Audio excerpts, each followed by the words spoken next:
You're live. Hey, everybody, and welcome to the Free Assange Online Vigil. This is court reporting.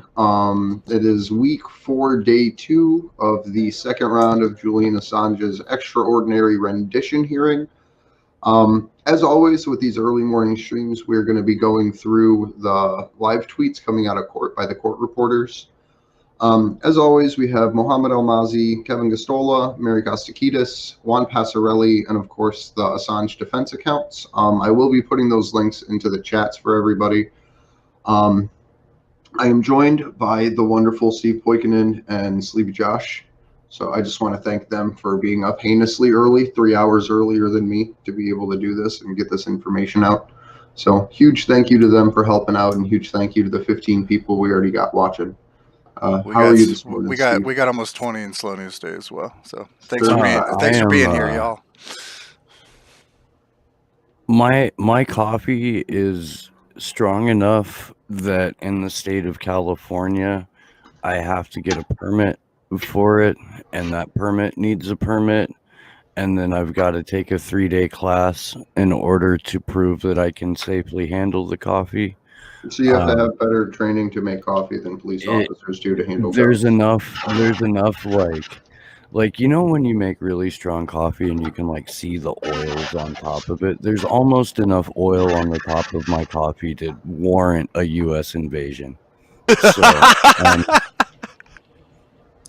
I'm doing all right, man. Well Good. played. Well played. Good.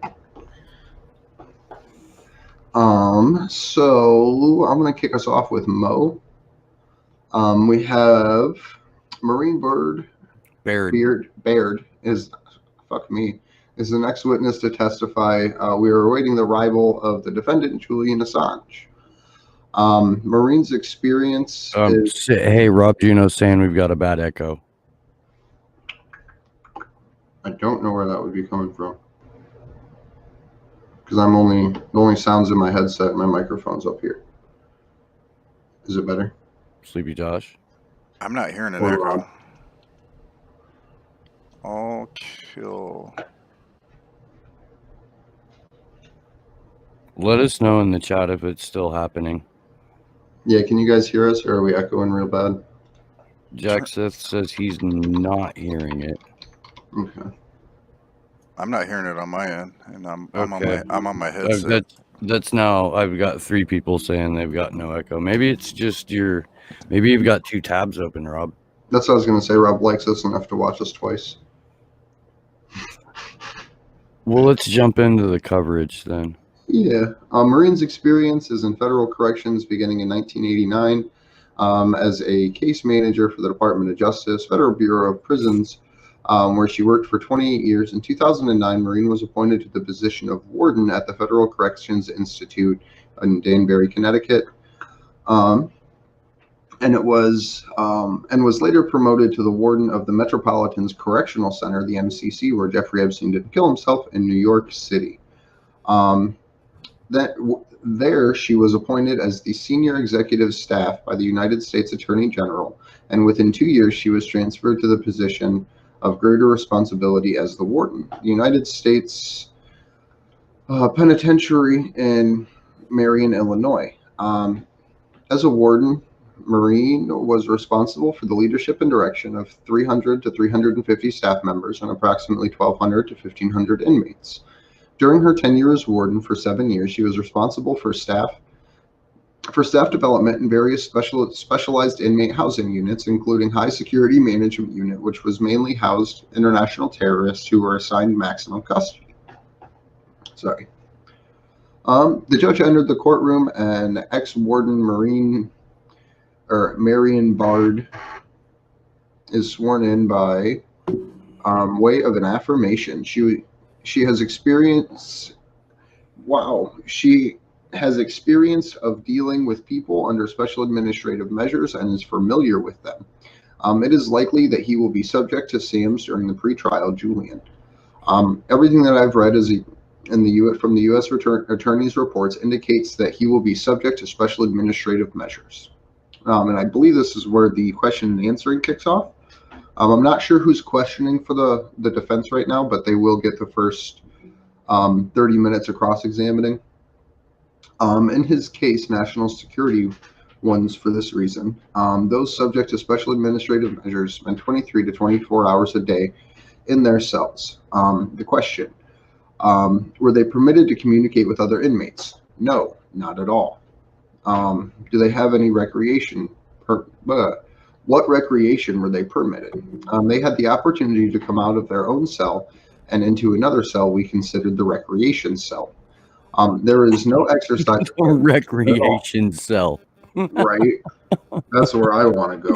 It's like a regular cell, but there's a slide. Yep. It had an exercise bike put in it. It was just an empty cell. How frequently can you call the family?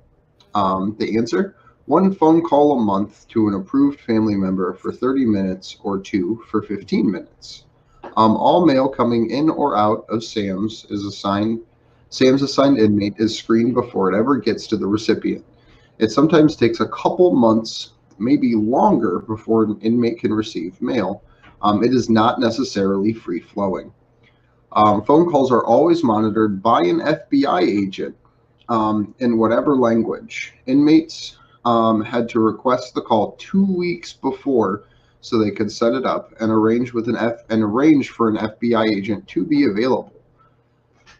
It is not discretionary. It cannot be changed by a warden or anybody at the Bureau of Prisons.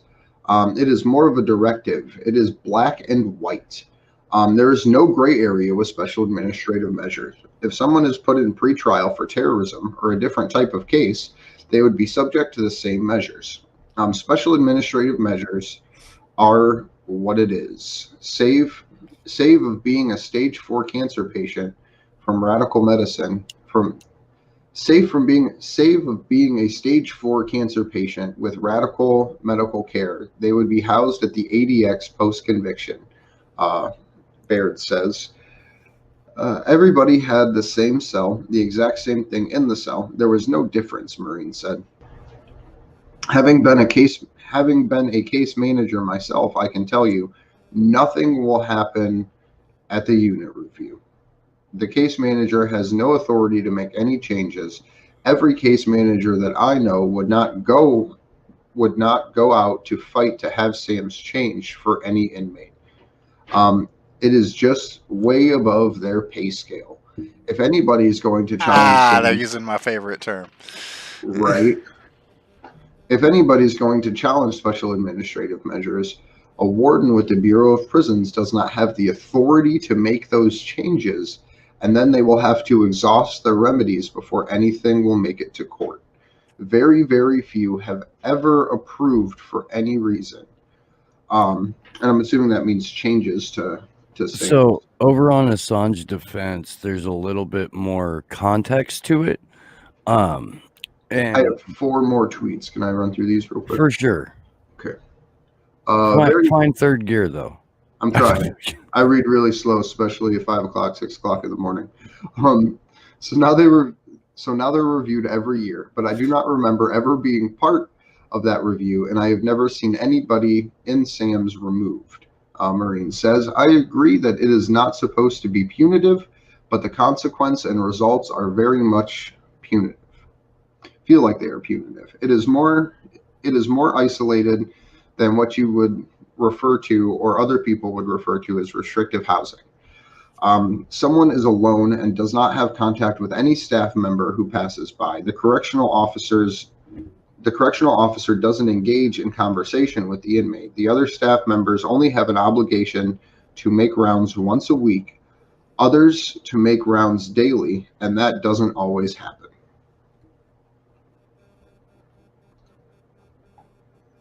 And that gets us caught up with Mr. Almazi. Well, Okay. no, there's 7 more. In like But we- 30 seconds. Right, 'cause So, he's a beast. There's a discussion between Baird and Fitzgerald right at the end about the Bureau of Prison Suicide Prevention Program, and it heavily relies on inmates self-reporting. So outward signs of suicidal ideation are often overlooked. And at this point, or at least about a half an hour ago, when that tweet was released, that was the end of the defense questioning. Claire Dobbin, whom you'll remember looks like Cruella de Vil's niece with somewhat crazier eyeballs. She did such a good job with yesterday's rather apathetic afternoon witness that they are, or morning witness, that they are second witness. That they are letting her take another crack at Cross. So Dobbin's first question to Mrs. Baird is, are you independent? I mean, just, hey, let's go straight to the part where I discredit your testimony. Right, like, let's get right in this. Yeah, Dobbin notes Baird consults a law firm which advocates for defendants, always advocates for lower sentences. Baird explains she helps more in things like trying to get home confinement. Dobbin establishes Baird's SAMS experience is limited to pretrial defendants. Were any other SAMS inmates imprisoned for espionage? She says no. Dobbin challenges Baird's assumption that Assange would get SAMS. Baird, it appears to be very much on the table. Mr. Kronberg references SAMS quite a bit in his statement, indicates to me that it's likely. Dobbin stresses that it's speculative, that Kronberg was only saying it's possible. Dobbin arguing that there's good reasons for SAMS. An intelligence agency and U.S. Attorney Office are often involved in the decision to prevent the disclosure of national security information. Dobbin, how can you say the risk of disclosure exists? Baird, he's being charged with espionage. Dobbin also questioning Baird's claim that all SAMs are applied the same across the board, says they can often vary and can be modified. Baird says, I'd say that's very rare. Any modification wouldn't change the isolation. Dobbin at length trying to challenge Baird's claim that SAMs can't be challenged and appealed. Dobbin says Baird was in a position to change these conditions at the MCC, like getting correctional officers to talk to isolated inmates under SAMs. Baird says that isn't their job description. That's not something that's done in the prison. Dobbin, again at length, trying to establish Baird didn't complain about SAMs when she was a warden. Baird says, if you've been to one of these facilities, you know that isn't what's done. Dobbin, this all suggests these conditions didn't concern you at the time. Baird says, I honestly didn't believe I had any control over it. It was all at such a high level. That is currently where the Assange defense account is left off.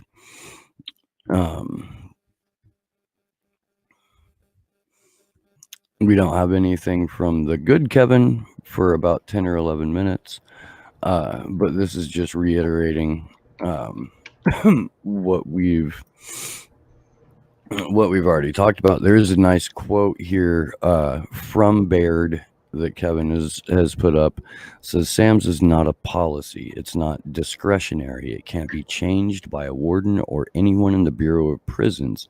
Special administrative measures are more of a directive. Yeah. No, we've read through the Special Administrative Measures report twice now, actually. And I have it just in case we wanted to take a look at anything too. Yeah. No, I think it's always good to go back to it. Last week or 2 weeks ago, whatever week, we read through the middle portion or ending of it too. But yeah, just in case you don't know, special administrative measures are part of the U.S. domestic torture program. What it allows is for total physical and mental isolation for whatever inmate gets placed into it. They have no ability to interact with literally anyone, as it describes here. You can get one 30-minute phone call a week, and that is heavily monitored. to the point that they will cut the line off if they don't like what you're talking about. When you meet with your attorney, you sit with an FBI agent in the room to discuss your case. And that FBI agent, just like on your phone calls, at any time can say, oh, that's enough, get out of the room. And that's that. Hey, someone in chat saying that Medhurst is getting into the Old Bailey, Really? so we should probably hit him up. I will pull up his thread. We'll see what he's up to.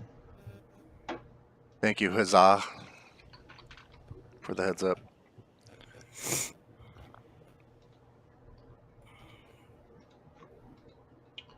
Yeah.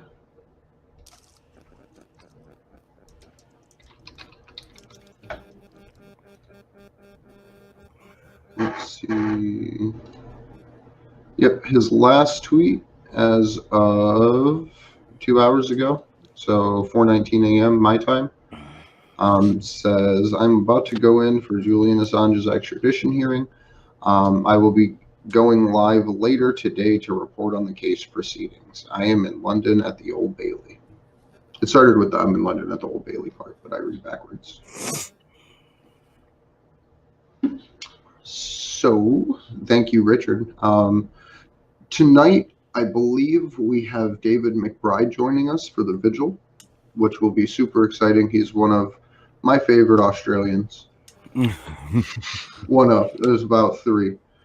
I guess 5. I'll give it 5. It's a continent. Andrew's like, I like 5 of you motherfuckers. Well, I can only name about 12 Australians. Fucking Americans. Right. I hope there's someone God over in Australia damn thinking that. Cracker ass cracker. Right Fucking plate. Do you not know our audience, dude? It's supposed to be a joke. I'm trying to be funny. So are these. Just because I'm pulling from, actual like things that have happened, like your plate full of mayonnaise, you fucking weirdo. Like eating French fries. Who doesn't use a plate full of mayonnaise when they eat French fries? People who don't want to die before they're 38. I don't know. I don't know. If he's given special administrative, this is going back to Mohammed Al-Mazi's. If he's given special administrative measures, he will be subject to the same regime as terrorism offenses. Yes, the exact same conditions. So if everyone remembers their Jason Burmis, we know that thanks to the National Counterintelligence Strategy document from 2020 to 2022, we know that activists, leaktivists, and public disclosure organizations, hacktivists, not activists, leaktivists and public disclosure organizations are put right next to Al-Qaeda, al-Nusra, and ISIS as far as the danger to the public, essentially saying that public disclosure organizations are terrorism groups. Which is why there's such concern on top of the Kronberg document that Julian will be held in special administrative measures pre and post trial. So let me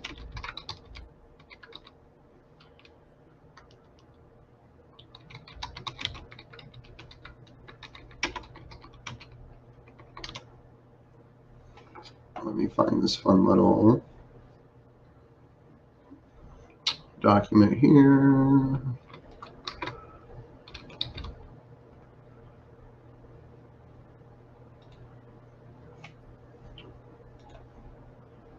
Sorry. I gotta figure out what screen I'm using. So, we have a number of actors targeting the United States is growing. Russia and China operate globally. They use instruments of national power to target the United States and have a broad range of sophisticated intelligence capabilities. Other state adversaries such as Cuba, Iran, and North Korea, non-state actors such as the Lebanese Hezbollah, ISIS, and Al-Qaeda, as well as transnational criminal organizations and ideologically motivated entities. You need to zoom in on that a bit. It's like super tiny. Oh. There you go. Really Yeah. There we go. Sorry. I was Other state adversaries such as Cuba, Iran, North Korea, non-state actors such as the Lebanese Hezbollah, ISIS, and Al-Qaeda, as well as transnational criminal organizations and ideologically motivated entities such as hacktivists, leaktivists, and public disclosure organizations also pose significant threats, in addition to foreign nationals with no formal ties to foreign intelligence services steal sensitive data and intellectual property. And again, this is the official United States National Counterintelligence Strategy. So just so everyone knows, literally, if you disclose information to the public, you're a terrorist. I can't get my screen share to turn off. There it is. So just so that way that's out there in the ether, I'll link that document to everyone just so they can read over it too. Because I think it's particularly disturbing that now literally the media known as public disclosure organizations are put in the exact same paragraph as Hezbollah and ISIS. I would recommend, it's only like a 12-page document, so if you're bored, I would definitely recommend reading that. But just to continue, if he is given SAMs, he will be subject to the same regime as terrorism offenses. Yes, the exact same conditions. Post-conviction, he will be subject to special administrative measures. The only place for him to go is to ADX Florence, unless there is severe changes in his medical status. You have to also be dying for a lack of another description. Mr. Assange could potentially spend the rest of his life in the H unit. The answer, yes, it is a real risk if he is sentenced to a lengthy term of imprisonment. Question. When asked about Al-Hajj case in 2000, when someone was subjected to SAMs, was originally in solitary confinement for 15 months, and then after 15 months was permitted to have a cellmate. I would say that would be very, very rare instance that would happen. I have seen it occur, and I have never seen it occur, and I have never heard of it occurring with a SAMS inmate. And that was just to round off the rest of the defense's questioning. Yeah, let's see where we are at with some of our other friends. Because Juan Passarelli is doing... Oh, let me tell you about Juan Passarelli. Is he salty today? Juan, I love Juan. Juan, if you watch any of these, your takes on this whole thing have been keeping me fucking sane. As of 46 minutes ago, Juan says, I've given up reporting on the prosecution's arguments because, frankly, they disgust me. What I will do is share their manipulative techniques and the falsities they engage in. So, I'm not going to go all through all of this. Let's back up like 25 minutes ago, just to let you know where Juan's coming from here. Dobbin mentions a pretrial terrorism case where the court decided to hear the SAMS measures for that inmate. The court decided to keep SAMS in place. Juan says, what a farce. Why do they keep discussing terrorism cases and then relating them to the case of a journalist who revealed war crimes? By the way, this alleged terrorist had SAMS reviewed by the court before 9/11. Baird said this is a highly unusual case. Dobbin has now resorted to accusing Baird of malpractice as a warden concerning SAMS inmates. And then he corrects and says, I'm sorry, she's not saying she was doing malpractice. She's accusing her of not having concerns of the SAMS issues. Dobbin, you didn't even try to do anything about it, did you?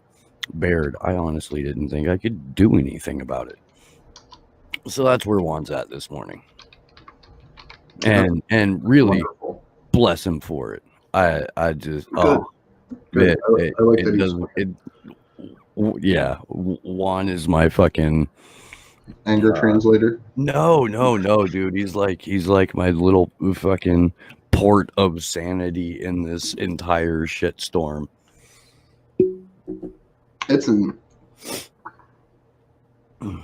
I don't know. It's a lot. Oh, and to all of the Australians in the chat, fuck you for it being like 8:30 in the evening.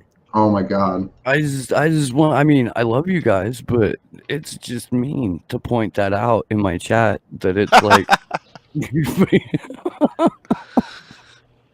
I'm not even supposed to be here today. I'm just kidding, man. Greetings, Solitary Reaper, Alex Hills, and George, who is joining us Alex from is in? Melbourne. Yeah, she just popped in. It's lovely to see you guys. It's late night for Alex. It's like 11:30 in New Zealand. Yeah. But that's about the time that I went to bed last night, and I was up at 2. I'm too tired to do the math on that, but if you guys want to figure it out, you can send me sympathy coffee or I don't know, Flintstones chewable cocaine. I'm kidding. That's a joke, but I hope you understand that's a joke. That'll be a headline. Action for Assange co-host demands cocaine on air. I can see it now. They're already making the videos. I wouldn't. I've seen that guy's nose. That's fucked up. I'm trying to see where we're at with Mo, just so I can try to keep up on one person. But I think his last was as of 3 minutes ago. This was going over the cross-examination. I'm going to turn my camera back on. Sorry. Forgot it was off. I'm not allowed to smoke on camera, so I got to turn it off. Claire Dobbins for the prosecution is challenging the idea that everyone subject to SAMS experiences the same regime. She also challenges the idea that Ms. Beard can offer any idea as to whether or what type of SAMS would be implied or implemented onto Mr. Assange. Question: how can you possibly say that that risk exists? She answers: he is being charged in an espionage crime, and it is believed that he is continuous to have involvement, or he is familiar with people who have involvement with disclosing classified information. Claire Dobbins asks whether Maureen Bard had any experience in determining whether a prisoner gets transferred to ADX. She said, "I am, because one of my jobs over the course of many years is that I was the designator. I made the determination as to where a person would be sent." And that gets us caught up with Mo. Okay. Yeah, I mean, the last from Defense Assange was 3-4 minutes ago, and it's just reiterating Baird was involved in placing inmates in specific facilities, including the ADX. Dobbin trying to argue there's a multi-layer review process. People are placed there for a good reason. Exceptional security concerns that... Doesn't Gina Haspel get a say in who goes into special administrative measures? Yeah. Oh my God, that's cartoonish. Yeah. Hold on. Keep going. I gotta find something. Keep reading. Literally, the review board is like intelligence agencies and the FBI and shit like that.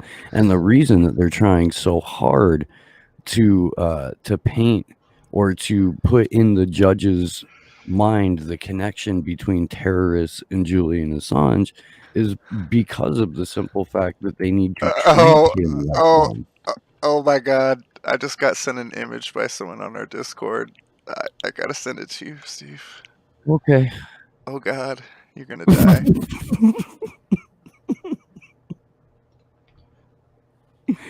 I wonder if you successfully shamed Mega Brain from wanting to participate in this trial, because he hasn't been around most of the day yesterday, I don't think, or today so far. Right? Yesterday they were chanting liar at James Lewis in front of the Old Bailey yesterday when they saw him when they saw him on his way in. Yep. And one of our friends over there outside of the court that's protesting outside of the court did say that they were chanting Mega Brain too. I'm so glad that's catching on. Right? So it's going to be incorporated into the liar chants. So I'm excited to see. I hope someone can get a video for us from outside the court. Oh my God. I don't know if this one's wrong, Steve. Check your your DMs in a second. My Okay. search history is so weird. Oh no, I saw this morning. Oh my god! But the mask, the skin mask. Okay, Do I so want to know? Oh, I love our Discord. If you are not part of our Discord and would like to be a part of the Action for Assange community, please go to actionforassange.com/Discord. Well done, That's Andrew. Well Thanks. done. Thanks. I could be a radio announcer.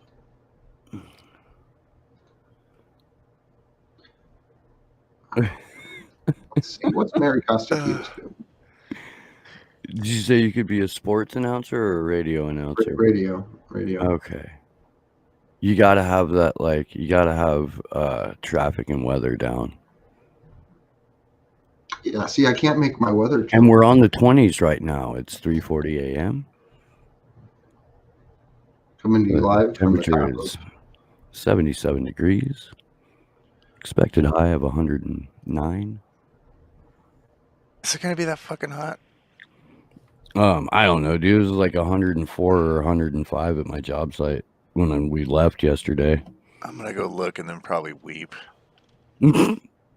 So, Maureen Bard has been experienced with pretrial SAMs.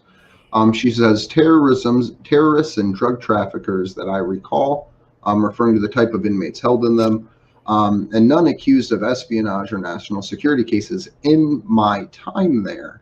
From what I read, the government says, I think that it is likely he will be in special administrative measures. So it is very much on the table, according to Kronberg. Kronberg says it's possible, Claire Dobbins, Puppy Killer, says. Maureen continues that the Attorney General and intelligence community decide. My opinion, from everything I've read, is that he would meet the criteria, i.e., he is being charged with espionage. Cruella DeVille continues to ask, he has to be a threat to national security. Maureen says, I believe that the Attorney General could present a case in that way. We already have Mike Pompeo calling WikiLeaks and Julian Assange hostile non-state intelligence actors. We just went over the National Counterintelligence Strategy 2020 through 2022, which shows that the government does consider hacktivists, leaktivists, and public disclosure organizations terrorists and putting them in the same class as Al-Qaeda, al-Nusra, and a bunch of other bad guys. Cruella DeVille continues, you can't speculate. Maureen says, I am basing it on how much Kronberg focuses on special administrative measures. This is the first case I've worked on where SAMS is on the table since I retired and have been involved in over a dozen cases since. Dobbins says there are a tiny number of subjects in special administrative measures. Maureen says there is 45 to 50. Marion, don't know if I'm saying her name right. I get them all wrong. She continues that pretrial for SAMs are all the same. Cruella says in the prison you were at, but they vary depending on the person. Mrs. Bard says modifications would be very rare and minor. Yes, pretrial has allowed 2 family member visits per month. The internal admin remedy has to exhaust before going through the court post-trial and pretrial. Though Dobbins is saying pretrial can go straight to court. Justices in practice want to know if there is an internal process that has been exhausted. Dobbins, quoting from the prosecution bundle, in the case of Heisman, that there were the court heard the pretrial complaint that the prison violated his rights to access his counsel, but found that special administrative measures is lawful. She continues spitting out Osama bin Laden's trusted lieutenant, though MB, so Marine, has dealt with El-Hajj earlier. Prior to 2001, very much Sorry, there was a weird letter there. Very much to the exception. I have never seen that before.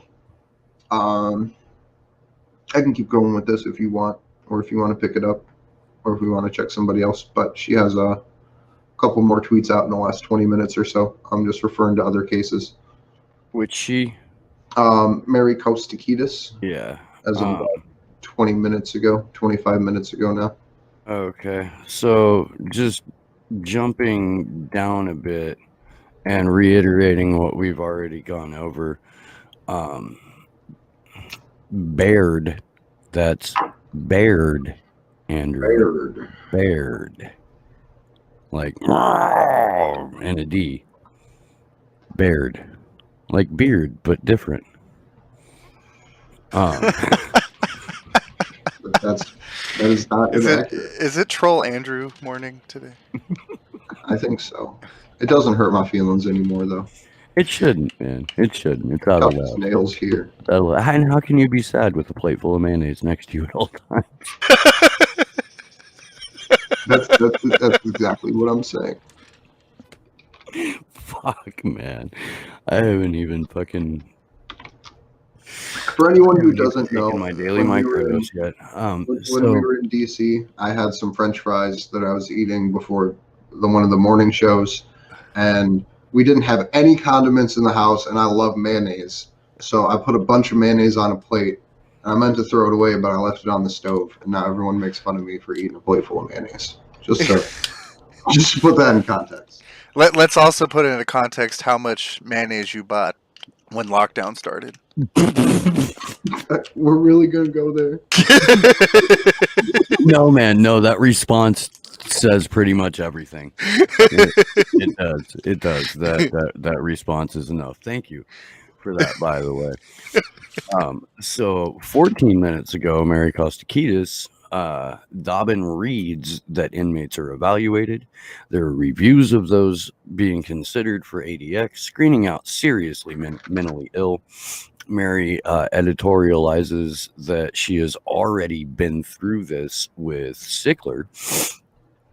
Baird says serious mental illness in prison means psychotic. Dobbin says there are only 14 with serious mental illnesses at ADX because there were other concerns about them. How do you know ADX is the only place that houses Sam's inmates? Baird says other prisons just don't have the facilities. Dobbin lists a few other prisons. Baird says they may be pretrial and female if your information is correct. Baird says phase 3 on paper at ADX, who can speak to other inmates, haven't heard phase 3. This is like this goes back to Kronberg's document where he lays out all of the ways that SAMs can be officially appealed, or the punitive restrictions that SAMs place on inmates can be lessened. So Baird says, I haven't heard any prisoners who have achieved that. Dobbin reads about the phase 3 program. The camera apparently panned over to Julian at that point. Baird says very few would make it to phase 3. It defeats the purpose of what SAMs are for, and that's corroborated by gosh, everybody. But I had a quote here. Oh, here we go. I think it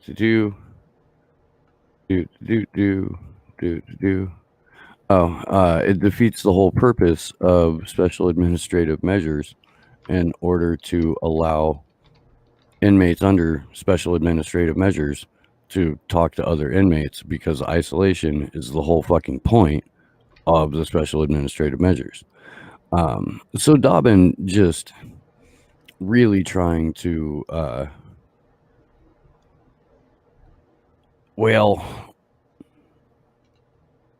slap as much lipstick on that pig as she possibly can and hope that you don't notice that there is merely lipstick.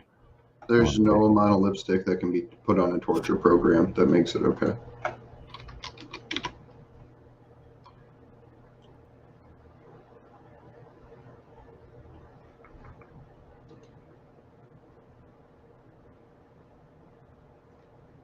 So Now the Just- whole chat is on some mayonnaise shit. Poor Andrew. I don't mind. I've had worse dirty laundry aired out. He's the mayonnaise martyr this morning. Nailed Hellman's up to a fucking jiggly egg white filled cross.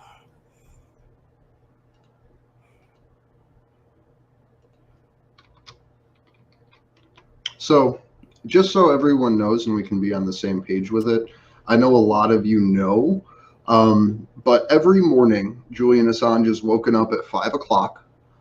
He is strip searched, he is x-rayed, he is handcuffed, he is placed in what other reports have called a vertical coffin inside of the back of a transport vehicle. So a literal glass box or box inside of a transport van itself. Driven inside, handcuffed, an hour and a half from Belmarsh Prison to the Old Bailey to be taken out and placed in a custom-built, custom-fabricated glass box inside of the Old Bailey itself. This heinous building, the Old Bailey, has stood for centuries as a symbol of political oppression. But this is the first time in the history of said political oppression that they built a glass box to hold an inmate inside of. During other parts of court, we have references and firsthand indications through journalists on the Cloud Video platform that Julian and his attorneys literally have to communicate by pushing their ears to the box to be able to talk to one another and to be able to hear and communicate. I'm not sure if they can pass notes back and forth through this particular glass box. I know that they could in previous ones when they were in the Belmarsh. I think it has slits or something. Someone mentioned that in last week on a tweet. Okay. Yeah, I didn't want to say yes or no if I didn't know for sure. Yeah, so real quick though, just to touch Mary Kostakidis' last tweet, because I think this is super interesting. Dobbins says, and this is referring to a previous statement about phase 3 detention with Sam's Baird says it defeats the purpose of what Sam's is for, referring to the phase 3 program. Dobbins says this is to phase them out of Sam's. Baird says Kronberg describes these programs like they are accessible, but there are no gray areas with special administrative measures, and it is not discretionary. The witness does not want to take a break, but Ms. Cruella DeVille does. So we are on a 10-minute break in the trial right now, and that was about 10 minutes ago. About 10 minutes ago. She got to go slay a couple puppies. Right. Right, she's got to go get a new coat put together. I must drink the cord blood of a baby in order to regain my power. Does that mean Lewis is coming in?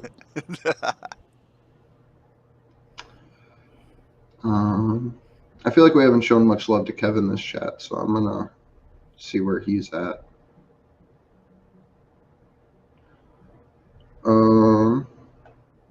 I think he may actually still be... I'm not sure where he is in the timeline of everything.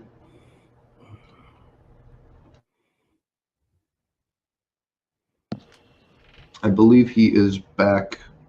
I'm still writing about the defense cross-examination, but I could be wrong. No, he's on to, because he's talking about Baird disputing the Kronberg document, and that hasn't come into play until the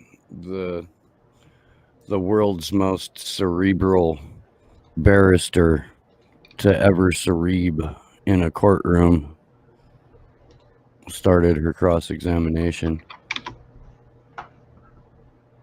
Yeah, I said cerebe. Fuck you. It's a verb now. So is Drop a Lewis. That's one of my favorites.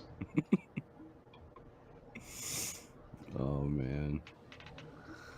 I'll be right back. I gotta take a Wicked Lewis. Yeah. So Yeah. I mean, it just makes sense. I'm going to use this lull here to say, please get out in the streets and do something. Hang flyers, pass out flyers, hang posters. If you are brave, find Trump rallies to go to.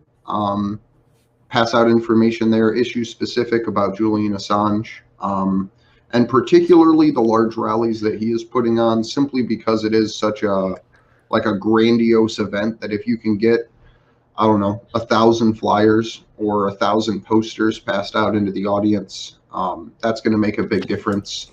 Being someone inside to actually get chants started for Julian during that time can go a long way. It's something I'm going to try to do. I just have to figure out when the next closest one is to me, because I think it is really important to engage in that way, even if others don't. Yeah, that's pretty much what I got there. Be the crazy person in your community. Be the one that actually stands up to do the things that other people aren't.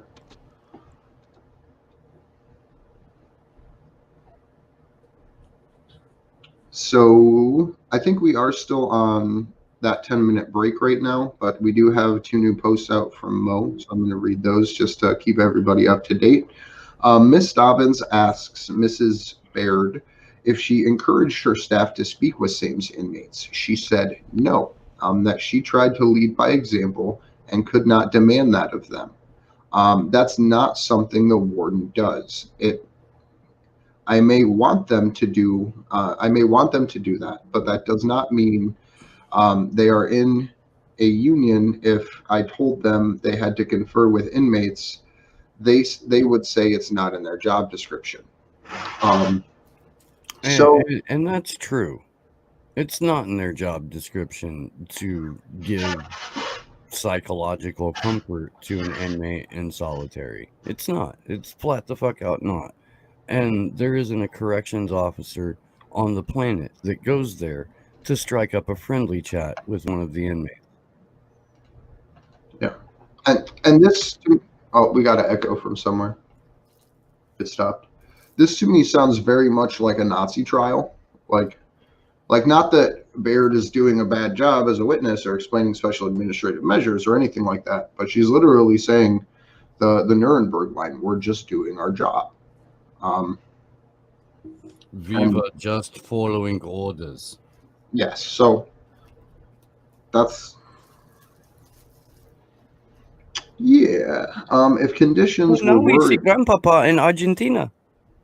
if conditions were as worrying as you suggest, wouldn't you tell your staff to have conversation with these inmates? So Cruella DeVille asking the same question a second time. No, that is not something that is done in prison. I am sorry that I am not answering the way you want me to. I am answering the way that it is. What I want is not what I can enforce. So I appreciate that statement, because Claire Dobbins is a particularly disgusting individual.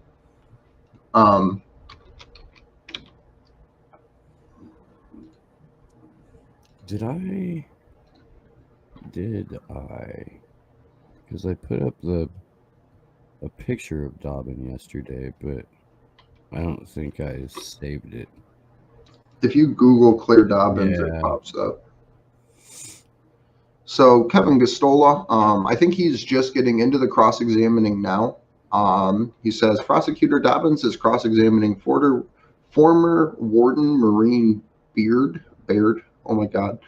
Maureen Baird. Her goal is to discredit by arguing that Baird oversaw conditions that were inhumane and did nothing to change them. What? She never blew the whistle on the Bureau of Prisons, so why listen to her? So here's the thing about that argument, right?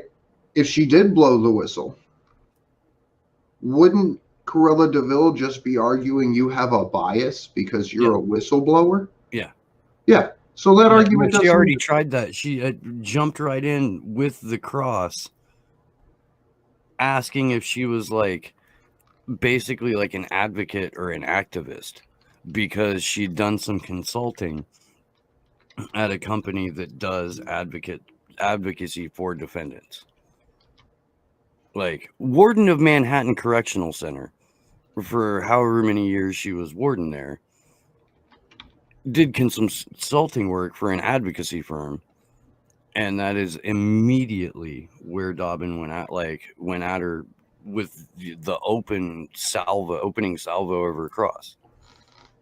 Why should we believe you because you worked for an advocacy group or you consulted for an advocacy group? And then turned around and was like, okay, well, why should we listen to you because you just let this shit happen? And Baird has explained a couple of different points during the cross that, like, yeah, I was the warden, but this shit's done above my pay grade. Like, do you think that it's not in the guard's job description to fucking be a therapist while they're on duty getting paid $19 an hour as a fucking CO? It's way the fuck out of my fucking job description to process or interfere with anything that, you know, the federal government and intelligence agencies are in charge of. And honestly, I mean, this shows how powerless individuals within the system, no matter what their opinions of the system are, feel relative to changing it. Where this person was a warden at multiple prisons, after her time being a warden, to me, seems like she's trying to pay her penance by doing these advocacy programs for inmates that are in the centers that she oversaw the torture of. So not that I think that she has the best reputation, but it does at least look like she's trying to take steps to right the wrongs that she did in the world upon recognizing them. Because I imagine you do feel relatively powerless when you're in a situation, because if she pushes back and says, hey, let's get rid of this, there's going to be a million other people chomping at the bit to take her job. So it is the disgustingness of the system in and of itself, like how John Kiriakou, when he was on with us a while ago, talked about whenever someone gets fired within the intelligence community, it means someone's getting promoted. And this is a very similar fashion. Not that the ADX prison is the intelligence community per se, but that same idea applies, that once a head rolls, there's someone else that's going to step into that position of power. And all they need is a moment of weakness, like trying to fight back against special administrative measures to make that happen. Well, and positions of power relative to the amount of power that the people above them will grant them. And this is a good example of that, because ultimately the prison warden is supposed to have control over their facility. But here we have a former warden who's saying, yeah, no, I actually didn't have control over, you know, a couple of key aspects of what happened at the facility that I ran. That control was never part of my job description. So it's, at least to me, important to note that, like, there are power structures that are, I don't know, on paper only, or like theoretical, or illusory. And this is a perfect example of that. And apparently Dobbins is asking a stupid question here. Dobbins, again, suggesting that special administrative measures can be amended to eventually allow inmates to associate with each other. Baird says that she sees it on paper, but doesn't believe it happens in practice, and if so, it is extremely rare. Baird, on the idea that you can appeal to be able to speak with other inmates, says the isolation is the whole point of special administrative measures. If you can speak with other inmates, why would they want to put you in SAMs? Yeah, I mean, you know, fair point. Yeah. That's, I mean, that is what is wonderful about the prosecution's case, because it's built on nothing but, you know, running shit and lies. pretty easy to deconstruct. The only times that the prosecution has really gotten it to score points is when you have Prosecution. either an ill-prepared or an unenthusiastic or kind of apathetic witness like Sickler yesterday. Like Dobbin ran roughshod all over him before the lunch break, and it was only after they came back from lunch that he seemed to like sort of wake up a little bit, but still let himself be manhandled by this fucking demon. And that was a 2.5 hour cross-examination with Sickler yesterday too. Yeah. Yeah, which I don't know exactly how much time the defense got, but I'm pretty sure they got their standard 30 before, 30 after, 30 minutes before, 30 minutes after for their cross-examination. Not completely positive, but I know that the prosecution at least got 2.5 hours with that witness. And the reason we know it was 2.5 hours is because our friend Kevin Gastola was trying his level best to debut his comedy routine. He was apparently live tweeting from like the Laugh Factory yesterday. It was actually pretty good. We have to re-examine the parameters of our friendship and relationship because I'm supposed to be the funny one here and he's supposed to be the intrepid journalist, and that's just how shit is.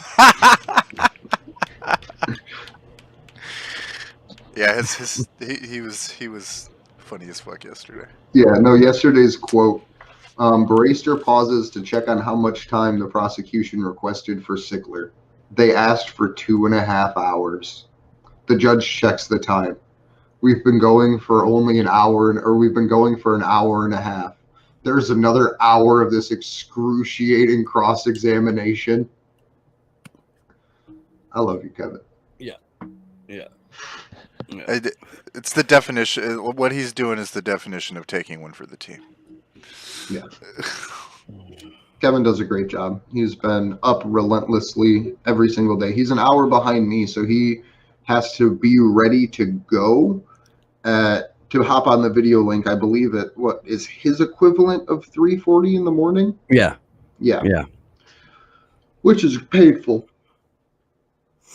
Like, that's inhuman. Oh, shut the fuck up. Fucking both me and Josh are dragging ourselves. Well, Josh isn't even going to sleep really. Or Right. if he is, it's like during daylight. Yeah. You know, after this. Oh yeah, I go to bed around between 5 and 8.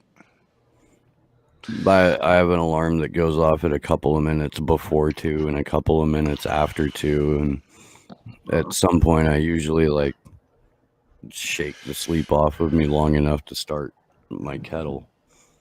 No, see, my alarms start going off at 4, and I'm lucky if I can like get my soul back in my body by 5 to be able to make it here by reasonably before 6.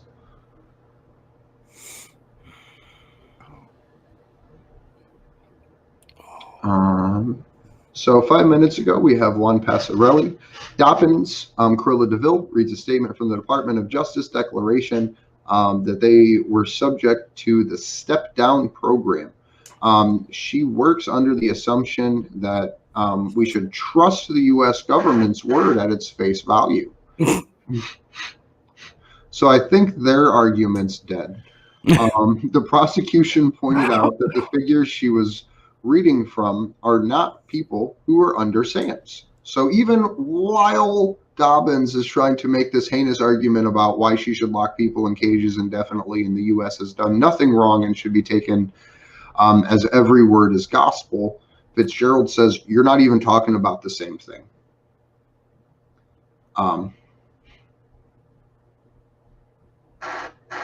So Baird says the inmates they refer to obviously are not SAM's inmates. This excerpt does not apply to SAM's inmates. So, got to add a new category here. Will you mute that fucking phone before I reach through and throw it? Yeah. I have to go track down some ibuprofen. I'll be back in a moment.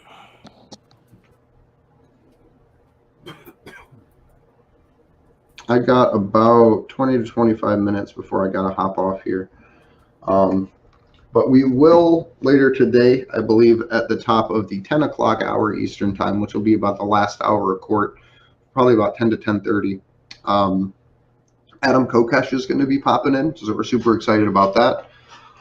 Tomorrow we should have Gordon Dimmick joining us for going over the court trial and the court proceedings. And we're also going to have Ian Rose from Australia. He's going to be joining us about an hour after we start, so from about 7 to 8. So I look forward to having him coming on board with us too, because he's someone that's super, super knowledgeable about Julian's situation and has done great work on the ground in Australia.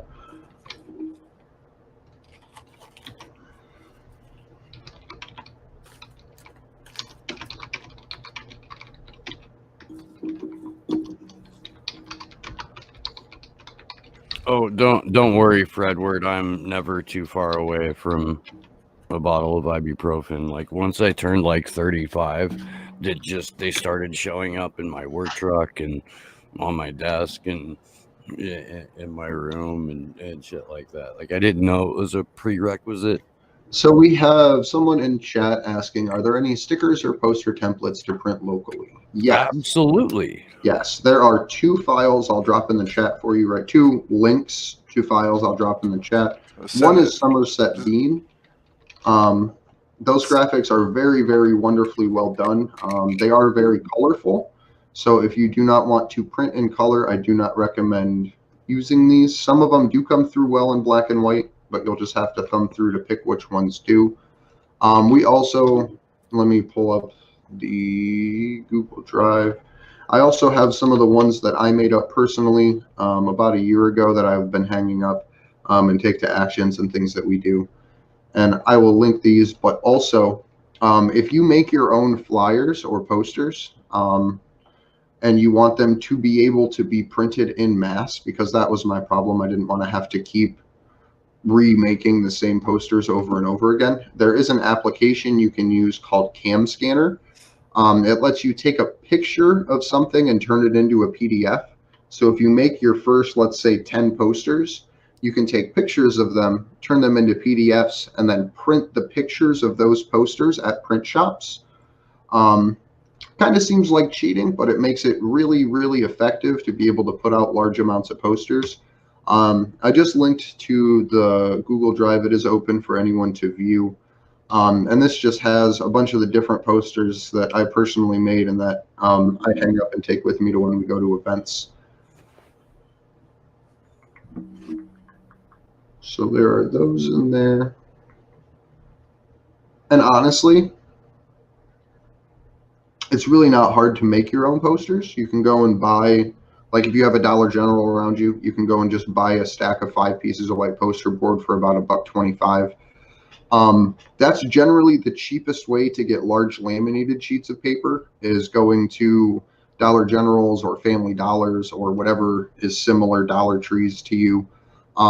And then you get the cheapest cost per sheet, because I think UPS, the people in Brown, UPS, they have like 9 cents per copy black and white printing if you bring your own paper, or like 12 cents if you use theirs. So that's what I go through. Not that they're the best company in the world or anything by any means, but just that they're inexpensive, and so you can get a couple hundred posters for relatively cheap.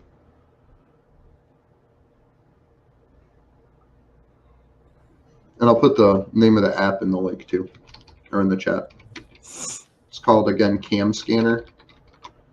Download it on app stores everywhere. Lets you convert pictures into PDFs. So snap pictures of the posters that you've made. You can also take pictures from your camera roll. So if you have pictures of posters that you've already hung up, you can use Cam Scanner to specifically go in and grab the poster from the pole and not even have to remake another one. That's how most of these got made. If you see some of them that have like little shadows and shit in them, it's because it literally was a picture taken off of a telephone pole.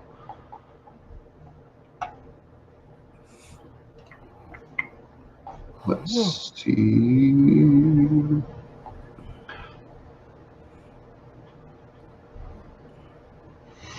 So Dobbins uses the ECHR ruling of the H unit at ADX Florence, which talks about a person who would be placed under permanent isolation, but does not talk about a person subject to special administrative measures. And this is just clarifying, I believe, a little bit on Cruella de Vil not even knowing what the hell she's talking about.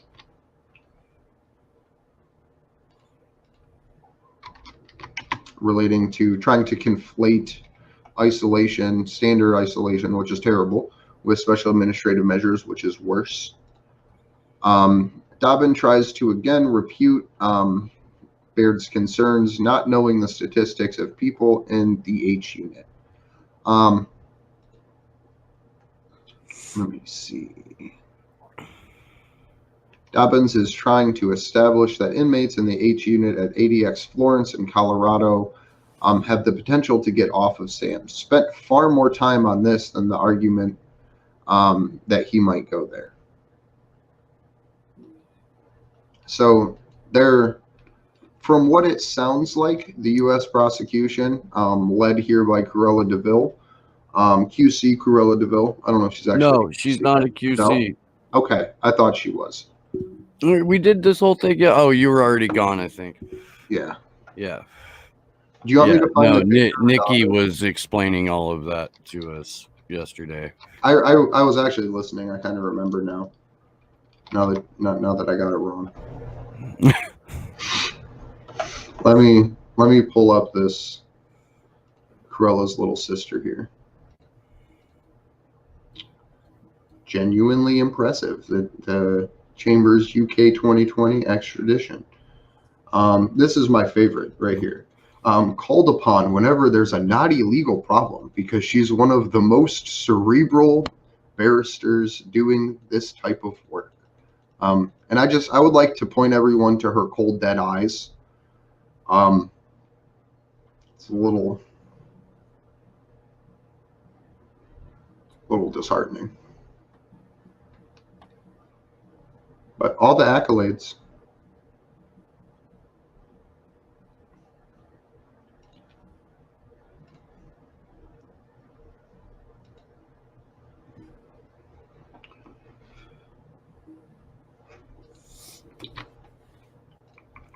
Over on Mary's thread, we've got a little bit more of this. We got Dobbin trying to box Baird into the "you don't know what you're talking about" corner. She's asking her to Dobbin is asking Baird to specifically name prisoners in ADX Florence that are under SAMS. And Dobbin then switches tactics to say that there's been SAMS inmates have been able to have group therapy when the agency who requested the SAMS approves it. Mary editorializes by saying, why would they give permission for a NatSec prisoner? Which, again, they wouldn't. So this whole tactic of the prosecution to only rely on terror suspects who are under special administrative measures and whatever, perks or allowances they were received have nothing to fucking do with what will happen to Julian Assange. Julian Assange will be under a completely different operational procedure because he's a national security prisoner. And I think you guys get that, but just so we're all perfectly clear. Mute Andrew. Sorry. I thought But yeah, just so we're all clear here, the prosecution is going above and beyond trying to obfuscate here. And yeah, as Andrew pointed out with the national security document, Public disclosure outlets are terrorists now. Like this is all in that national security directive is in exact relation to these indictments against Julian and WikiLeaks. You don't label hacktivists and leaktivists, which is just a fucking made up word that the NatSec state came up with when preparing that document. Hacktivists, leaktivists, and public disclosure outlets. You don't just suddenly in 2019, months after Julian's arrest, as you're bringing formal charges against him, decide that every kind of conceivable organization or individual involved in obtaining and releasing those documents are terrorists unless it's fucking related.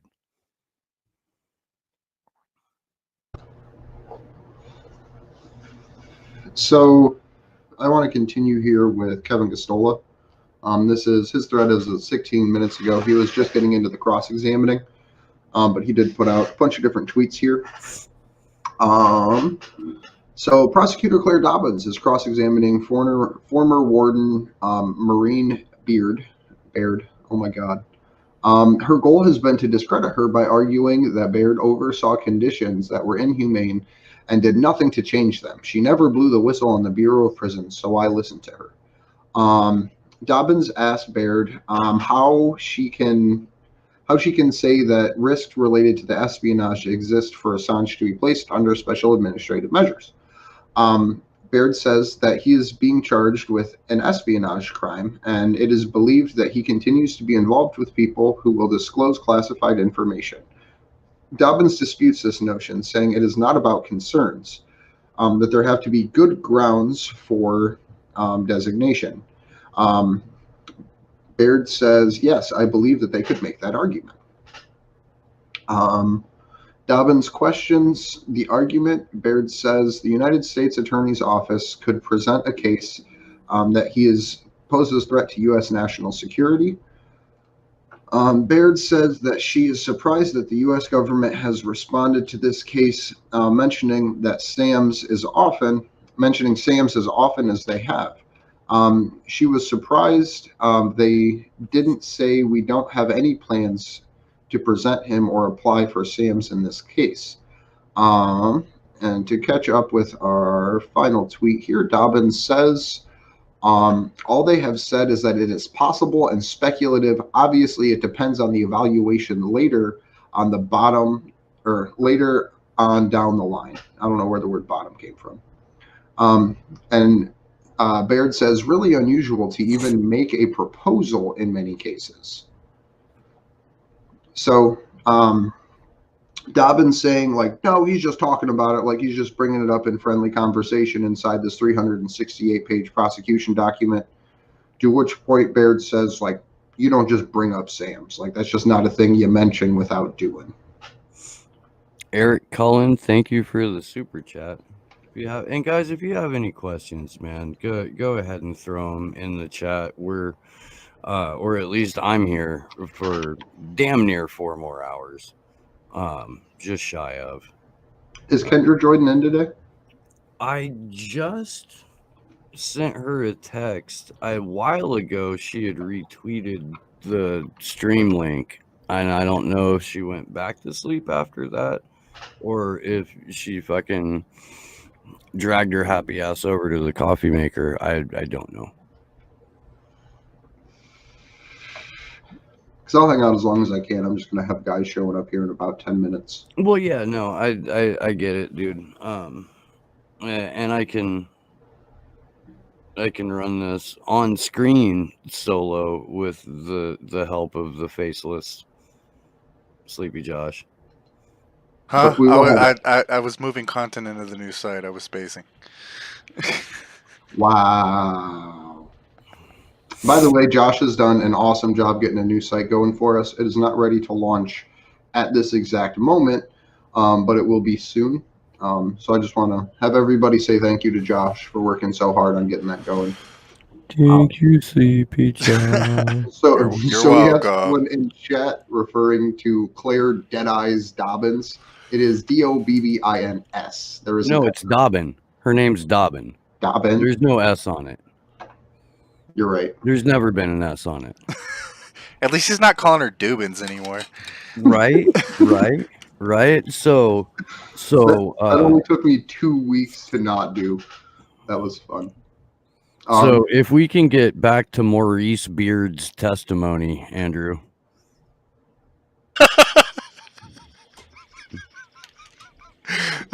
Poor Andrew. As of 3 minutes ago, do you want me to pick up with Mo?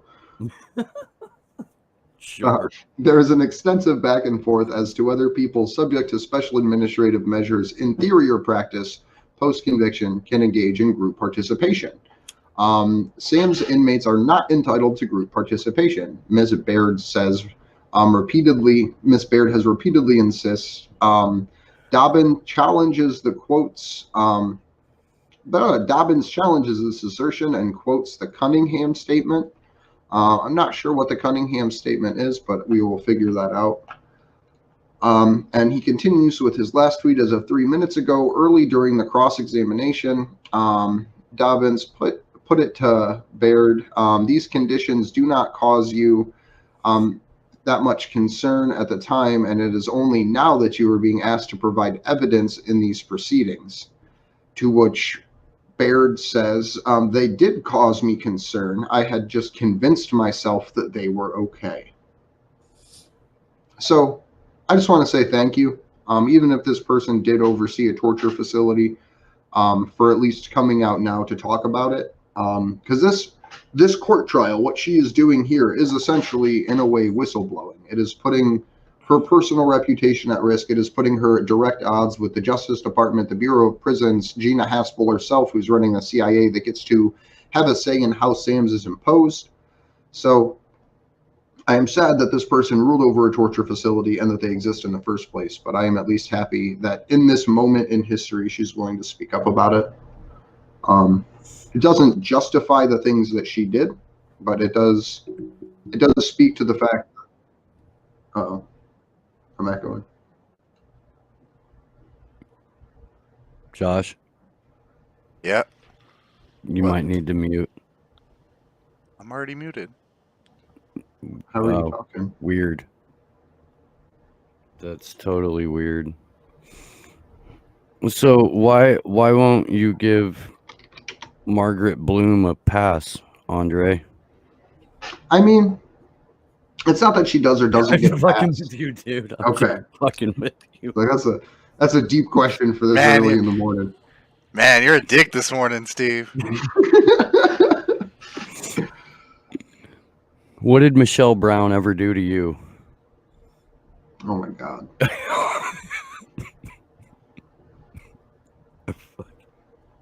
I only had 2 cups of coffee, man. You're good, man. I'm only about 200 milligrams of caffeine in myself, so don't worry.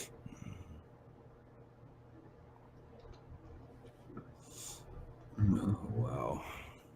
This has been a good exchange this morning, though. Like, this is definitely, of the week, I would say this is the best cross-examination so far. Well, I know it's only Tuesday, but we are 3 witnesses in. Yeah, I'm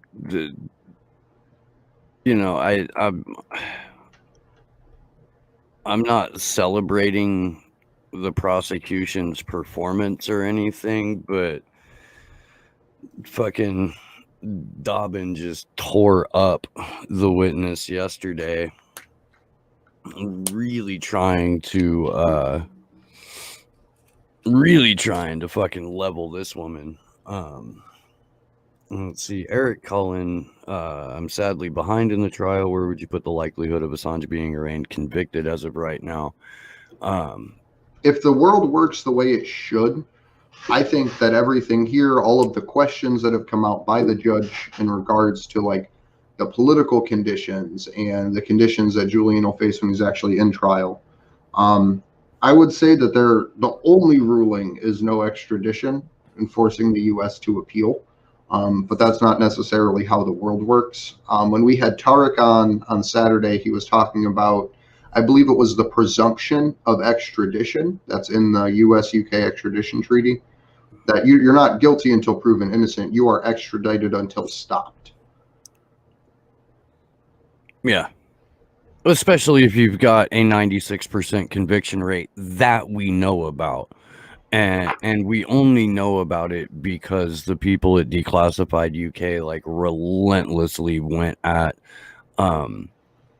the UK Crown Court system to no avail, and then opened up a secondary line of inquiry and research and document scouring in order to obtain what little information about Baraister's career and rulings are publicly available, which is odd in and of itself because she's a public figure and her cases are all ostensibly part of the public record, yet there is no fucking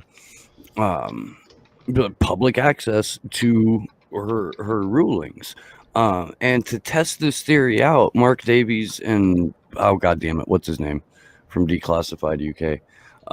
Somebody remind me in chat or something. At any rate, they sent matching FOIs about other magistrates in the exact same positions as Baraitser and immediately got responses and full documentation. So this is a special case with Baraitzer's record that over the course of this trial, like her entire identity and her entire career as a judge in a fucking public court system has been scrubbed from the internet. That should, in and of itself, let you know the links that world governments are going to protect the people involved in destroying press freedom. So I have a semi-philosophy question for you here, Steve. And this is, I know we don't know anything about the judges you were just saying, but Baird here is an insider. She's someone that dealt with the prison system directly, not in the same way that Baraitser does. But during this part here, the last tweet by Mo, earlier during the cross-examination, Dobbins put to Baird, these conditions did not cause you that much concern at the time, and it was only when you had been asked to provide evidence in these proceedings. Baird replies, they did cause me concern, but I convinced myself they were okay. Do you see any hope of Vanessa Baraitser through this testimony in particular, recognizing the fact that she might have concerns, but convinces herself that what she's doing is okay? I think everybody that's been put in a position of authority where cruelty is part of the job description will do every amount of brain twisting and action justification to avoid admitting that cruelty is a part of their job.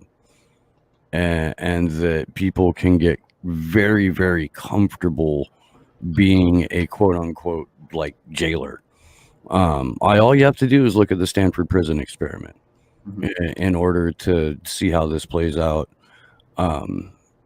Even in a controlled setting like a college lab, in a more controlled setting like an actual fucking prison. So exponentially that goes through the roof. I have an interesting thought about that experiment, right? So for those who don't know, it was literally an experiment that got done to see what happens when people are just allowed to have free reign over individuals inside of a prison system, right? And it generally turns into torture-like conditions, even in a controlled experiment setting where like they just strip people naked and do all this weird shit that you see at a university and you're like, whoa, that's strange. But I think a larger portion, and this is just purely speculative, is that experiment was released in the way that it was. And I feel like inside of it, there was someone that was supposed to goat them into performing these actions, or someone inside that wasn't mentioned in the study that was initiating these proceedings and having people act in that heinous way.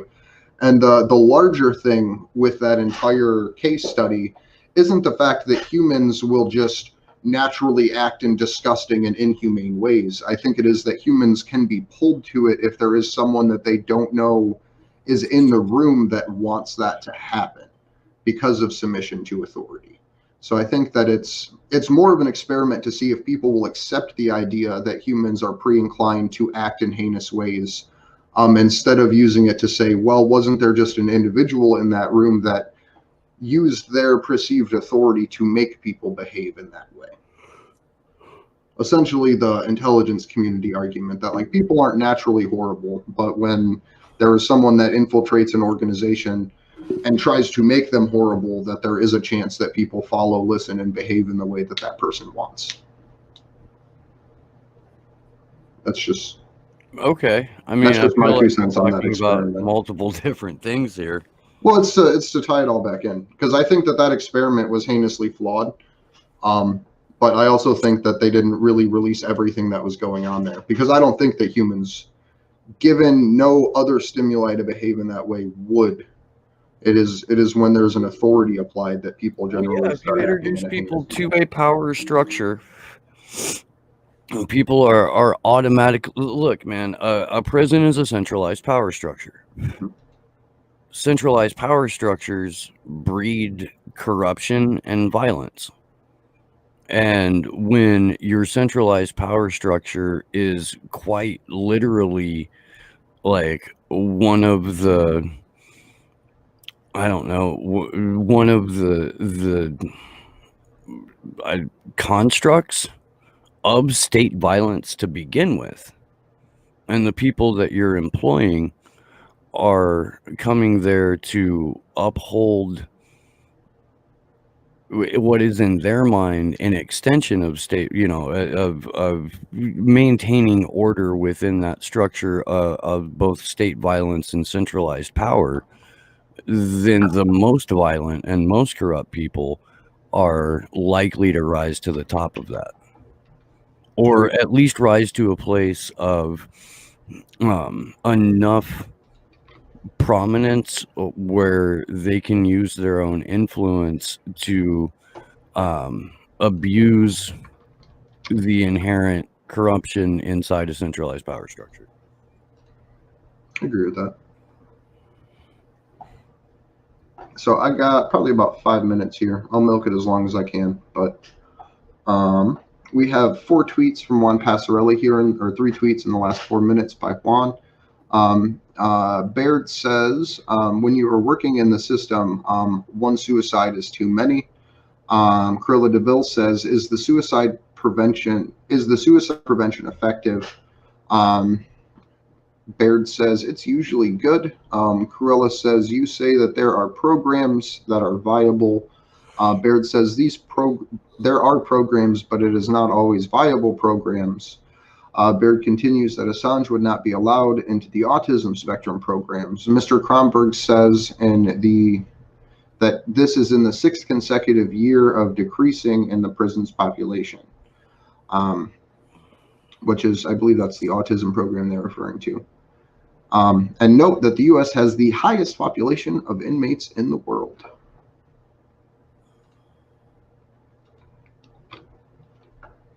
And that is where the prosecution rests, actually. So we will have 30 minutes. I'm expecting a short break as the defense convenes with Julian to discuss how they want to cross-examine. But that was, according to this, the end of the prosecution's cross-examination. I'm gonna go grab some water. Okay. Trying So- to remember where I. If you guys go over, it might be in the description. I don't know if it went away when I updated the titles this morning. If not, go to actionforassange.com. We have a bunch of different call to actions up on there right now. We have asking for a pardon for Julian, like the U.S. Pardon Office. We have every member of the Australian Parliament's email addresses. We have all of the complaint lines for the UK prison systems. We have all of the email addresses I could publicly find for the Department of Justice. And a bunch of others, a bunch of congressional candidates for Reporters Without Borders, Please look either down below or at action4assange.com for all of our call to actions that we have up. If you have already done these call to actions and done them twice, please do them a third or a fourth or a fifth time. Most of this information will be able to be requested via Freedom of Information Act requests, at least relative to the emails sent to the UK prison systems. I did include emails that I was notified can have FOIA requests pulled against them. So please do that. Please take part in these calls to action. Please demand that Julian's conditions be better, that he be immediately released, that this court hearing be given to the public instead of through a private video link. Yeah.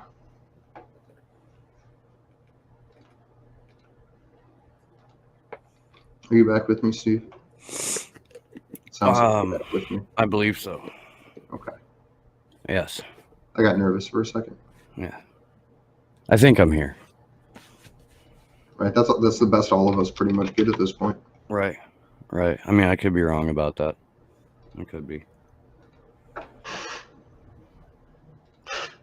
I wish during these lulls that the audio on the share screen worked better, because I would just play fucking very silly songs during these breaks. I would play my music, but everyone hates my music. It's not that we hate your music, Andre. It's that we hate your music on repeat. I mean, that's fair too. Yeah. Yeah. Nobody hates your music inherently. Oh, my friends hate my music, like real life people that I know, but it's probably because I'm real life people that you know. I know. Well, I include Immortal Tech in that music. I do. Yeah, that's fair. That's fair. I wasn't trying to imply that you're not. Never gonna hate on Immortal Technique. It's not part of my chemical makeup, motherfucker. But I will make sure that Adam Kokesh has the link. As always, some other random people may be popping in. We could have Kendra join us at any Nikki's time. probably hopping in a minute again too. Cool. I really appreciate her joining us. It's the afternoon there, so it's far less painful than early morning, but it's still wonderful that she's joining us. Tomorrow we will have Ian Rose, who is an organizer for a Free Assange group in Australia, joining us at the beginning of the trial. And then we will have Gordon Dimmick joining us at some point tomorrow. He's usually been outside of the Old Bailey or going there to do reporting. So he's not been able to get on yet, but he will. So I miss Gordon's fucking face. I'm happy that he's gonna pop in tomorrow. There was a question in my chat before you split, Andre.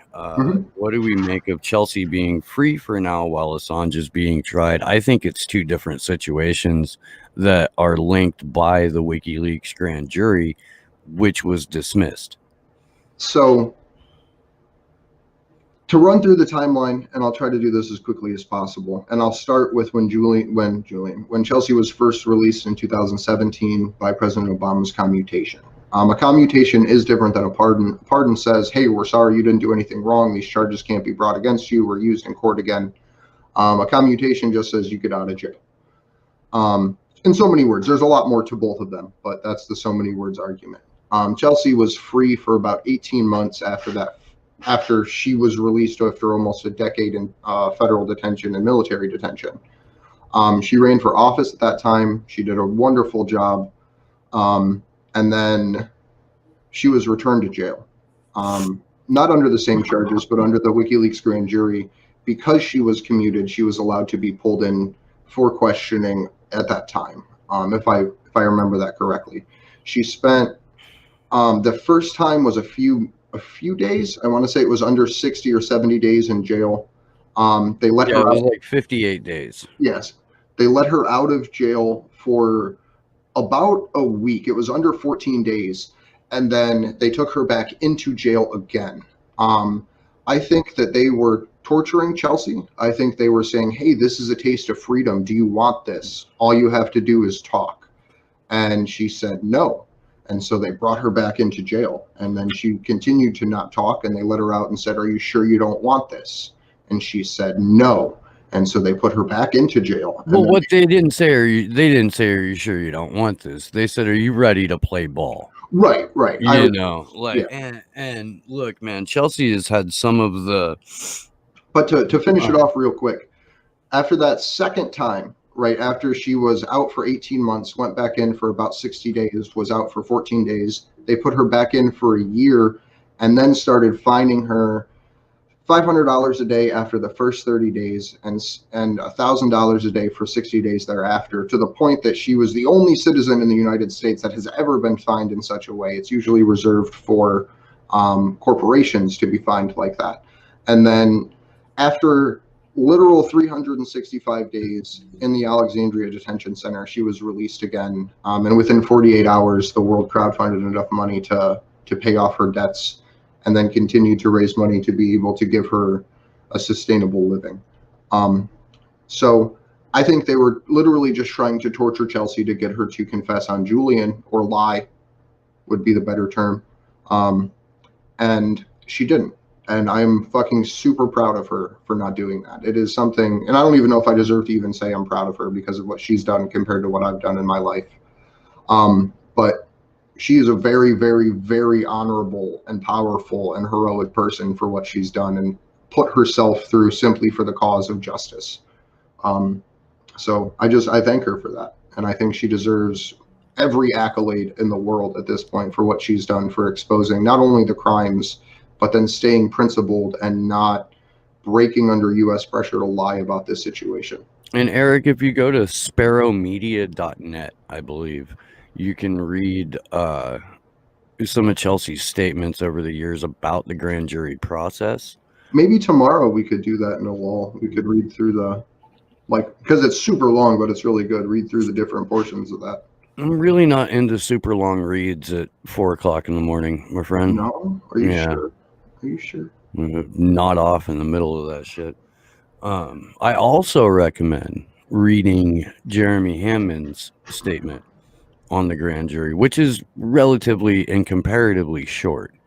And holy fuck, is that a fun one to read. Because it includes, like, my favorite phrase of the last year solid, which is imperialist pigwins.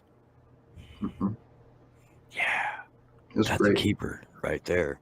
But I do have to go. I have to hop off here and gear up to do 12 hours to do a vigil afterwards. So yeah. I'd like to thank everybody. We're not leaving. I'm leaving. You can find me on Twitter at Andrew Zigman. You can, just for Misty, find us at action_4 Assange. I just want to say thanks to Steve and Josh and everybody in the chat for making this worth doing. So I appreciate everybody, and please make sure this information gets proliferated, because otherwise this is a dead-ass secret trial. It really is, man. And I can talk about that for a moment while we're waiting for Kendra and Nikki to pop in.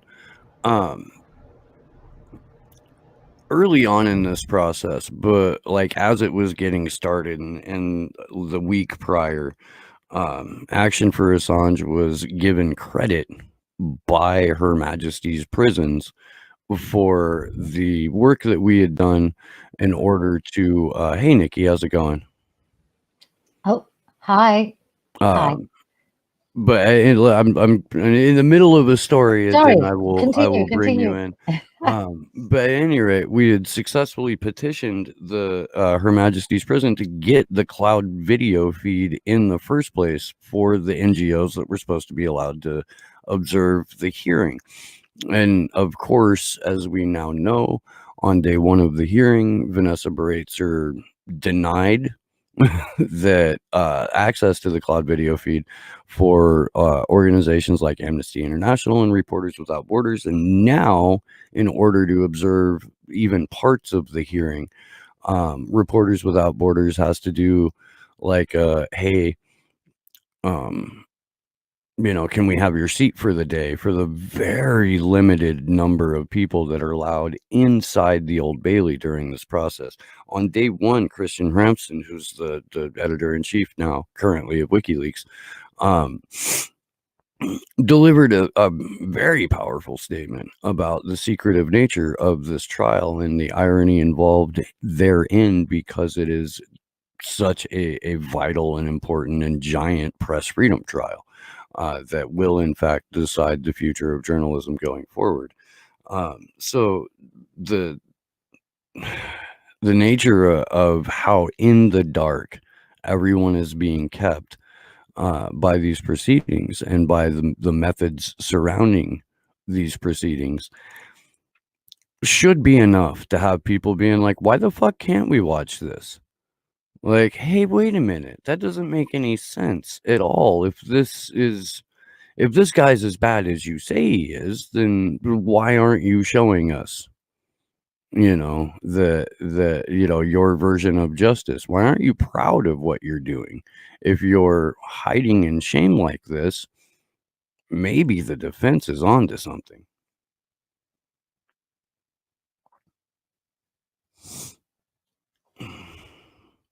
I realize that there's dead air. I'm just trying to scroll through chat here for a moment. Nikki, you can jump in whenever now. Nikki's like, fuck it, I went to go get tea. Piss off. No, I got organized. I have my coffee. Get fucked, hippie. I heard that. I did. Good morning, Nikki. How are you? I'm fine. How are you?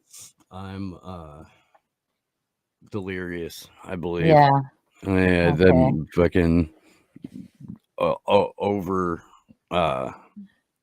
caffeinated and low on sanity. Well, that's okay, because the rest of the world is, not caffeinated and totally insane. So you're a step ahead. Can you hear me properly? I'm wearing earphones today. Yeah, we can Okay. hear you just fine, or I Just can at so- least. Yeah, just so I'm not Yeah, you're screaming fine. into my computer. And yes, I don't have to raise my voice, because before I was just yelling at the computer. So. I feel like I do that every time I'm on camera. So I've missed part of this morning. What are the highlights? So to bring you up to speed, and to bring anybody up to speed who may just be joining us right now, the witness for the morning was Maureen Baird. She was a former prison warden at Manhattan Correctional Center, and she's retired. She's done some consulting work for a prisoner advocacy firm, and her area of expertise is special administrative measures as it applies to pretrial defendants, not post-trial defendants, although she's had some fairly significant testimony to give on ADX Florence. Claire Dobbin was the prosecution's spokesweasel for cross-examination. She immediately jumped in with the let me discredit this witness, and y'all motherfuckers don't know shit about basketball, and fucking like everything that she threw at her. Baird seems to be much more competent or comfortable or less willing to be bullied than Sickler did yesterday. I think we can all agree that yesterday afternoon's witness was less than effective for the defense, at least certainly before the lunch break. Hyperglycemia can do that to somebody. Is that what that is? Maybe. I mean, Maybe he needed some food. That seems charitable, but I feel free to be charitable. That's fine. Juan Passarelli is entirely out of fucks now during the cross-examination process, and told everyone on Twitter, like, I'm not even gonna really tell you what's going on with the cross-examination anymore. I've given up on these shitheels. Here's what I'm going to do. I'm going to point out their manipulative tactics. And I'm good. Basically just going to be poking these people all day. Yeah. So, good. Yeah. So that's been fun. And if you guys, if you haven't seen Juan's film yet, on his documentary about Julian Assange. You should go do that. I Mm. will try and grab it for you and drop a link in the chat, which I'm sure I can do by just scrolling up to the top of Juan's Twitter page here. We had him on a Free Assange vigil the weekend it was released, I believe, to discuss the film. Some other, yeah, here we go. So I will be dropping this link into my chat, and Josh, if you wouldn't mind, or if you can, I guess neither of us can drop it into Nico's chat because we're not admins there. I can log into the A4A restream. So shoot it over to me, and I'll do that.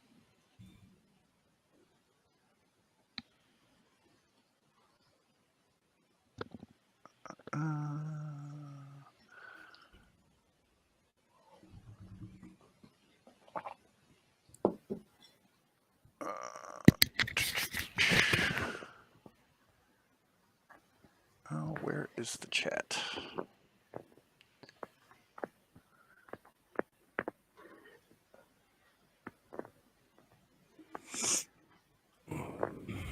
So I dropped it in our chat, and I'll put it on A4A's. Why am I not seeing it?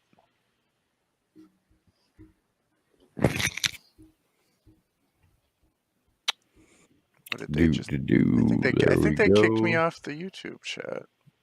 You what now? I said I think they kicked me off the YouTube chat. On Action for Assange? Oh, it's on the A4A one?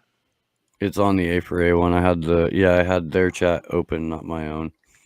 There we go. Now it's on Slow News Days. Okay. Easier to grab it from there. We run a tight ship here, in case you hadn't It's noticed. early. We're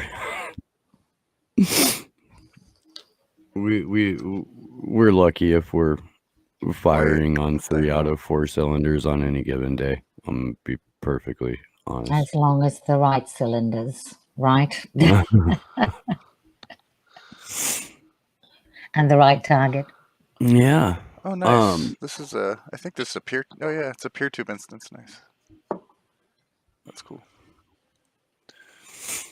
Okay, so picking back up now because we're back from the break and we're back to redirect. Yes, I see that somebody said, I think it was Beard that said Sams is not fit for humanity. Yeah.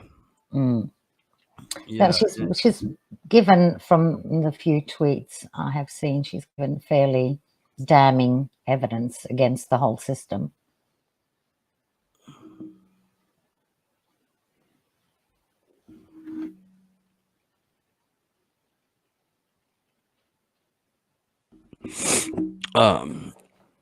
So going from the Assange defense account as of about 12 minutes ago, Ed Fitzgerald, re-questioning for the defense, establishes that a judge has referred to conditions for inmates under SAMS as solitary confinement.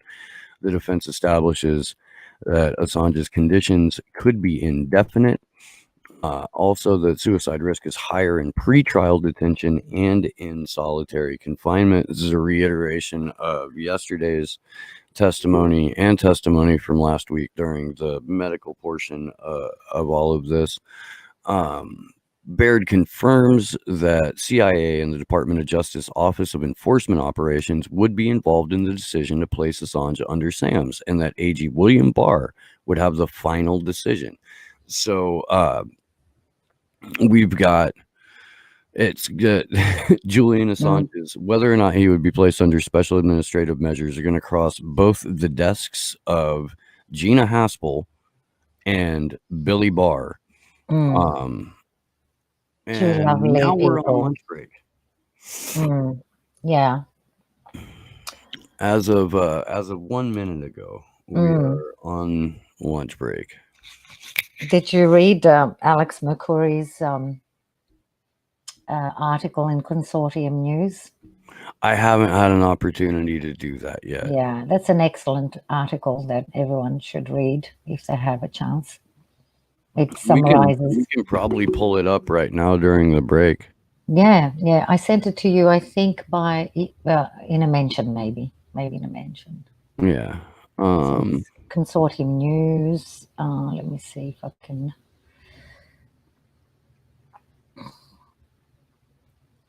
Yeah, I thought it was summarized the whole cock up quite well. I'm gonna have to look for that on Twitter. Yeah, then I'm having a hard time finding it on Consortium News' website. I'm looking for it as well. Oh goodness, might be easy to go to Consortium News on their website. They've been doing fairly good. I found it. Excellent tweets, actually. I found it. Not live, but their tweets are good. You found it? Yeah, I'm gonna send it over to Josh, and hopefully over the next handful of minutes we can get it up and on the screen and go through it during the break. Oh. I'm gonna try and find it and put it up on my screen too. Where'd you send it, Steve? Element. Okay, I see it now. Is it a video? I don't know. No, it's an article. Do you want me to set it up, or do you want to share a screen? I suppose I could just share screen it. Yeah, that's probably way easier. I mean, I can set it up if you really want to, but it's all right, man. But if it don't have audio, there's no point of that. I will put it up on the share. Oh, there it is. Yeah. Excellent article. Excellent. Green jump. So Alex Mercurius here, it cracks me up because, and I'll get into the article in a moment, but because of how animated he is and how incredibly proper he is, he gives me these really strong Mr. Bean vibes. He's very clever. And so I told Elizabeth Voss this in the middle of a Consortium news stream that he was on and she was on. And if you go back, I'm not going to tell you which one, but if you go back to that stream, there's a point where you can hear Liz snort laugh. And then she doesn't say anything at all for several minutes, and it's because she's muted and fucking unable to get that image out of her head. And that's all my fault for nearly derailing seeing live stream. I'm not sorry. I do it again. Okay. Well, but getting back to the article here. So, following the Julian Assange case has progressed through its various stages, from the original Swedish allegations right up to and including the extradition hearing, which is currently underway in the Central London Criminal Court, has been a troubling and very strange experience. The U.S. government has failed to present a coherent case. Conscious that British authorities should, in theory, refuse to extradite Assange if the case against him were shown to be politically motivated and or related to Assange's legitimate work as a journalist, the U.S. government has struggled to present a case against Assange which is not too obviously politically motivated or related to Assange's legitimate work as a journalist. This explains the strange succession of one original and two superseding indictments.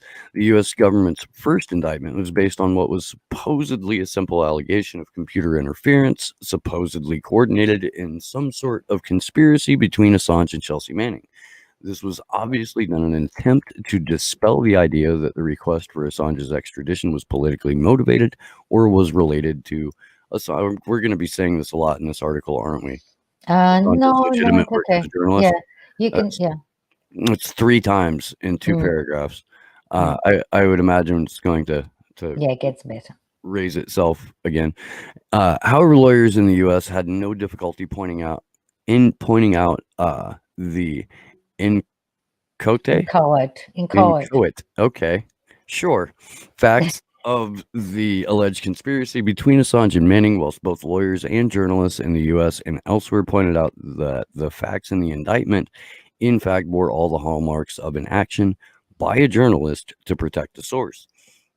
The result was that the U.S. government replaced its indictment with a first superseding indictment, which this time was founded largely on the 1917 Espionage Act and was therefore closer to the real reasons why the case against Assange was being brought. However, that made the case look altogether too obviously politically motivated, so it has in turn been replaced by a second one, presented to the court and the defense team virtually on the eve of the trial, which is sought to veer back towards strictly criminal allegations, this time of involvement in computer hacking. I'm not entirely sure that I'm going to go through all of this lengthy article, but no, I mean, there are bits and pieces to highlight. If you have any sections that you're already familiar with, I should have highlighted it earlier. Let me have a quick look again. Well, it brings up all the confusion and the things that we were discussing yesterday as well about the validity of a trial that starts on this original indictment that's replaced by another indictment twice. And so he becomes more specific later on in the article.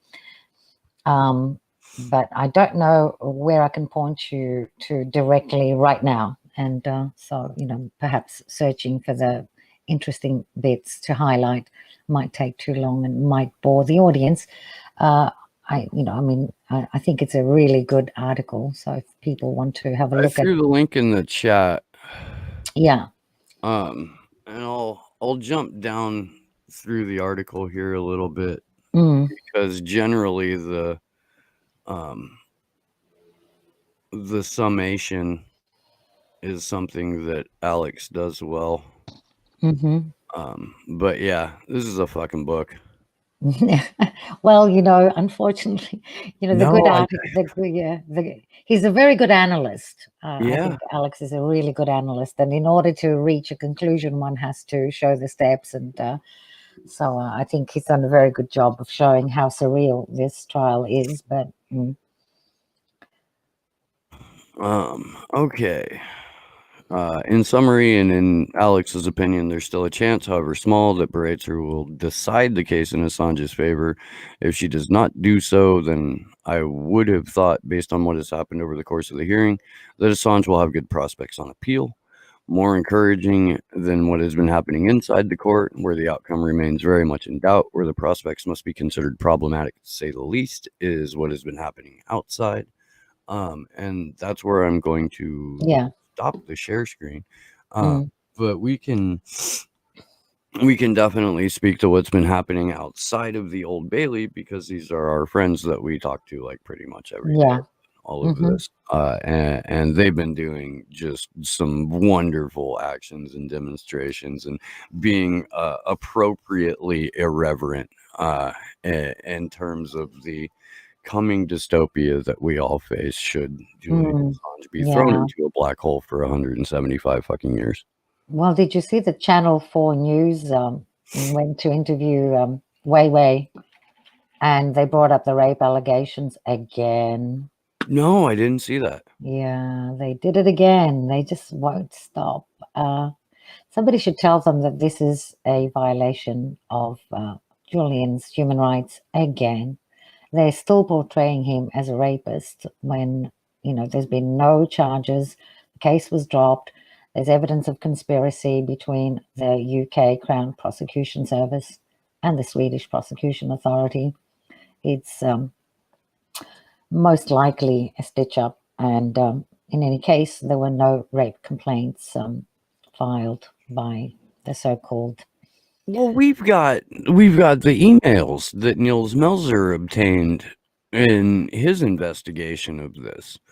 And Yeah. we've got orders from the UK saying don't get cold feet and don't file charges and keep him in limbo. And we just need to get him on Swedish soil. And And this is not just any extradition case like all the others, yeah, etc., etc. Yeah.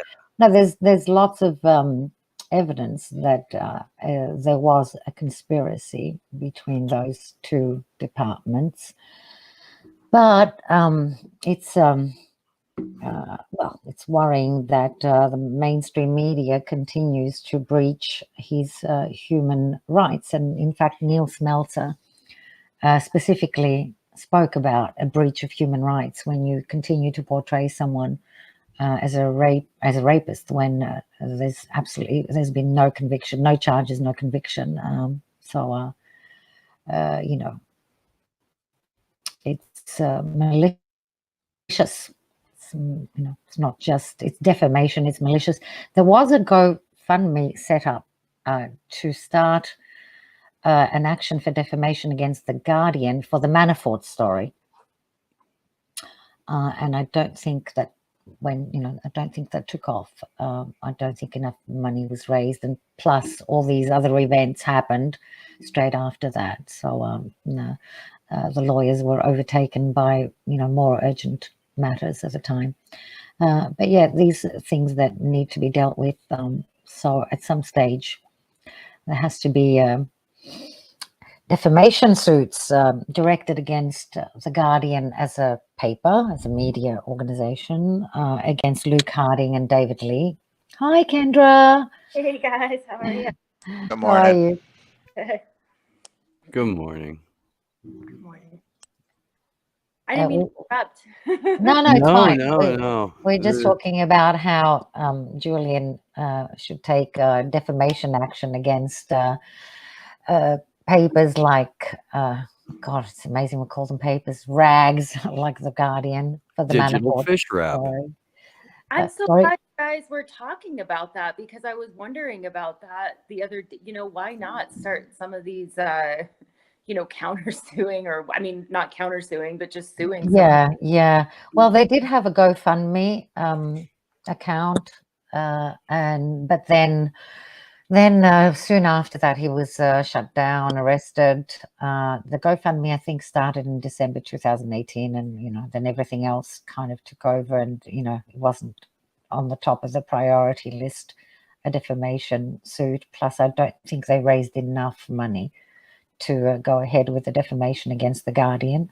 But I was talking about Channel 4 yesterday that, went up to Weiwei, the Chinese artist, and was asking questions about the rape allegations and what he thought about them. And I was saying how this is a continuation by the mainstream media of violating his human rights and defaming him. So yeah, they're continuing with their so-called rape smears in the midst of all this. They are incredible. Well, there's some organizations that are just never going to let that die because they know that their readers are only capable of processing fact-free red meat. I don't think they're worried about their readers. I think they're more worried about their bosses. And certainly, but look, as somebody who interacts with an audience on a regular basis, at least in this format, in the format of the independent media, and certainly it carries over into the established media. There's a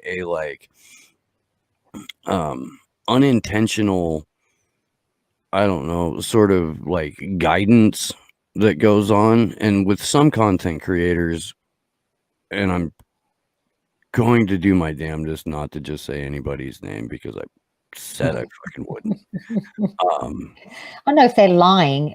If there are reporters out there who are lying, not supposed to. Anywho, well, if they're lying, some people, they literally train their audiences to only react to certain things, and at least in the U.S., those certain things are like wagging your finger at establishment Democrats and only paying attention to electoral politics and only paying attention to certain aspects of policy inside those electoral politics, and all other information that crosses those audiences' purview is filtered out and tuned out. And this is exactly the same in establishment media. So if your bosses want you to push this fake ass, debunked, dead and buried years ago rape story, that's what your audience is trained to respond to. So that's what you're going to push, because you're not a journalist. You're someone who carries out the directives of advertisers and oligarchs and feeds that bullshit to your audience, who is trained to respond to it and filter out countering information. Kendra, every time I see you in that hat, it reaffirms my instinct to try and trade with you when we were in DC. But I didn't want to give up. What does the hat say? Order another one. I so I had bought a A blanket. little bit more, just yeah. I mean, it's a Colorado hat, but Great, she yeah, great used, hat. like white duct tape and wrote "Free Assange" on it, which Great is hat. really fucking like old school punk rock about it, and totally fucking endearing. Let's make that, the latest fashion. Let's I- make a trend. Kendra's hat.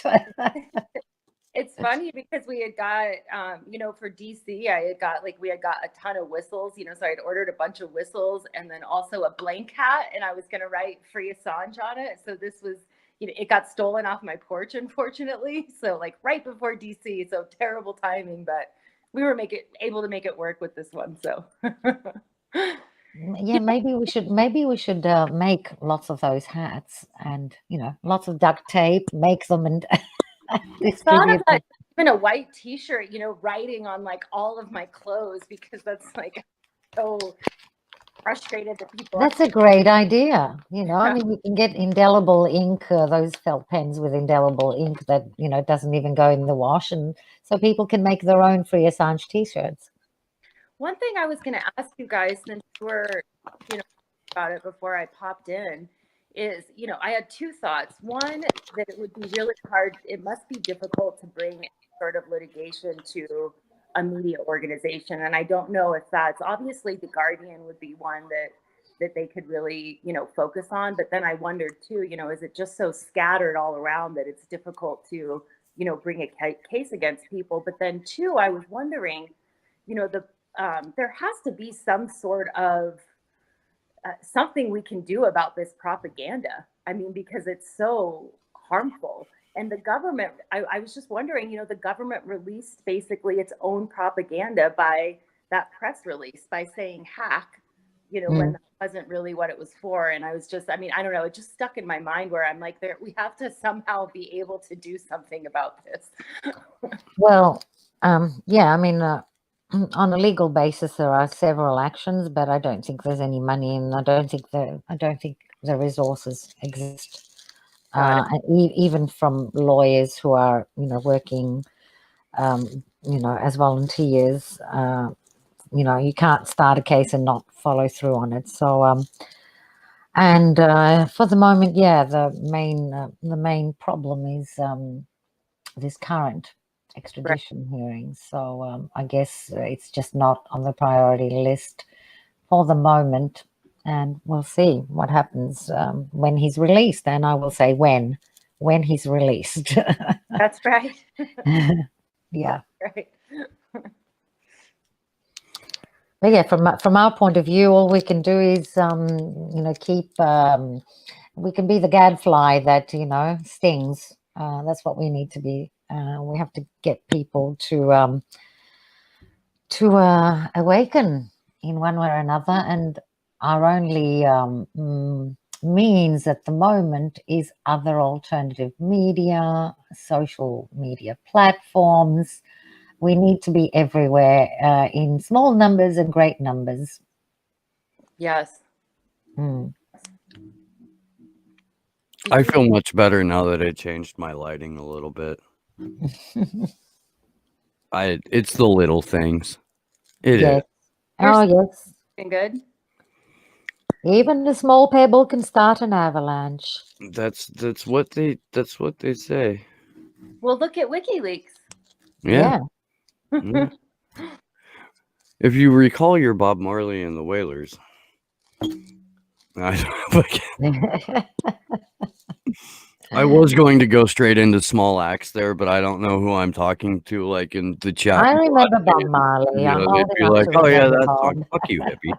Like, you know, There was one point where Susie Dawson had tweeted something, kind of towards the beginning about, like how long will they kill our prophets while we stand aside and look? And it's just, that same thing had been going through my head, and I was like, yes, there's so many applicable things.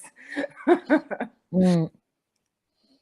Yeah, well, except yes, except that Julian is not a prophet. He's he's Yes. talking about reality now. It's it's not about the future so much. It's the now, the past. It's a very ugly reality. So yeah, but they're definitely killing our heroes, that's for sure, because God forbid that we wake up. However, for the rape thing, going back to what you were saying, what can we do? Women Against Rape has spoken in favor of Julian Assange on several occasions. So perhaps we could get the women's groups like that. So we're not relying only on media, but on organizations that protect women's rights, such as Women Against Rape, get them mobilized to get the message out that we do not weaponize rape. It's very dangerous. We're going to end up in a very bad spot if rape is weaponized, because nobody will believe anybody in the future. Yeah, one thing if something like that is treated so lightly. Well, and it does make a big difference. One thing too, I do want everybody to know that I understand that Julian Assange is not a prophet. So just to clear that up. But one thing, Nikki, it was, and Steve knows about this, but here in Denver, we had a connection to an art gallery, and we're still hoping that they come around. But the pushback was basically that the board was, because of the rape allegations, so we had sent an email back with the Lissa's speech, which was incredible at one of the Free the Truth events. We sent the full statement. Basically, we sent everything back, and the decision we got back was these two countries.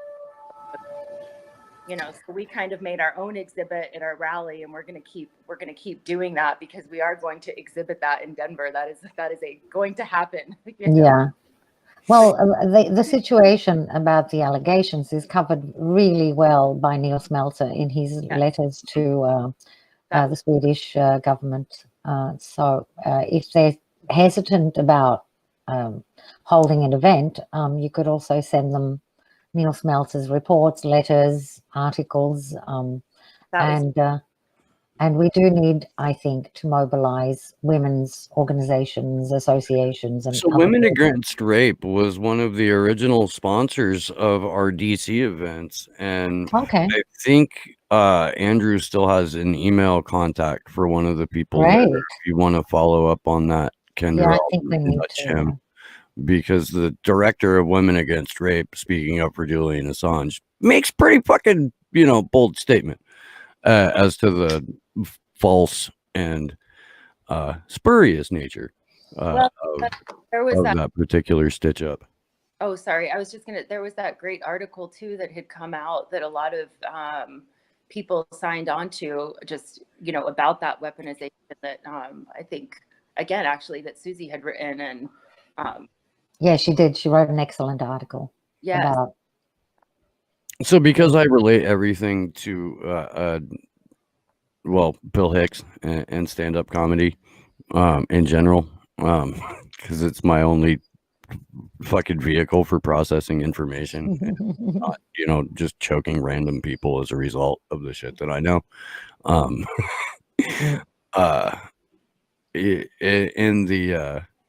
In And the bit he does about the world just being a ride, there's a couple of like key lines in it, and many people have been on the ride a long time, and they begin to wonder, hey, is this real or is this just a ride? And other people have remembered, and they come back to us and they say, hey, don't worry, don't be afraid ever, because this is just a ride. And we kill those people. Shut him up. I've got a lot invested in this ride. Shut him up. And we always kill the good guys. You tell us that. And let the demons run amok. Yes, that is. Yeah. And That's historically true, but has society benefited from killing the good guys? Society so has to. take the religious overtones out of it, or the prophet aspect out of it, although there are several people who consider Bill Hicks a prophet. I'm not one of them, but he is the deacon at the church that I go to. Well, the modern church is the media, unfortunately, and what they did to Galileo and Bruno Giordano. Most people are not aware of who he is, Bruno Giordano. He's the first martyr of free speech. There's an excellent movie done about him by some Italian guy in the 70s, I believe. Some Italian guy. I'm familiar with his work. Yeah, I can't forget the name. Yeah. But can I look for the photo? I've taken a screenshot. It's really disturbing. A photo, not of the actual guy, because he was, burnt at the stake sometime in the 1500s, I think. But I took a screenshot of the movie. So let me just find it, and somehow, is there a way for me to put it up? In the lower left-hand corner, there's a rectangular box, and if you okay, let me find it first, because I'm not that high tech. So let me find Bruno.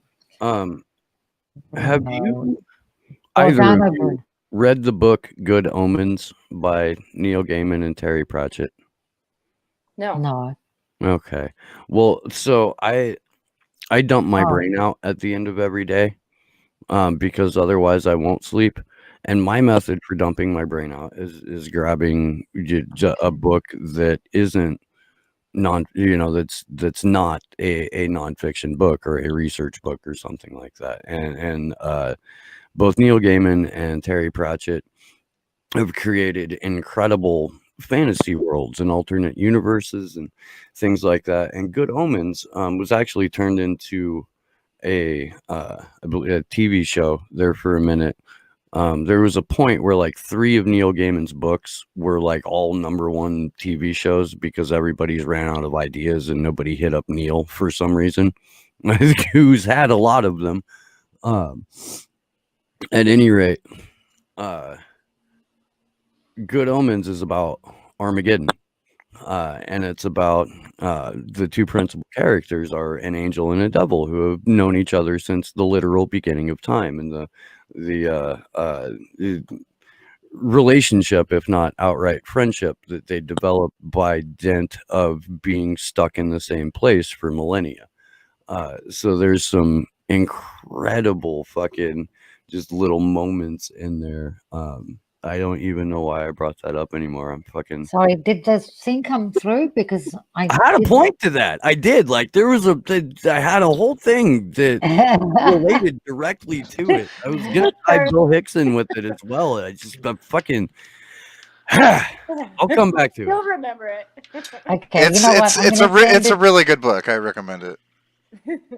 Is it a series or is it just one? I have owned and re-owned and owned and re-owned and given away and lost and gifted and bought for the sole purpose of giving away, and fucking sat down and like forced people to start reading it in front of me because I knew they couldn't put it down after they were like 80 fucking words into it. It's really good.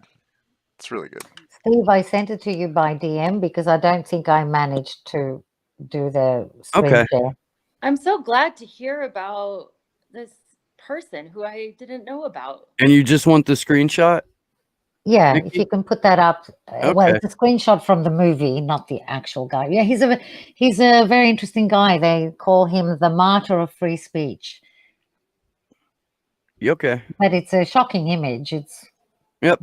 this is what we're still doing. Oof. Yep. Martyr of Infinity, Giordano Bruno. Yeah, he was that was done to him by the church. And we have a similar image with a duct tape today. We really do. I'm bad at that shit, but maybe we can get the American flag over Julian's mouth juxtaposed next to that particular image. With Yeah, a little Talking Heads quote, next to it, because it's the same as it ever was. I've got screenshots of Julian with duct tape. Let me just send one to you by DM because I'm not managing. Yeah, I'm gonna reiterate the fact that I'm a technological fucking munchkin, welterweight, There you go. This is one I like. punching way above my weight class. You've gotten on a little this. better with it. This You're is one going I to like. allow me my moments of self-deprecation, Josh. You are. It's one of my more relatable features.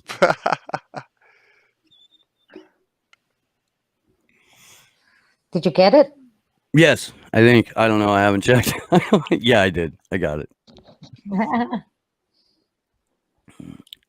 Yeah, I will. I actually do have the software to fuck around with that on this computer. But I'm not gonna do that in the middle of a live stream. So where are we? Are these guys are not on break yet, right? Yeah, we're on lunch break right now. We are on lunch break? Yep. Ah, okay. We should be in the next 10 or 15 minutes, for 10 or 15 minutes, be being joined by Kevin Gostola, Oh, great. who is He's been doing such an incredible job. I mean, this is like,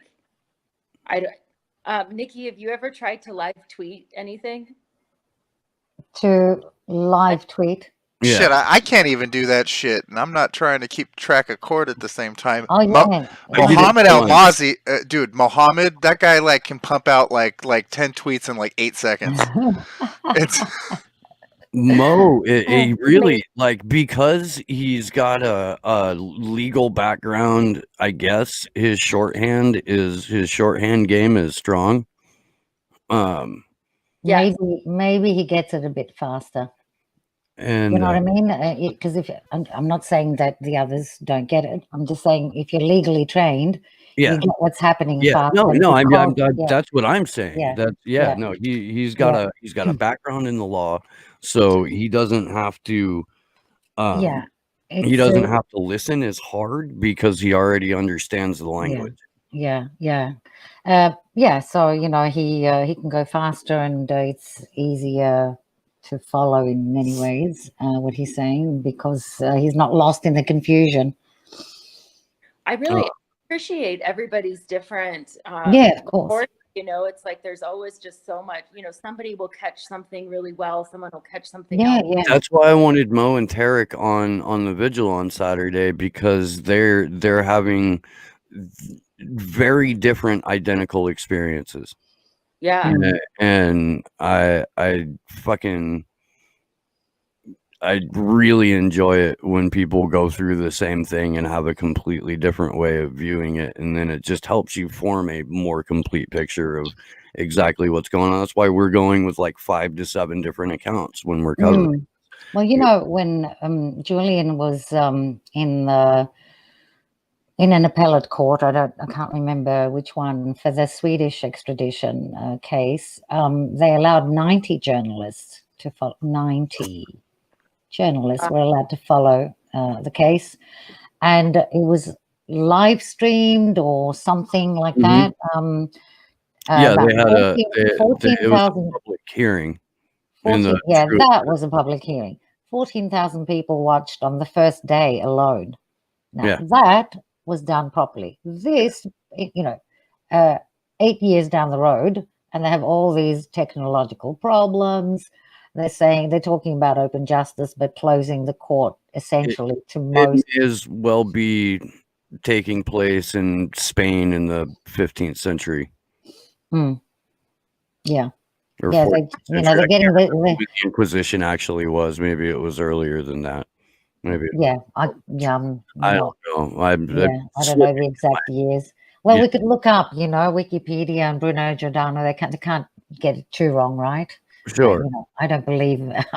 If Mel Brooks can figure out when and where Torquemada was up to, I'm sure we can.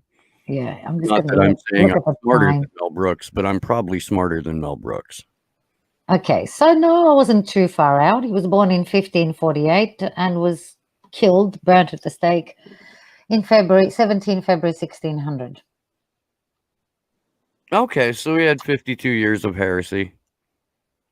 Yeah. Okay. He didn't have a long life. He spoke the truth and they burnt him at the stake. See, I'm like, I've already died twice and have nearly died another time. I've been in the bonus round since I'm like 27 or 28. So, I'm not, Yeah. I'm not kidding. So yeah, when I look at somebody who's even my age now or like a decade older than me, I'm like, shit, you had a long go at it, Perspective. Now my audience is like, that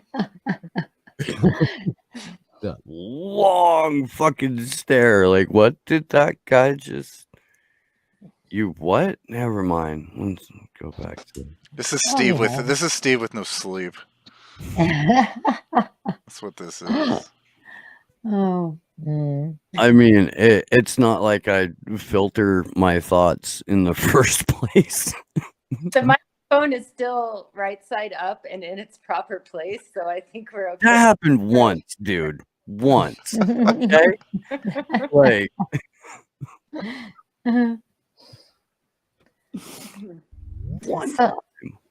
So, yeah, getting back to. We got a Kevin. Hey, Kevin. Hey, it's a party. It's a party. It is. Yeah, there's a few of us here. Good to see you. How you doing this morning, my friend? Pretty good. I'll let you keep going, and I didn't want to interrupt. So is that the green room at the Laugh Factory from where you've been reporting this week? Yeah. You were fucking cracking me up yesterday, and I thought that I was supposed to be the funny one, so I was, hurt. It was too much. I honestly had a difficult time managing it. I've held it together throughout the whole trial, but that cross exam yesterday was just, I couldn't believe it. Even I was even able to tolerate the picking at a U.S. attorney who was brought on to be the expert on Espionage Act law. I was able to tolerate her on that, but just talking to this guy, it was the combination of Joel Sickler not caring at all. Like, it was so clear he was done. He did not want to be part of this, and I think he regretted ever agreeing to help Assange with this case. That was how I felt. And then there was Claire just insisting that she's going to ask questions that he can't even answer, that he has no experience with any of this. It was excruciating. That's 2 hours of my life that I'll never get back. Oh my God, dude, it was painful. Like, I thought that last week with the medical testimony was painful. In fact, I know it was. But like, yeah, yesterday was, or at least with Sickler, that was more demoralizing for me than the entire week of medical testimony. And that shit actually brought me to tears.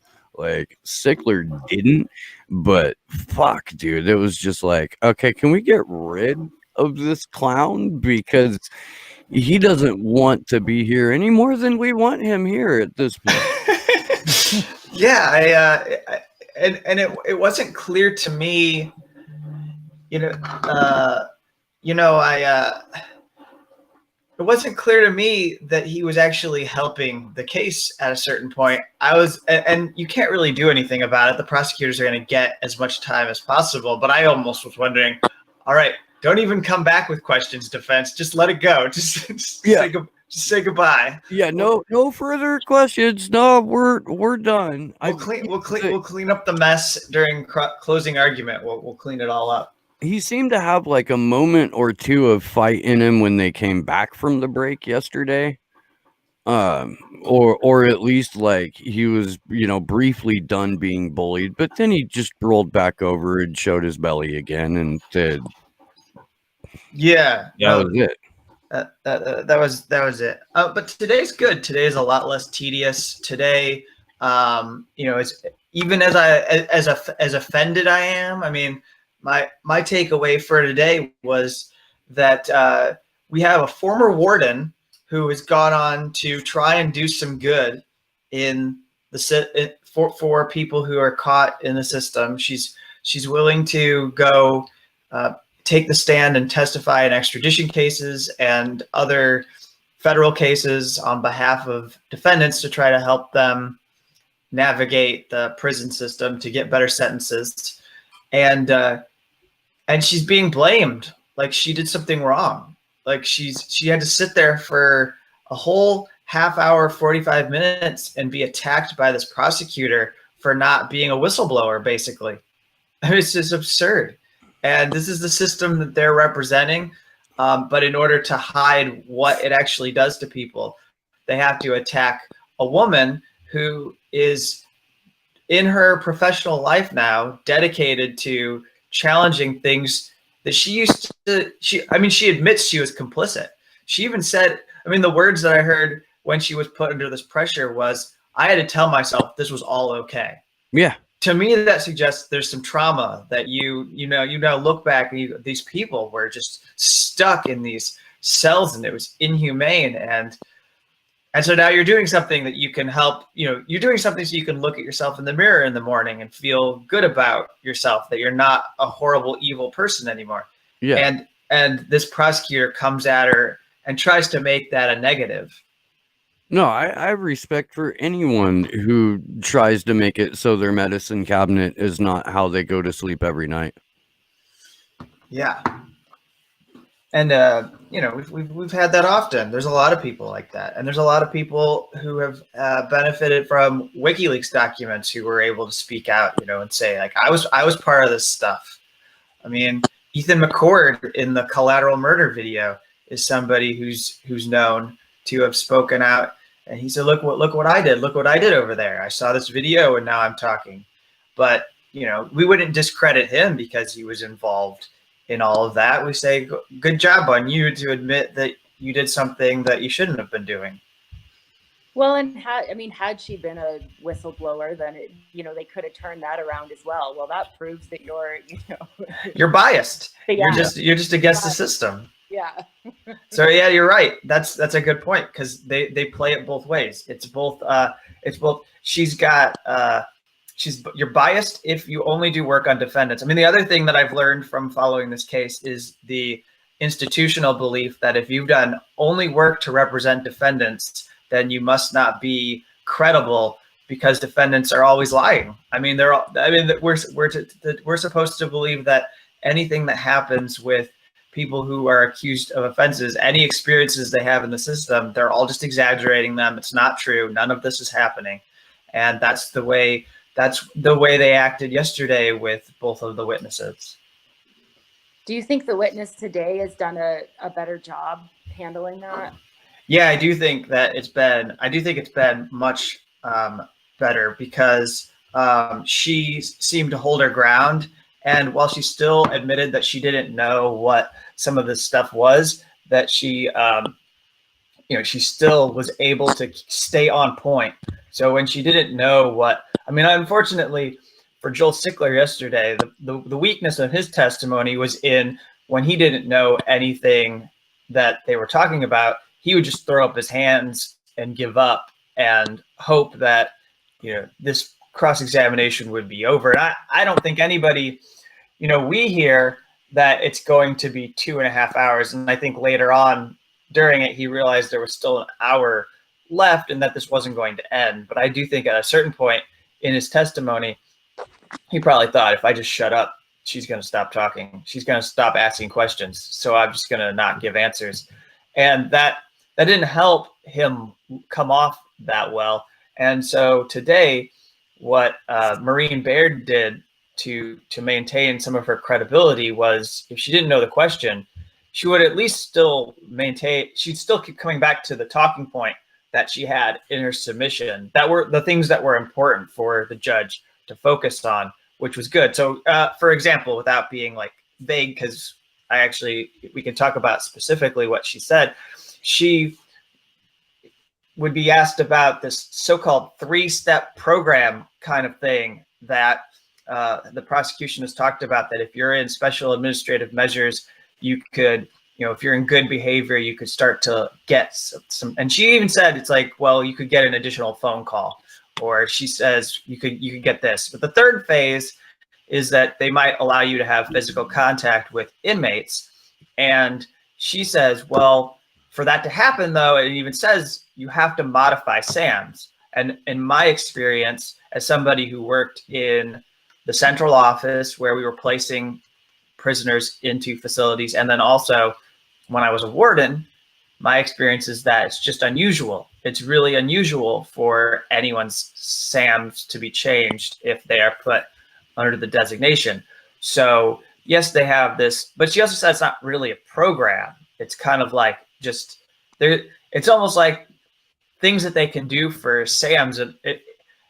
I don't know, like it's not, it makes it seem like it's kind of like It's their cover your ass material.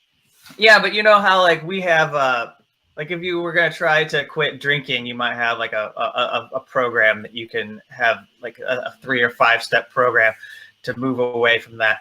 But it's not like that. Like it's not organized in any way. It's just at their discretion.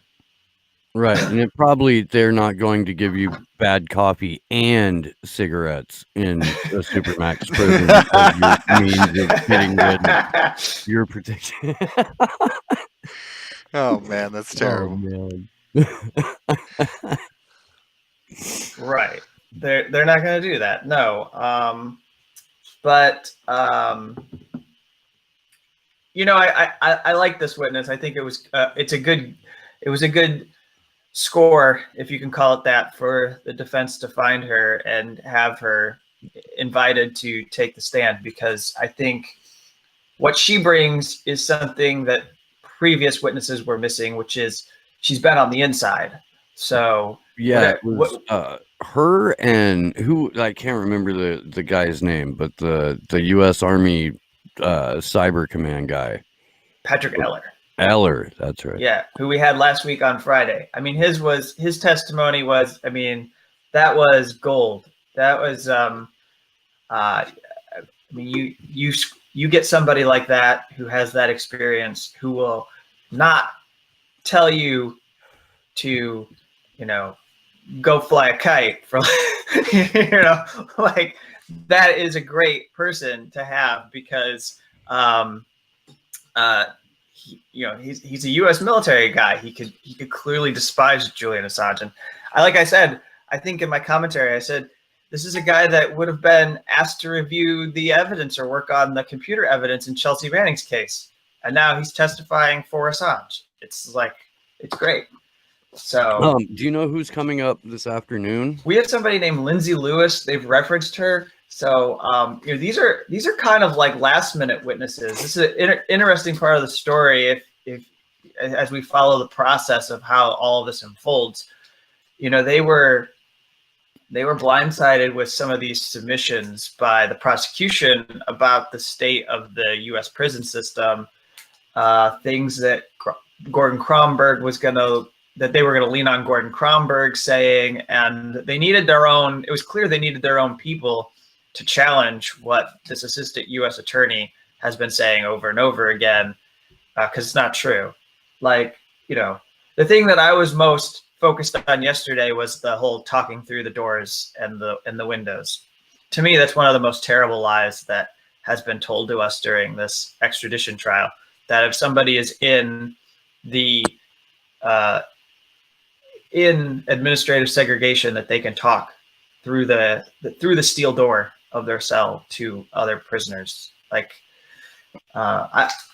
think in my fantasy, I would like to stick the entire prosecution team in the ad seg unit of the Alexandria Detention Center and see how long they can carry a conversation without losing their minds. I think that'd be a great exhibit. I think we should do a test. Just have the judge tell him to go there and send her a video. Right. I know. man. Let's take a field trip. Yeah, Yeah. I'm getting a little stir crazy with this Old Bailey courthouse. Let's all charter a Right. jet and we'll go to Alexandria Detention Center. Isn't everyone else unnerved by that glass box back there? Wouldn't you like to just get out of that atmosphere for a minute? right? That'd Let's be go to good. ADX Florence. You know? Oh yeah, well, I think we should probably take a field trip there because we keep telling so many lies. The prosecution won't talk about what actually happens there, and the defense can't seem to find witnesses who have actually had a lot of time there. So we've all just this is as much as I'm on the Assange legal team's side for most of this. I do think that like one thing that they're lacking is somebody who can speak in more detail about ADX Florence. I'll also just put out my own dissent here, which is I kind of actually disagree with them. I've been mulling this over in my head, but I have done a lot of reporting and coverage of the communication management units in Terre Haute and at Marion County, Illinois, because there are known political prisoners that have been sent there before. And I actually think that it's a good possibility Julian Assange will be sent to those because and those aren't a picnic. Those aren't. I mean, it's not like he's gonna be staying in a boutique hotel if he goes to the CMU. It's pretty harsh. Like the Center for Constitutional Rights has had their own cases against the CMUs, and they're pretty horrible. And it's not too much different from ADX Florence. Nikki, you wanted to jump in? Yeah, hi, Kevin. Hey, I just wanted to ask about the transcripts because Mary Kostakidis applied to get them from the court, and then Beretta said she has no say over it because they're privately owned. And apparently, the people doing the transcripts are paid for by both the prosecution and the defense 50-50. yeah. So is there a way for you journalists to get the transcripts from the prosecution? Can you get them to agree to release the transcripts? So I think the issue here is kind of a logistical one, is that you're not going to get a transcript from anybody during the actual extradition trial because they have to prepare it for release. And the problem is that they're busy working on the case. So to be fair to Mary, I understand the frustration, but I don't think they've actually said no. What they don't know is who's the person that's supposed to deliver it. And see, the problem is that normally the court would have to put together the transcript and then they would release it. So they do all the labor to get it prepared to give to the journalist who was requesting. So somebody on the prosecution team or somebody on the defense has to prepare it for release. So I don't know what Mary's asked for. She's asking for all of it because I don't know if they're going to give her. She asked For all She of it. asked for all of it. She Yeah. asked for all of it because there've been so many problems following the trial with the technical problems and the video Sure. links, etc. So she's got good reason to ask for it even before Yeah. it's, I'll reiterate here real quickly that if you go to Tariq Haddad's website under archives, he's got all of the skeleton arguments from the prosecution and the defense and all of the witness statements for the first 2 weeks, not transcripts of testimony, but their prepared statements, Yeah. which are also incredibly useful. And how like Tariq's put together an incredible research tool in that. And then Andrew has taken it upon himself to like scrape all of the live tweets from basically every account that's covering this. That's good and of has him. put together a summary of events that also include like the daily update videos from DEA and Christian Harrison and Rebecca Vincent's running commentary throughout. And that is a project that he's devoted an incredible Okay, I amount have- of hours to, and all that spare time we don't fucking have. I have another question. The CVP video links, is everything recorded there? Is that actually recorded, or is it just live streamed but not recorded? Oh, I don't think they're. Well, I don't know. I can't answer that question. But as far as I can tell, it's just that there's a live feed that is being fed to us. Maybe they're taking a video recording, but I haven't heard anything about them recording. Because that's the court. That would be the court. The court would be recording it. Okay, I mean, so we could FOI. I certainly am not taking recordings, and you know, they would not want me to. Yeah, no, I'm just thinking we could FOI the recordings. If they existed, yeah, I don't know though. Or we could ask them if they exist, and they have to say yes or no. Well, they would be public records because everything that has been done has been open court. There hasn't been any private sessions yet. Okay, so we'll try and FOI. Sorry, my battery is about to die, so I'm going to plug it in. Sorry, I'm just going to turn off my camera. And Sure. We know from Declassified UK's reporting how hard it was to get any public information about a case in which Breitzer was involved in. So is this going to be another one of those things where because she's the magistrate, it's basically scrubbed from the internet? Well, I just maybe the answer is no, because the defense and prosecution control the transcript. She's expressed frustration because one of the things she actually said related to the transcript of court proceedings is it's out of her control. And like, I can tell that she's not happy that what happened is the defense decided that they were going to pay for their own transcript. This happened early back in February. And when they decided they were going to do their own, the prosecutors got really fussy and upset, and they made a big deal out of it. And then she said, well, if you're both agreeing to it, if you both have access to the transcript, then I don't see why I should have to stop it. So you're paying to do a transcript. You know, she decided she would allow it if there's an agreement between both of them. But what that meant is then that if the prosecutors wanted to be part of it, they had to kick in their own money to pay for half of it too, because the defense was paying for it out of their funds. So now it's actually combined that they're both paying for transcripts. They both have the records. They don't have to wait on the court, which in some, you know, you can see how that might be good because you don't have to keep asking the court to get you material, and you have it on demand if you want it. It's your transcript. But they have it, and I mean, I see no reason why the defense wouldn't release these materials going forward so that people could have these records. Well, I mean, it seems like based on the nature of who the defendant is and the outlet that he captained, like it would be kind of a no-brainer to just hand all of it over to Christian Ramsden, who would then post all of it to WikiLeaks. Yeah, they could do that. Or there's also the Defend WikiLeaks page that they could just throw it all up under Courage's. Under Courage Foundation could share it with all the legal materials. So I do definitely hope it becomes available. Our plan in the interim weeks between the close of the hearing and the beginning of closing arguments in November is to each Free Assange vigil take witness testimony or at least a witness statement and just highlight and keep fresh in people's minds exactly what went on during the trial and why it's important to give a fuck about it. Yeah. I'm gonna have to drop out. We've got our second witness, and it actually is who I thought. She's pretty young. I didn't actually think that this was the person they were putting on, but this person is like, she must not be she's in like her 20s or something. So I'll be interested to see what she can do for the defense. So I'll check in with you tomorrow. Okay.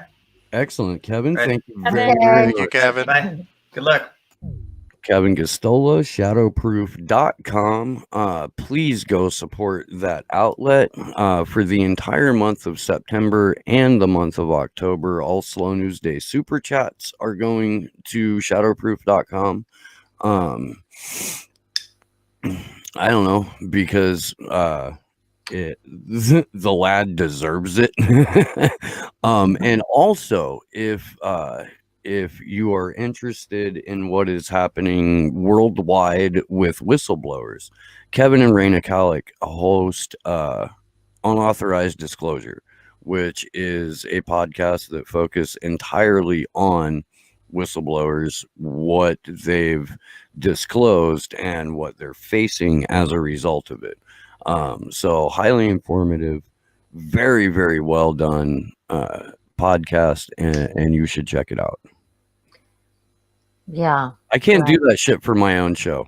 Like, I can't promote my own show like that. Like, I don't know fucking how. Like, it never crosses my mind to be like, and hey, but yeah, Well, we'll just all have to promote each other then. I'm not my own hype man.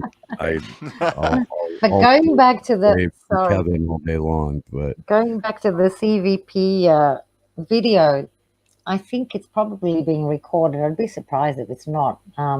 I think that the journalists who are serious about this case should get copies of the recordings.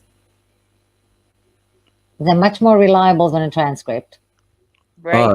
Liam Bobrick, I agree with you. Who's Liam?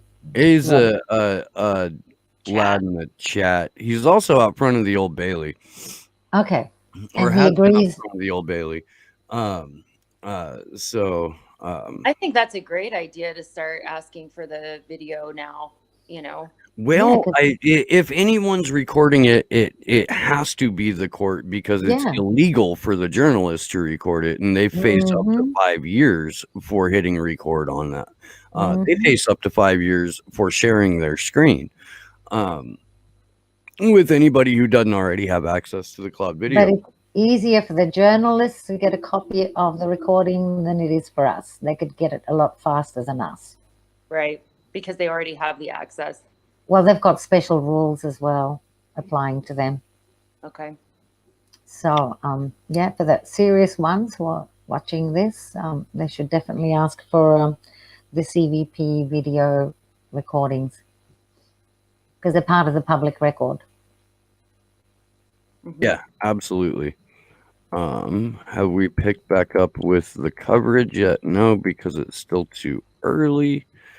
But yeah, for you in the chat, yes, this is another Lewis. I believe Kevin said Lori Lewis.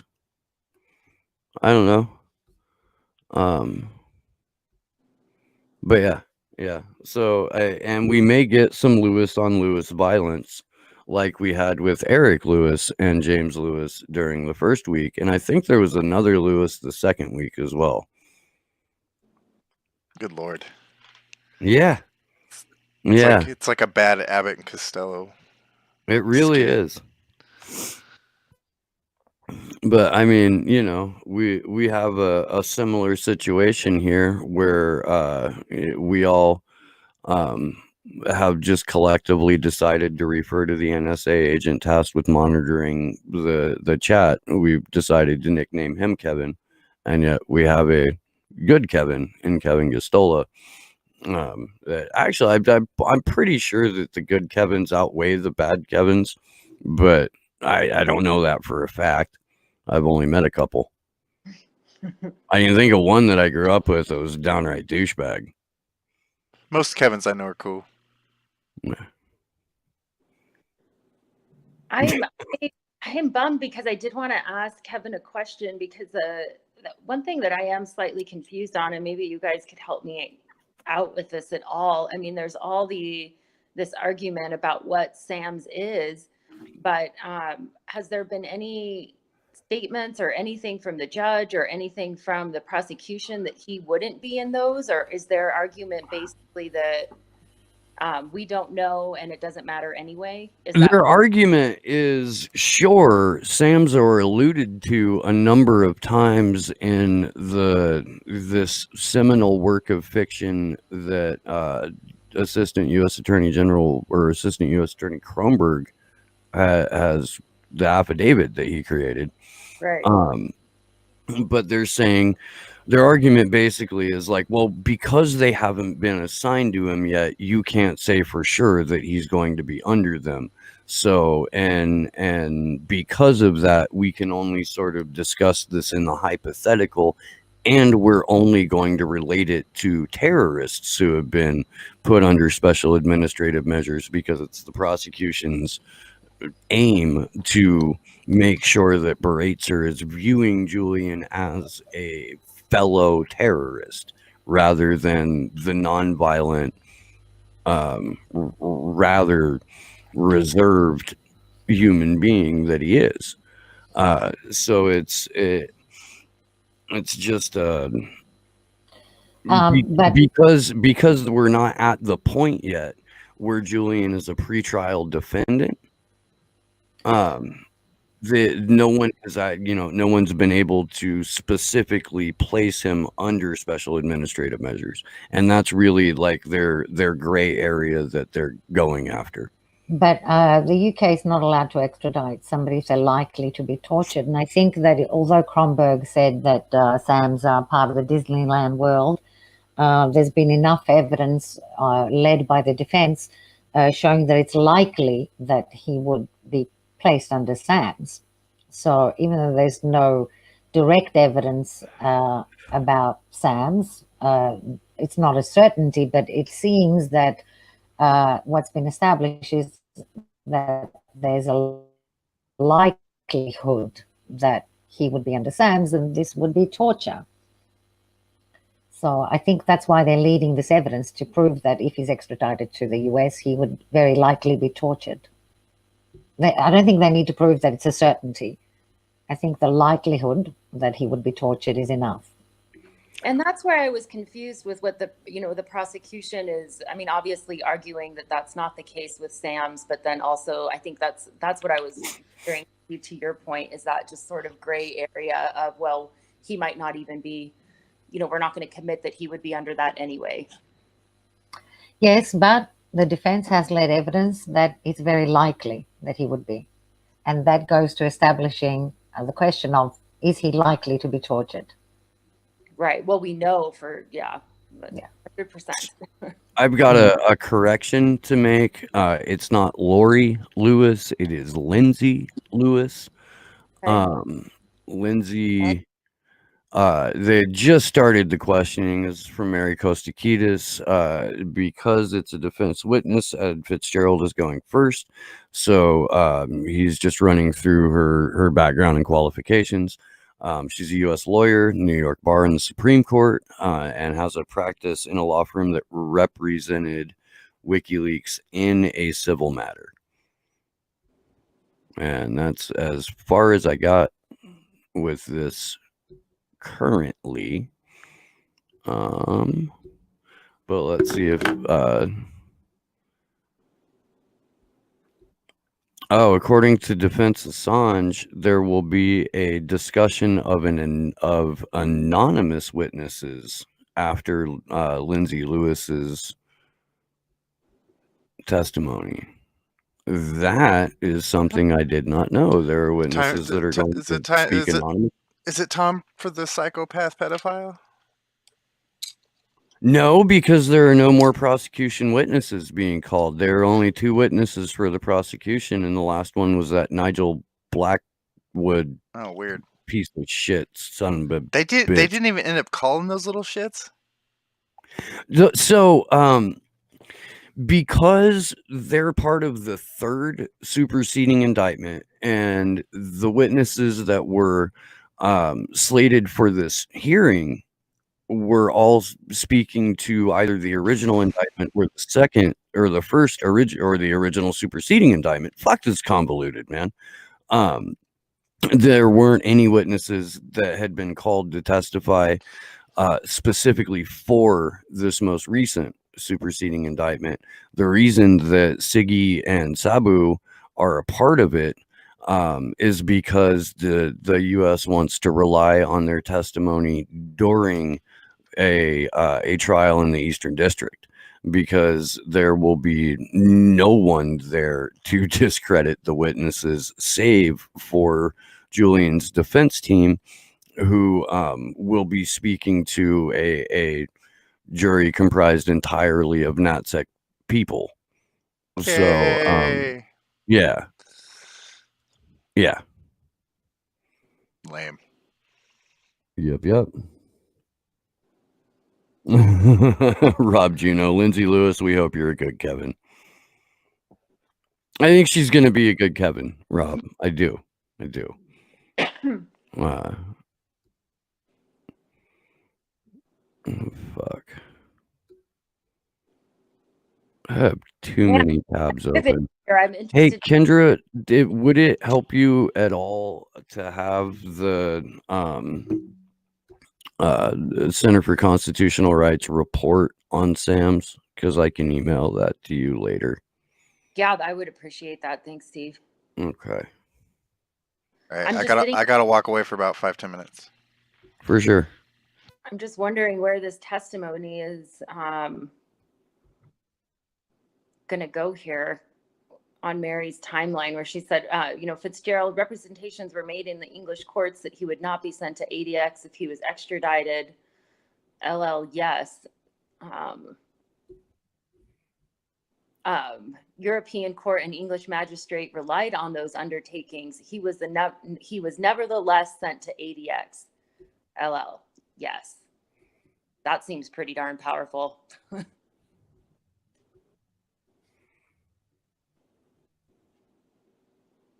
You're reading that off of Mary's?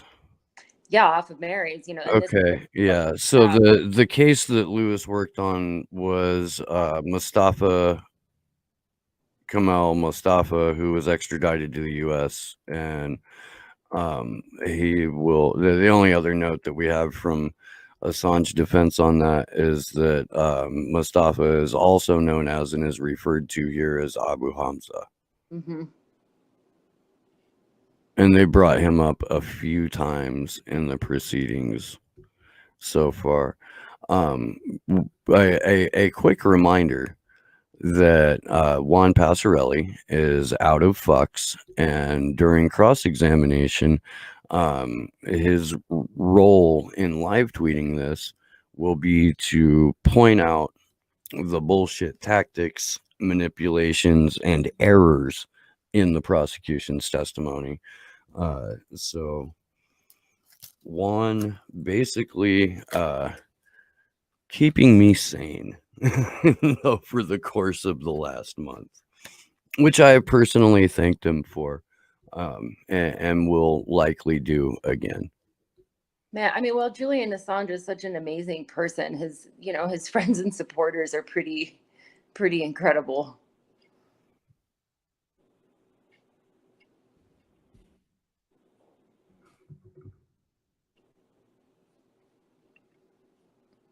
Okay. That was mic drop, I guess. I just, I was sending you the Sam's report. But yes, that was a very powerful statement, Kendra Christian. As well as just quiet. Just go ahead and Josh is having coffee, so we didn't have our dead air notice. Josh has given us some leeway on the morning shows and said that dead air is acceptable for brief periods because we're fucking masochists and we'll be able to it a little bit is excusable. Yeah, the floggings won't be happening. Right. During a vigil at night, then the floggings continue until morale improves and the dead air goes away. It's true. Yeah.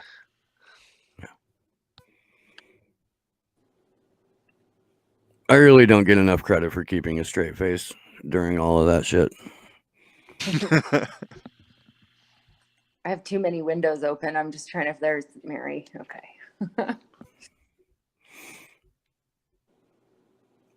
No, that's not right. So Lewis, and from Juan Passarelli,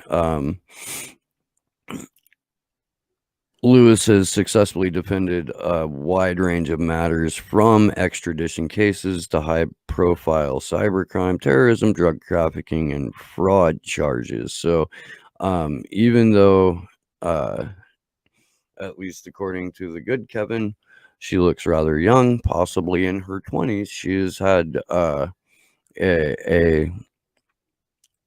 pretty high profile career. I'm going to guess that if you're a lawyer, at least all the lawyers that I know didn't become members of the bar until they were like their late 20s or into their 30s. Just because of the process here. That's in the States, probably. Yeah. Is she Yeah, she's with the New York bar, so her bar registration is out of New York State. Mm-hmm. So I would assume that she's an American attorney. Well, she looks like she's in her 20s. Is she in her 20s? I'm I sure. haven't. Where are you seeing a picture of this She chick? might be a very young-looking 40-year-old. Where are you seeing a picture of her? I haven't, but does Mary Kostakidis? Oh, I suppose we could look her up. She looks like she's very young and pregnant.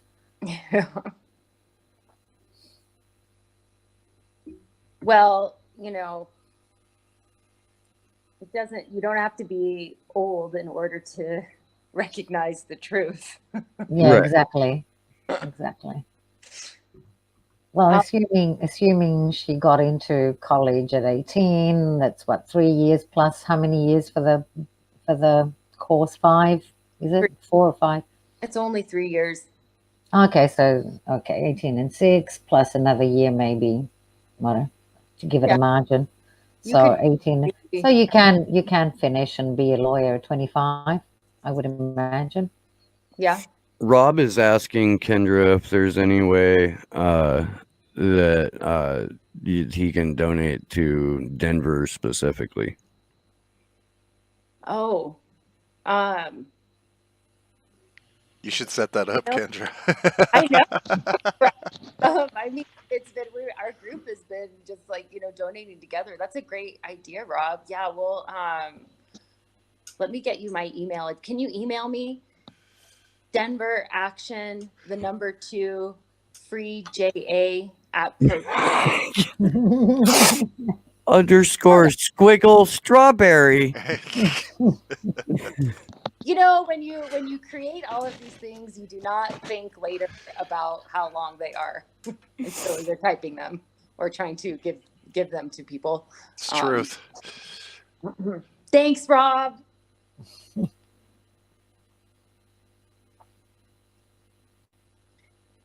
Can you explain the difference between the inner bar and the outer bar in the UK, Nikki? I just saw in the chat here from our inner bar. In the UK, we have an inner bar and an outer bar. I don't know anything about an inner bar and an outer bar in the UK because I'm not a UK lawyer. Right. But I know I didn't know there if is you're a familiar or distinction. not. There is a distinction between solicitors and barristers. So I don't know if but I don't know anything about the inner bar and outer bar. And then amongst the barristers, you've got the highly ranked ones, the QCs, and those are political appointments. It's got nothing to do with merit, really, So, Okay. yeah, they were appointed by the Queen as Queen's counsels, and Right. otherwise known as silks. But generally, barristers plead in court, and solicitors do the paperwork. Generally, it's a loose rule. But yeah. Well, our tech problems in the hearing are back. I saw that underwater. She sounds underwater. And now they can't see her. So according to Lindsay Lewis, and Mary Kostakidis, let's see. Let's go back up a little bit. What was the last one you read off, Kendra? I've got it up if you want me to read it. The last one Okay. Fitzgerald, European Court and English magistrate relied on those undertakings. He was nevertheless sent to ADX. Lewis, yes. And then also Lewis, he was held under Sam's pretrial in New York in Unit 10 South. He was almost never out of his cell, and we had difficulty seeing him, and he always had issues getting family calls. And then judge complains about the sound, and it sounds like they're trying to fix that now. Okay. To me, I mean, I think that that's huge. You know, here something was argued in the UK by the US saying that this wasn't going to happen, and then it happened. I mean, that's a big Yeah, on an undertaking, because, you know, an undertaking is a serious thing to give to a court.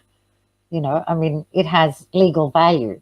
right. So they gave an undertaking to the court formally as a state and breached it, not only to the UK courts, but to the, sorry, let me just have a look at that tweet.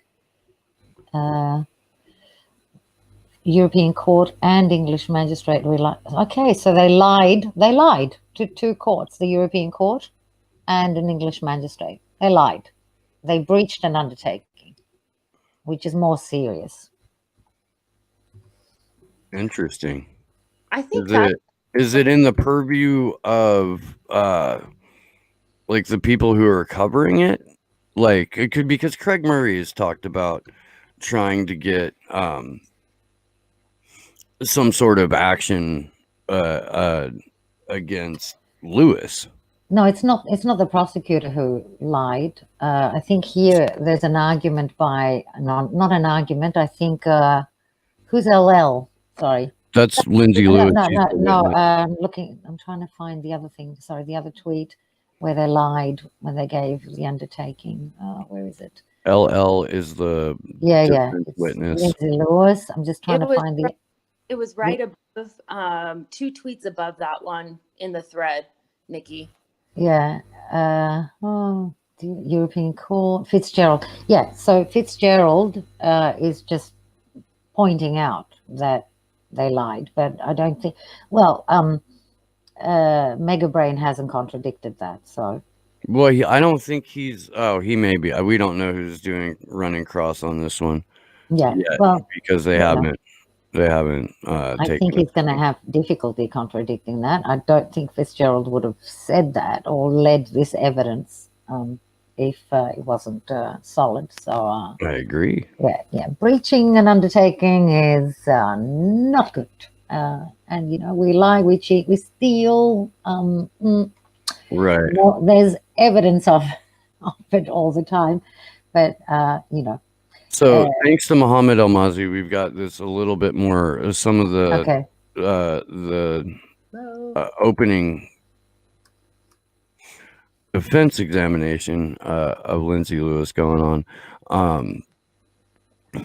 Let's see this. Yeah, that's what we were just talking about.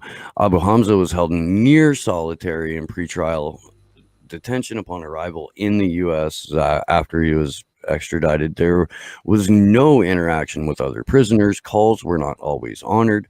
Sporadic. There were always issues.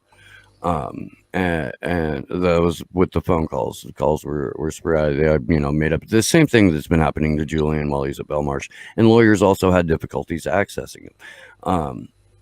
She says, I do believe that under the CFR, Mr. Assange would be eligible under SAMS, and that he would be subjected to them due to the national security nature of the case and the claim of the harm done. Mr. Assange will almost certainly be subject to SAMS, says Lewis. And let's see, the sound is improved, but they still can't see her. Let's go over here. So that's, again, this is the whole point. The idea that the prosecution focuses entirely on terror suspects is one thing, but here the defense is using what happened to Abu Hamza as sort of an example of how routinely SAMs are used on that genre of prisoner, and trying to draw a parallel that because Julian would be a national security defendant, that it would be an automatic ruling by the DOJ and the CIA to put him under special administrative measures, because again, it's not the warden of the prison that decides this. It's not the Bureau of Prisons or their board that decide this. It is the CIA and the Department of Justice who make the determination as to who receives special administrative measures in the United States. And they haven't even discussed COVID, right? In these facilities. They haven't discussed any other Not risks. today. COVID was mentioned in a couple of witness testimonies yesterday and last week during the round of medical questioning, and it was brought up a number of times. But the risks of COVID within these prisons, has Yeah, that it was brought okay? up What was specifically said? yesterday on both witnesses, in fact, spoke to, And and the prosecution was immediately trying to both downplay and dismiss that that particular reality, because it's the prosecution's job apparently to make U.S. prisons sound like a fucking luxury getaway that in no way, shape, or form would ever be able to let a virus penetrate its walls. Okay, right.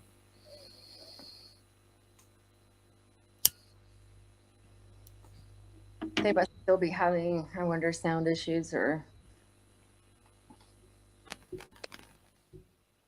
They're still having sound issues. Looks that way. I'm not seeing any new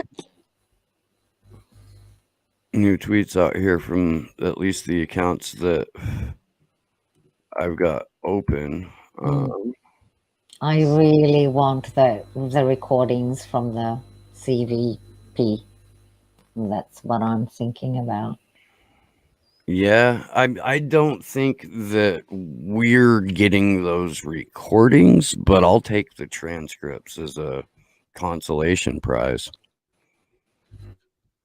Well, I don't know. I mean, maybe Well, both would be fine. available to the public. Look, if yeah. you guys want to go in, you know, if you want to like get a little pool of cash together so that we can obtain the transcripts and put them on like a shared space for us to use them, I'm into that.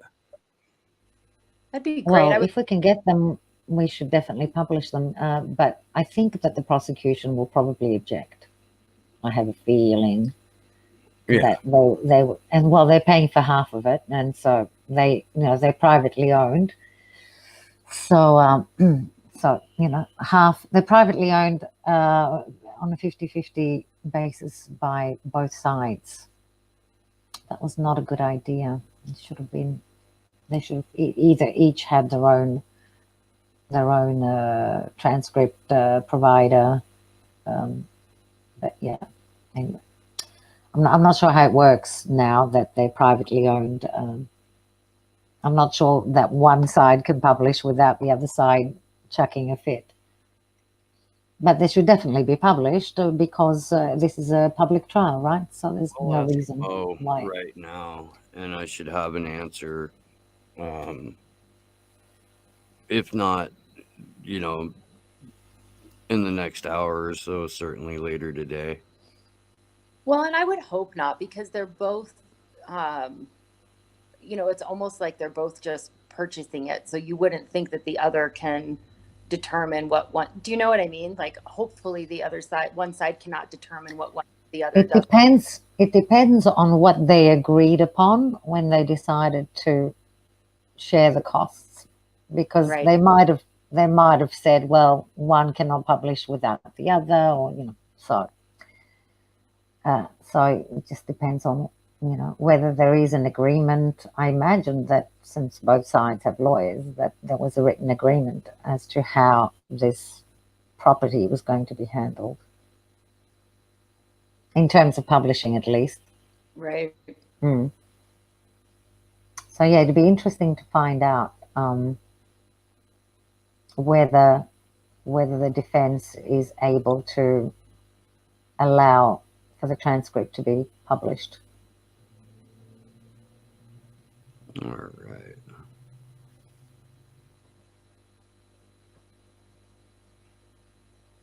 I hope it will be. I was thinking actually to, Rob's question, and I was like, we just need a GoFundMe that's just all for printing flyers and information and putting it on people's doors. And,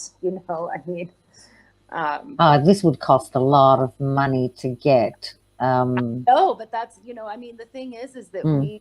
you run into stuff like just not a lot of people who are, I think, would be supportive, and people that we've met in our group, we've met through other means besides I mean, and in person, and a lot of people aren't online with certain different, do you know what I mean? It's just, it's hard to Yeah. find somebody, and Mm. but you're right. I mean, that's part of the reason why, I mean, we print our flyers and hand them out and do things like that, but that we haven't done a huge campaign is because it's so expensive to print things. Mm. Yeah.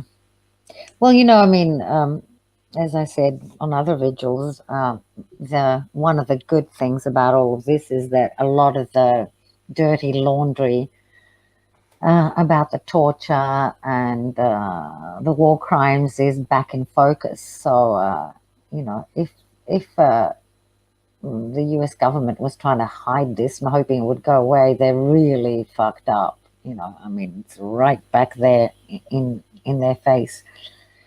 So, perhaps what would be good would be if civil rights groups in the States could get moving on this information that's coming out. There's a lot of information coming out about other people as well, and about the whole system and how it works.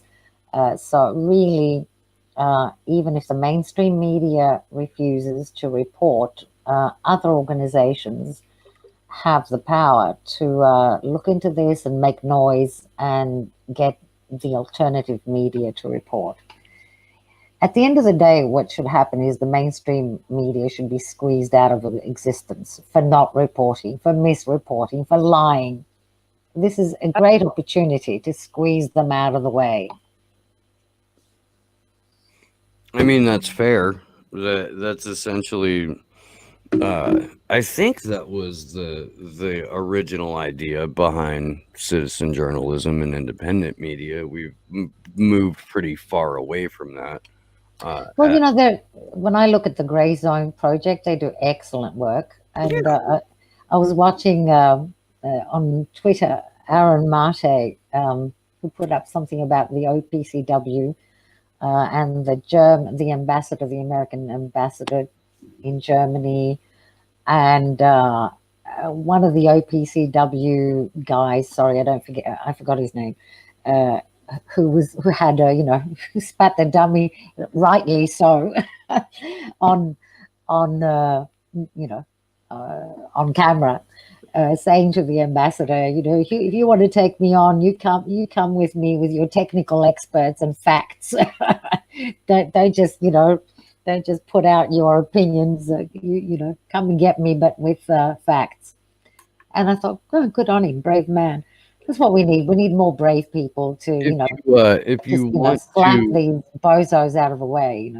If you want to watch some hilarious moments in interview history, you should look for Aaron Mate's interview with the one and only Luke Hardy. Oh, really? Oh, you haven't? Oh, God. I'm noting this. Aaron it's had great. Harding on to talk about the book that Luke wrote called Collusion. Okay. That's Yeah. the title of the book. Yeah. Collusion. Okay. So Aaron asks him, "Do you have any proof of collusion?" And Harding just melts down on like to the point to where like the interview's cut short and shit. Like he rage quit. He rage quit the interview. Yeah. What did he do? He rage quits the interview. Oh, really? Oh, wow. The interview. Fucking fills his goddamn diaper and fucking slams the door. Is there anybody out there that still reads his stuff? Yeah, apparently. Really? It was his books bestsellers? Well, yeah, and he's writing the kind of pulp Russiagate fiction Okay. that keeps it's basically like fucking Viagra for neoliberals. Okay, I wonder what his psychiatric illness is. Since we're all into psychiatric illnesses. I'm going to guess What's the his. psychiatric illness of a traitor to humanity? I won't call him a simple traitor. He's definitely a traitor to humanity. It says my microphone appears to be noisy. It'll say that from time to time. Oh, okay. Yeah, you can Especially ignore it. if you're like rolling a cigarette next to the keyboard or Oh, anything, wherever the mic thing I is, see. I'm too close to the keyboard. Maybe. it'll pick up. Oh, well, I'm definitely going to search for that interview between I'll Aaron send it Martin. to you. It was when he was with the Gray Zone, Okay. or not the Gray Zone. Oh, Real I'm sorry. News. I'm sorry. The Real News. My bad. Okay. Yeah. Well, Not very that- funny. that He was- said something recently on it too that was like, would you like to have another interview on it? I don't know. It's just parents. He did. I laughed. I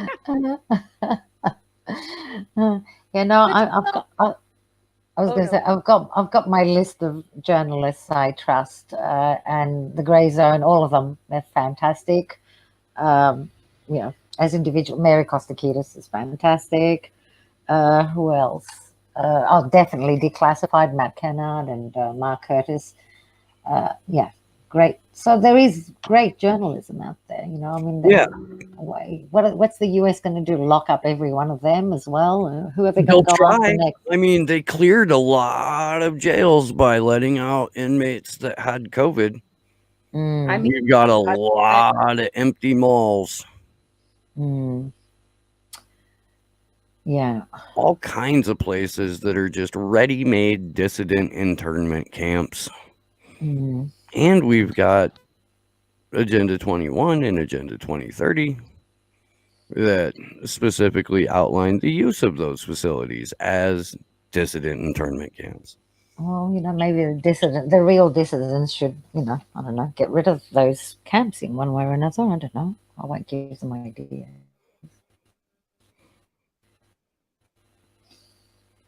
But definitely, I think that we need to mobilize civil rights groups, women's groups, trade unions, where, people have to get mobilized about the state of things before they get much, much worse.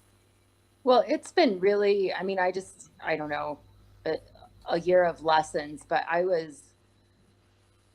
of how things work, honestly. I mean, I was shocked. Like our first rally, I'm like, what if I have like 50 people here? Do I need to, and I really thought that we'd also have a lot of activist groups that have experienced themselves, not being able to get information out or being reported on, incorrectly or anything. I just expected everybody to flock, to answer the call that's needed right now, which is the end of freedom. I mean, it's not an exaggeration. Sometimes I find myself tweeting or saying something. I'm like, gosh, it feels so, because we live in such an exaggerated society. Do you know what I mean? So that now really is like a big, big issue.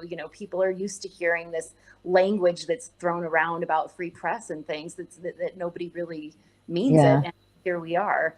Well, we only need 10%, as Margaret Mead said, you've got 10% on either side. You've got the 10% of the vicious barbarians, 10% of the really good people. Everybody in the middle could be swayed either way.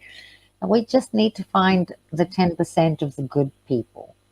And I think we're finding them. I mean, we see like here, KGNU, our local radio station, they interviewed our group for our rally. And then I've also heard, like I heard Kevin actually on an interview with KGNU, one of the shows there, so I do think that some of the local media is starting to report.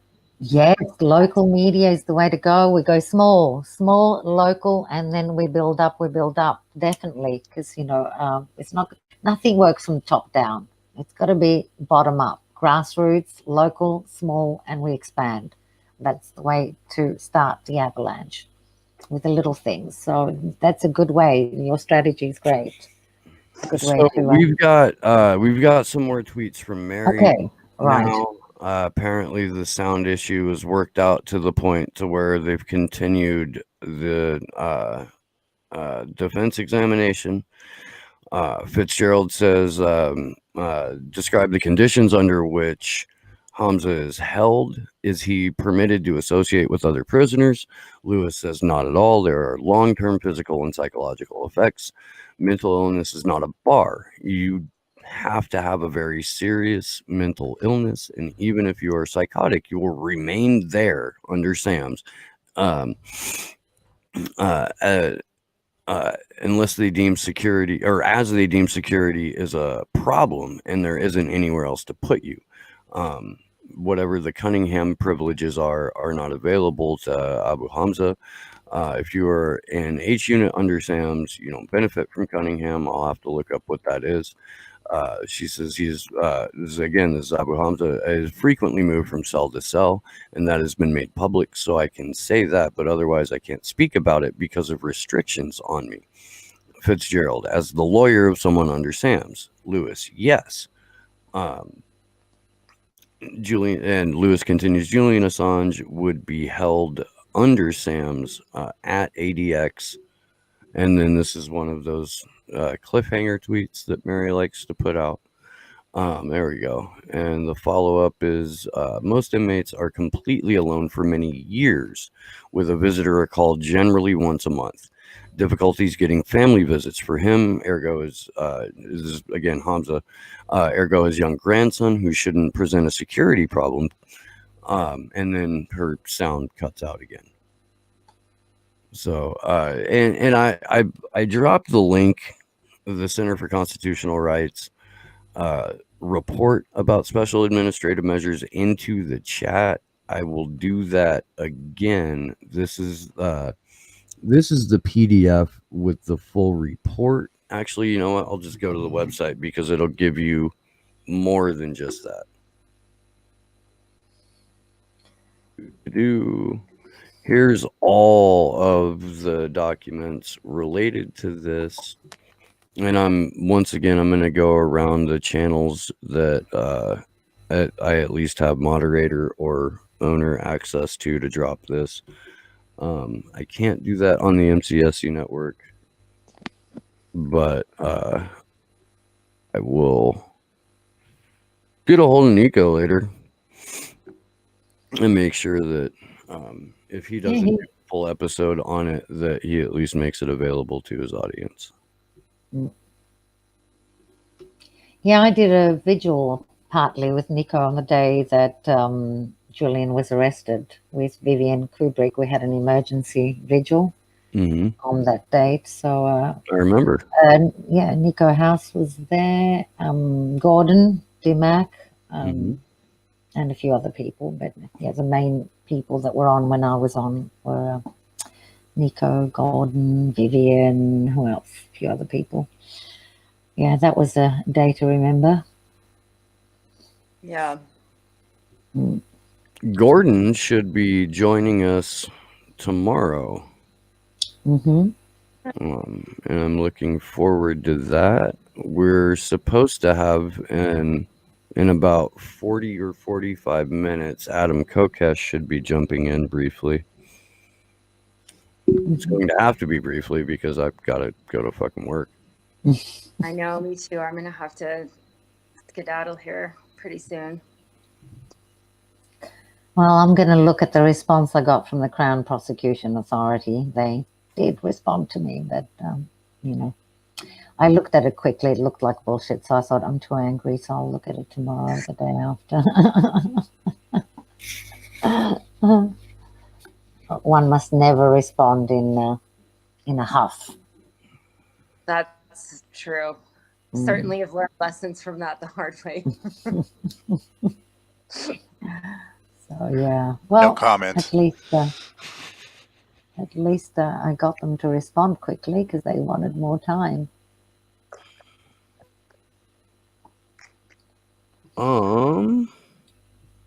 So we've got one more tweet from Assange Defense. This is once again raising the work of, and this is necessary, exposing the Kronberg affidavit as the work of fiction that it is. Kronberg suggested SAMs could be lifted after a year. Lewis says this is Hamza's 8th year under SAMs. It is extremely difficult to challenge them. Must go through a long, drawn-out process, administrative remedy process before going to court. And Lewis personally doesn't know of any successful attempts to go through the administration remedy process. So here again, I mean, the Kronberg's document, I think every time a member of Julian's defense team stands up, like one of the things that they need to do is just reestablish for the judge here just what a complete and utter fantasy this affidavit is, and for as much as the prosecution is relying on it as if it's their like spiritual guidance textbook, it needs to be completely and utterly discredited inside of that courtroom. Well, it's already being discredited by the defense witnesses, and the fact that they're not bringing their witness in the stand to be cross-examined shows that the evidence is weak and probably not credible, and that's why they're not bringing their witness in to be cross-examined. A real judge would take all of this into consideration, that their witness has not been brought in to be cross-examined, that there's very strong evidence from the defense witnesses that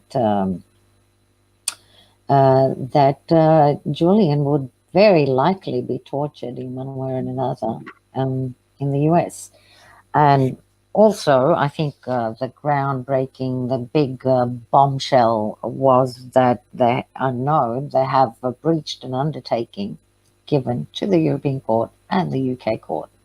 So they don't have a good record of giving undertakings. And I hope if Lewis Megabrain has to give an undertaking, I hope he considers that very carefully and says something like, I'm instructed by my client to give an undertaking. But in any case, as a prosecutor, he's not in an ordinary position of an ordinary lawyer. You know, he's got higher duties as a prosecutor to respect due process and human rights, etc. That, you know, that list of 8 principles that you put up on the screen now from the speech given by the former Attorney General in 2013, the UK Attorney General.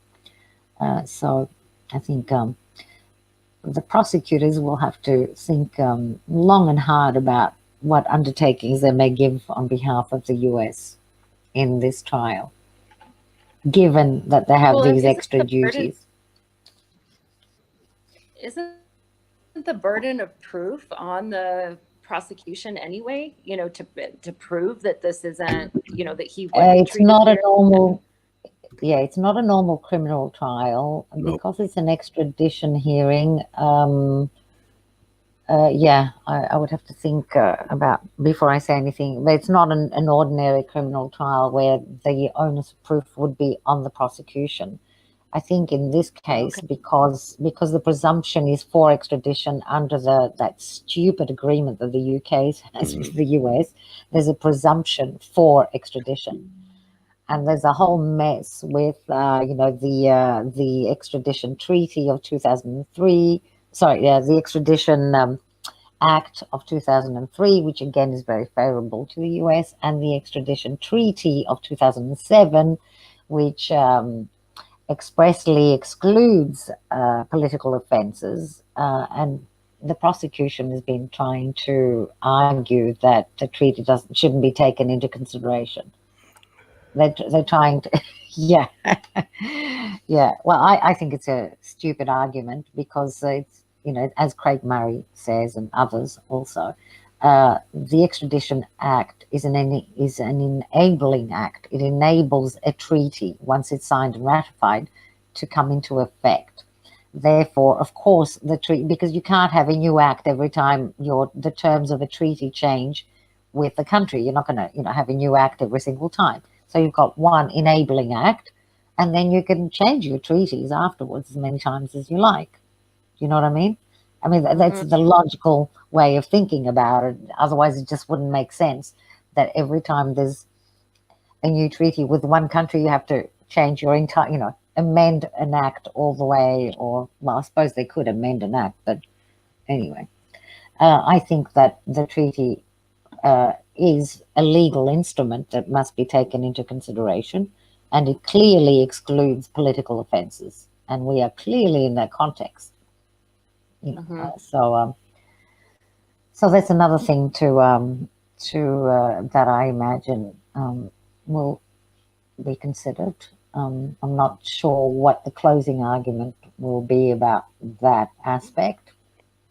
We'll see. I'll be interested to read the closing argument about the act and the treaty. Right.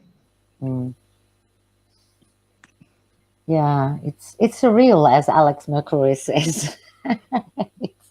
Because on top of all of that mess, we've got, one original indictment, and we're on a third superseding indictment. And who knows if there'll be a fourth and a fifth. I don't know. When is like a Rocky 5, Rocky 6? I don't know when it's going to end, Will they ever end this? So You think some effect too, as far as like knowing what could, because that's been a part of the argument, is that once he's in the U.S., who's to stop them from seeking the death penalty or adding more charges or doing, all of this type of thing? Nothing. Of course they can. Yeah, of course they can do all of that. And given their record of breaching undertakings, I think that, whatever undertaking they may give is worth,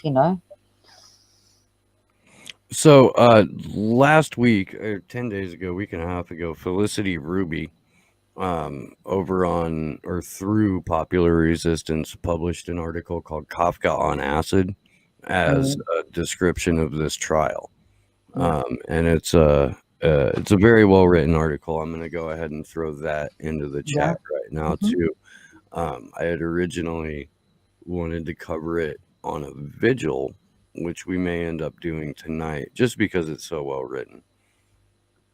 I'm going to get that link into. I also saw a couple more tweets out of Assange defense.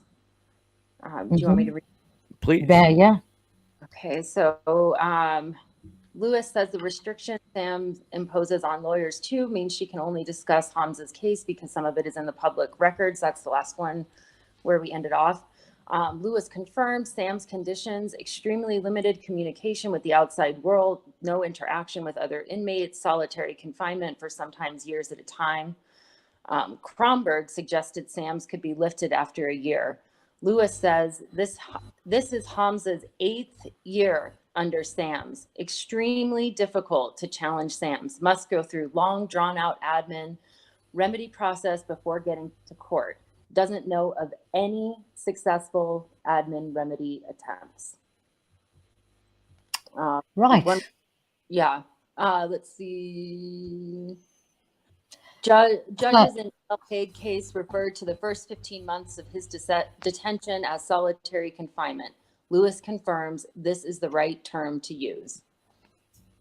So now next will be Claire Dobbins examining, but cross-examining. Okay. Cross-examining. Yeah. Well, we know what's going to happen. She will try to discredit the witness. Got a real baby in your belly? Yeah, exactly. Fuck. Oh man. Thank you, Kendra. Thank you. That was the shot that I needed. Well, let's see what do they do each time they try to discredit the witness? They try to, well, they get angry because they seem to confuse cross-examination with being cross, so they'll get cross. Yeah. They'll get cross and try to upset her. So they'll get cross and try to crucify her. Let's make this as punny as humanly possible. Yes. And will Baritza have any sympathy for the witness? I doubt it very much. I mean, Although apparently she seemed to have she apparently showed some emotion when the torture victim was allowed to read his statement, but not allowed to really give evidence, just to read the statement, and only because Julian insisted she was going to throw that out. I forget his name. Do you remember the name of the torture victim that gave Masri? Yeah. Khalid Al Masri. Yeah. Yeah. That was one of that actually, I mean, that brought me to tears actually. Yeah. Reading when Julian Assange stood up there. I mean, it was just such a stark contrast between the two sides and what, what's being fought for here. I don't know. That was just amazing to me. Yeah, exactly. I mean, it's almost impossible to read in one go. I had to, take time and read some. I read the first 2 pages and couldn't go further. So I've read horrible stuff in my life. And then I had to wait and read the other 2 pages. So yeah, when you contrast how this man, with what they're doing to him, is still being heroic, he stood up for this torture victim, and Channel 4 News goes there, and all they want to bring to the public is some stale, bogus story about some rape allegation where even the evidence never held up, because, as you know, one of the pieces of evidence that was brought into the so-called investigation was a condom that was intact, even though she said it was torn, intact with no DNA, none, a brand new condom. This was the evidence. And Channel 4 News, instead of reporting this incident where a torture victim stands up in court, still being tortured, demanding that another torture victim is heard, that was not reported by anybody apart from some alternative media. It's pretty disgusting. Yeah, no, the mainstream press over here reported the one time that Julian spoke during week 1 when Lewis was QC Lewis was being so absurd towards Daniel Ellsberg that, or no, maybe it wasn't Ellsberg because he was the second week. It might have been Trevor Tim. But it prompted Julian to blurt out nonsense, and the U.S. media jumped all over that. Outburst in the courtroom, and the judge threatened to expel Julian Assange, and that's what they ran with. Yeah, but same when language. he stood up in the name of a fellow torture victim, fucking crickets. Yeah, you're right. It was just a handful of people in independent media that reported on that. Oh, they're very careful and lots about. of credit to Lee Camp for being so steadfast in his coverage of this. He's been doing some very, very good work, and I was definitely fortunate to be able to spend about half hour, 40 minutes with him live on Slow News Day. Yeah, I watched Sunday. So if you guys haven't seen that, you and all of the people watching, go to my channel, Slow News Day, and check out the interview that I did with Lee.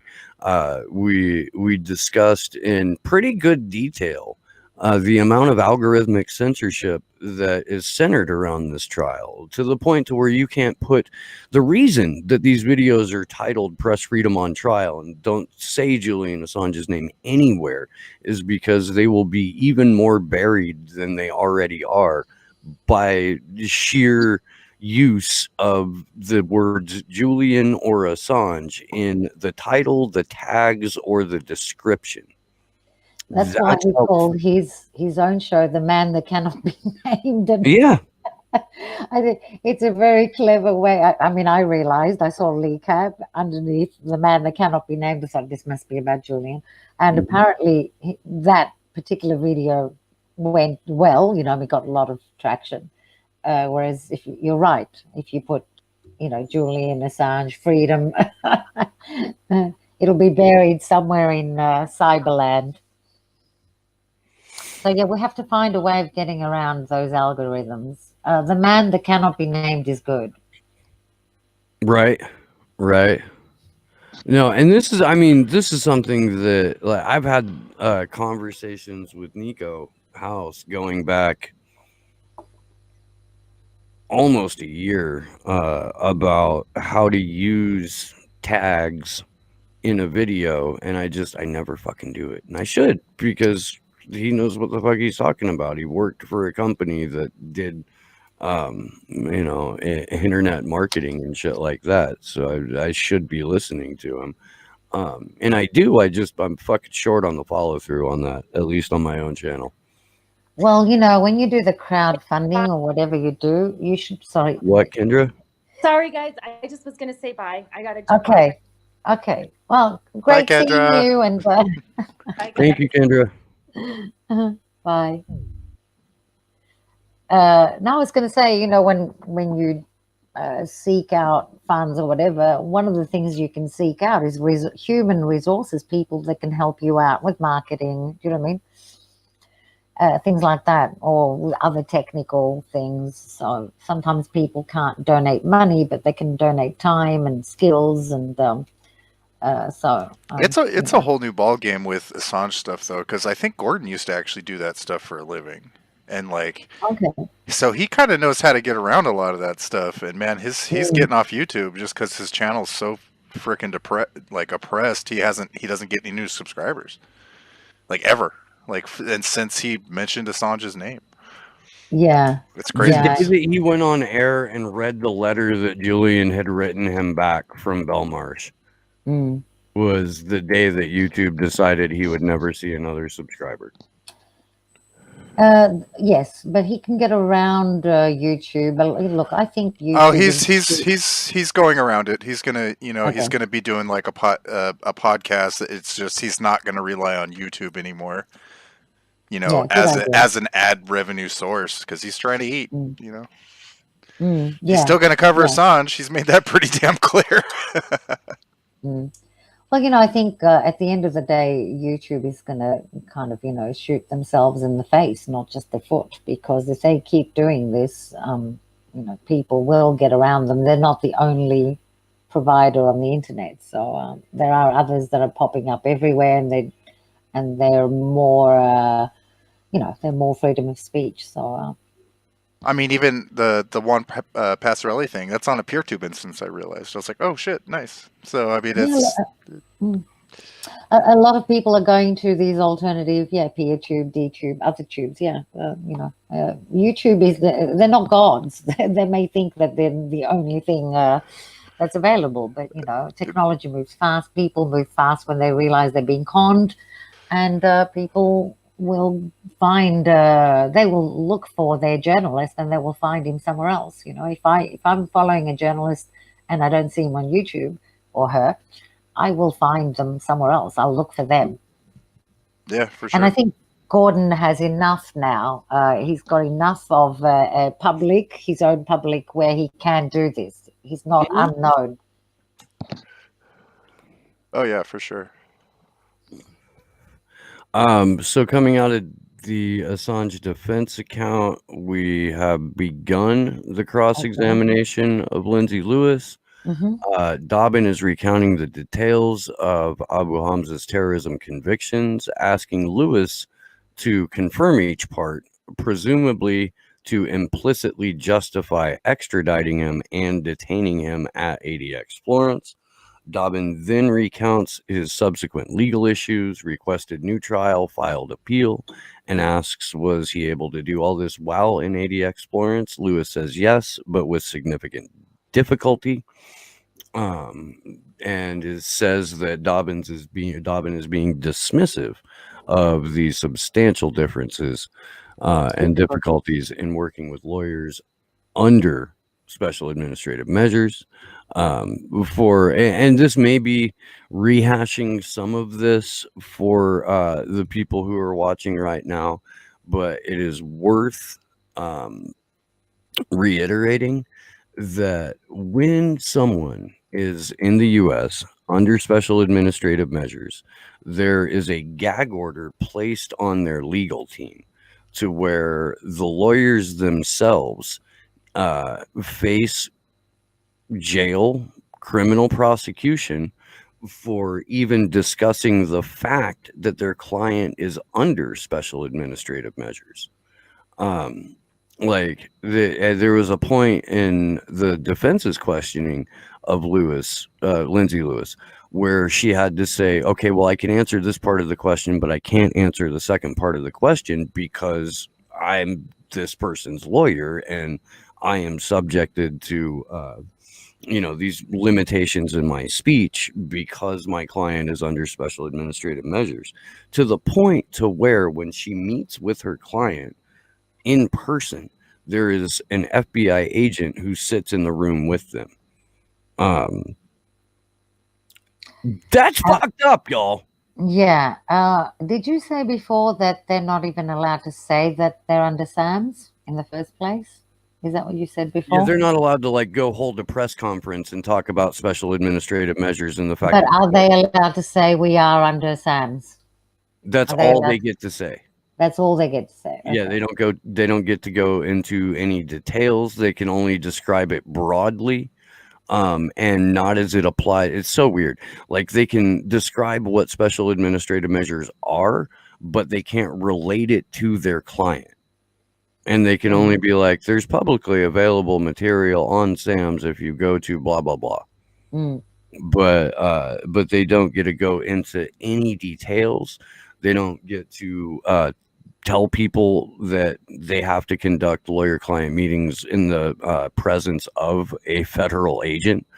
And the only reason we know this is because of the Center for Constitutional Rights report, and all of the documentation that helps form the meat and potatoes of that report. Yeah, I mean, they're not coming for you, are they, Nikki? Not yet. Okay. And they won't be able to find me very easily. I always tell people that when they come for me, they're not going to turn the sirens on, and you won't hear it. They roll up quiet when they come for me, at least historically. Yeah, well, I'm not worried about things like that. Because the couple of the 2 interviews I gave in French, in the chat, people were saying, "Aren't you scared?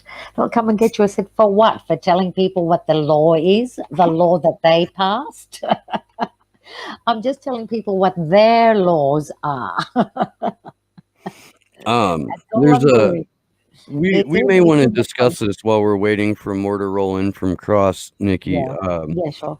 Mariana in my chat says, don't news channels tell the truth sometimes to keep idiots from realizing the real reason they exist is to lie and misinform them? Sure.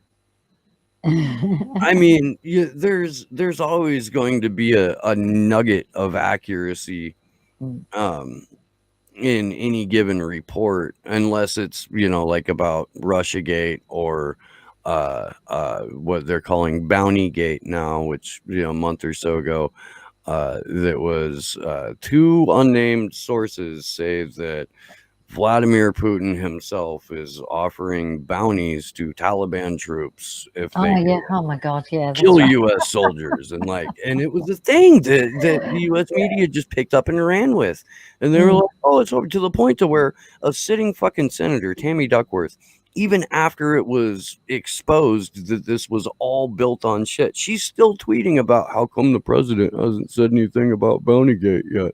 And it's like, look, dude, if our elected officials are kept inside of an information bubble so tight that even retractions on the networks that they watch aren't sinking in, we're fucked.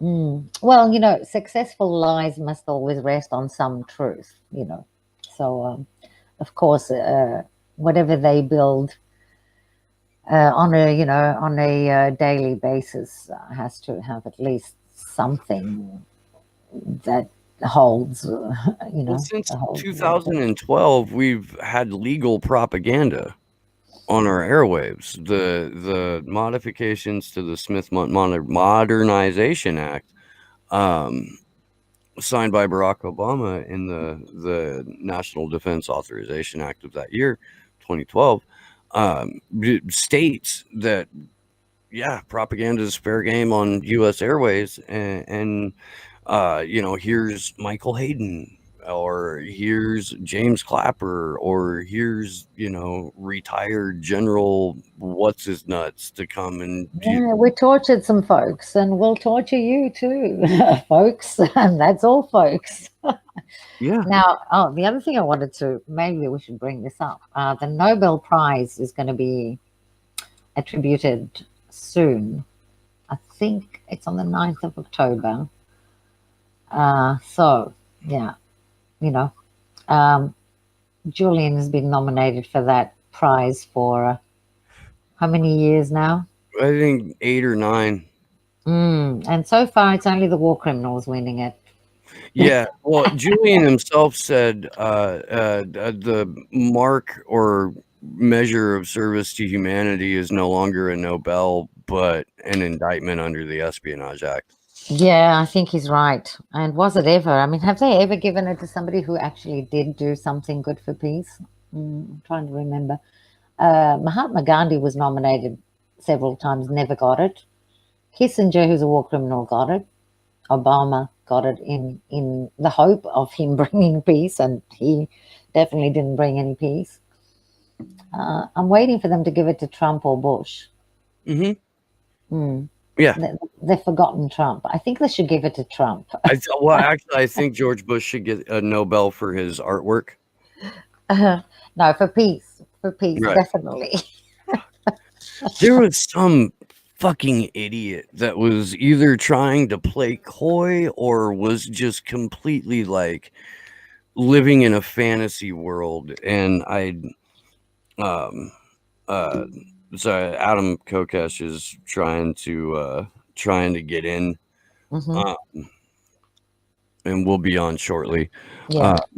But who was like, why, doesn't the fact that Obama didn't pursue a full indictment paint him in a better light? And it's like, no. How long was that indictment going?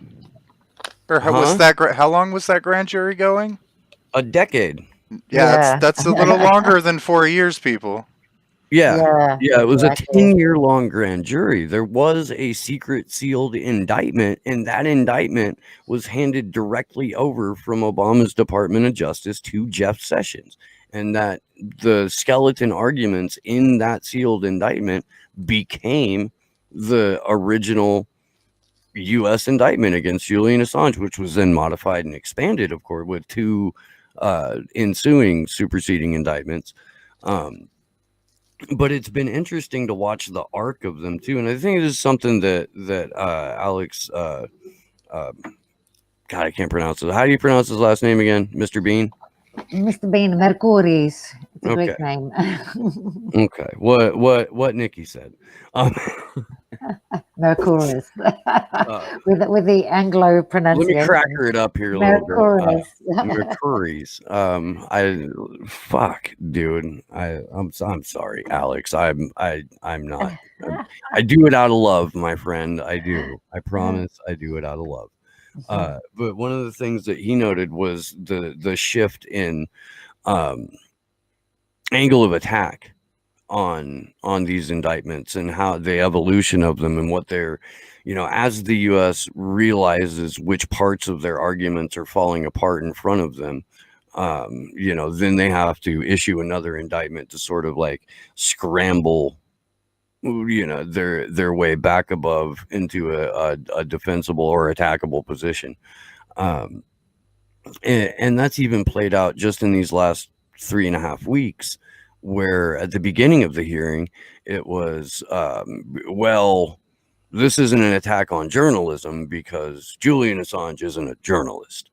And after days and days of testimony from people who explained in no uncertain terms that, number one, there's no special qualification for being a journalist.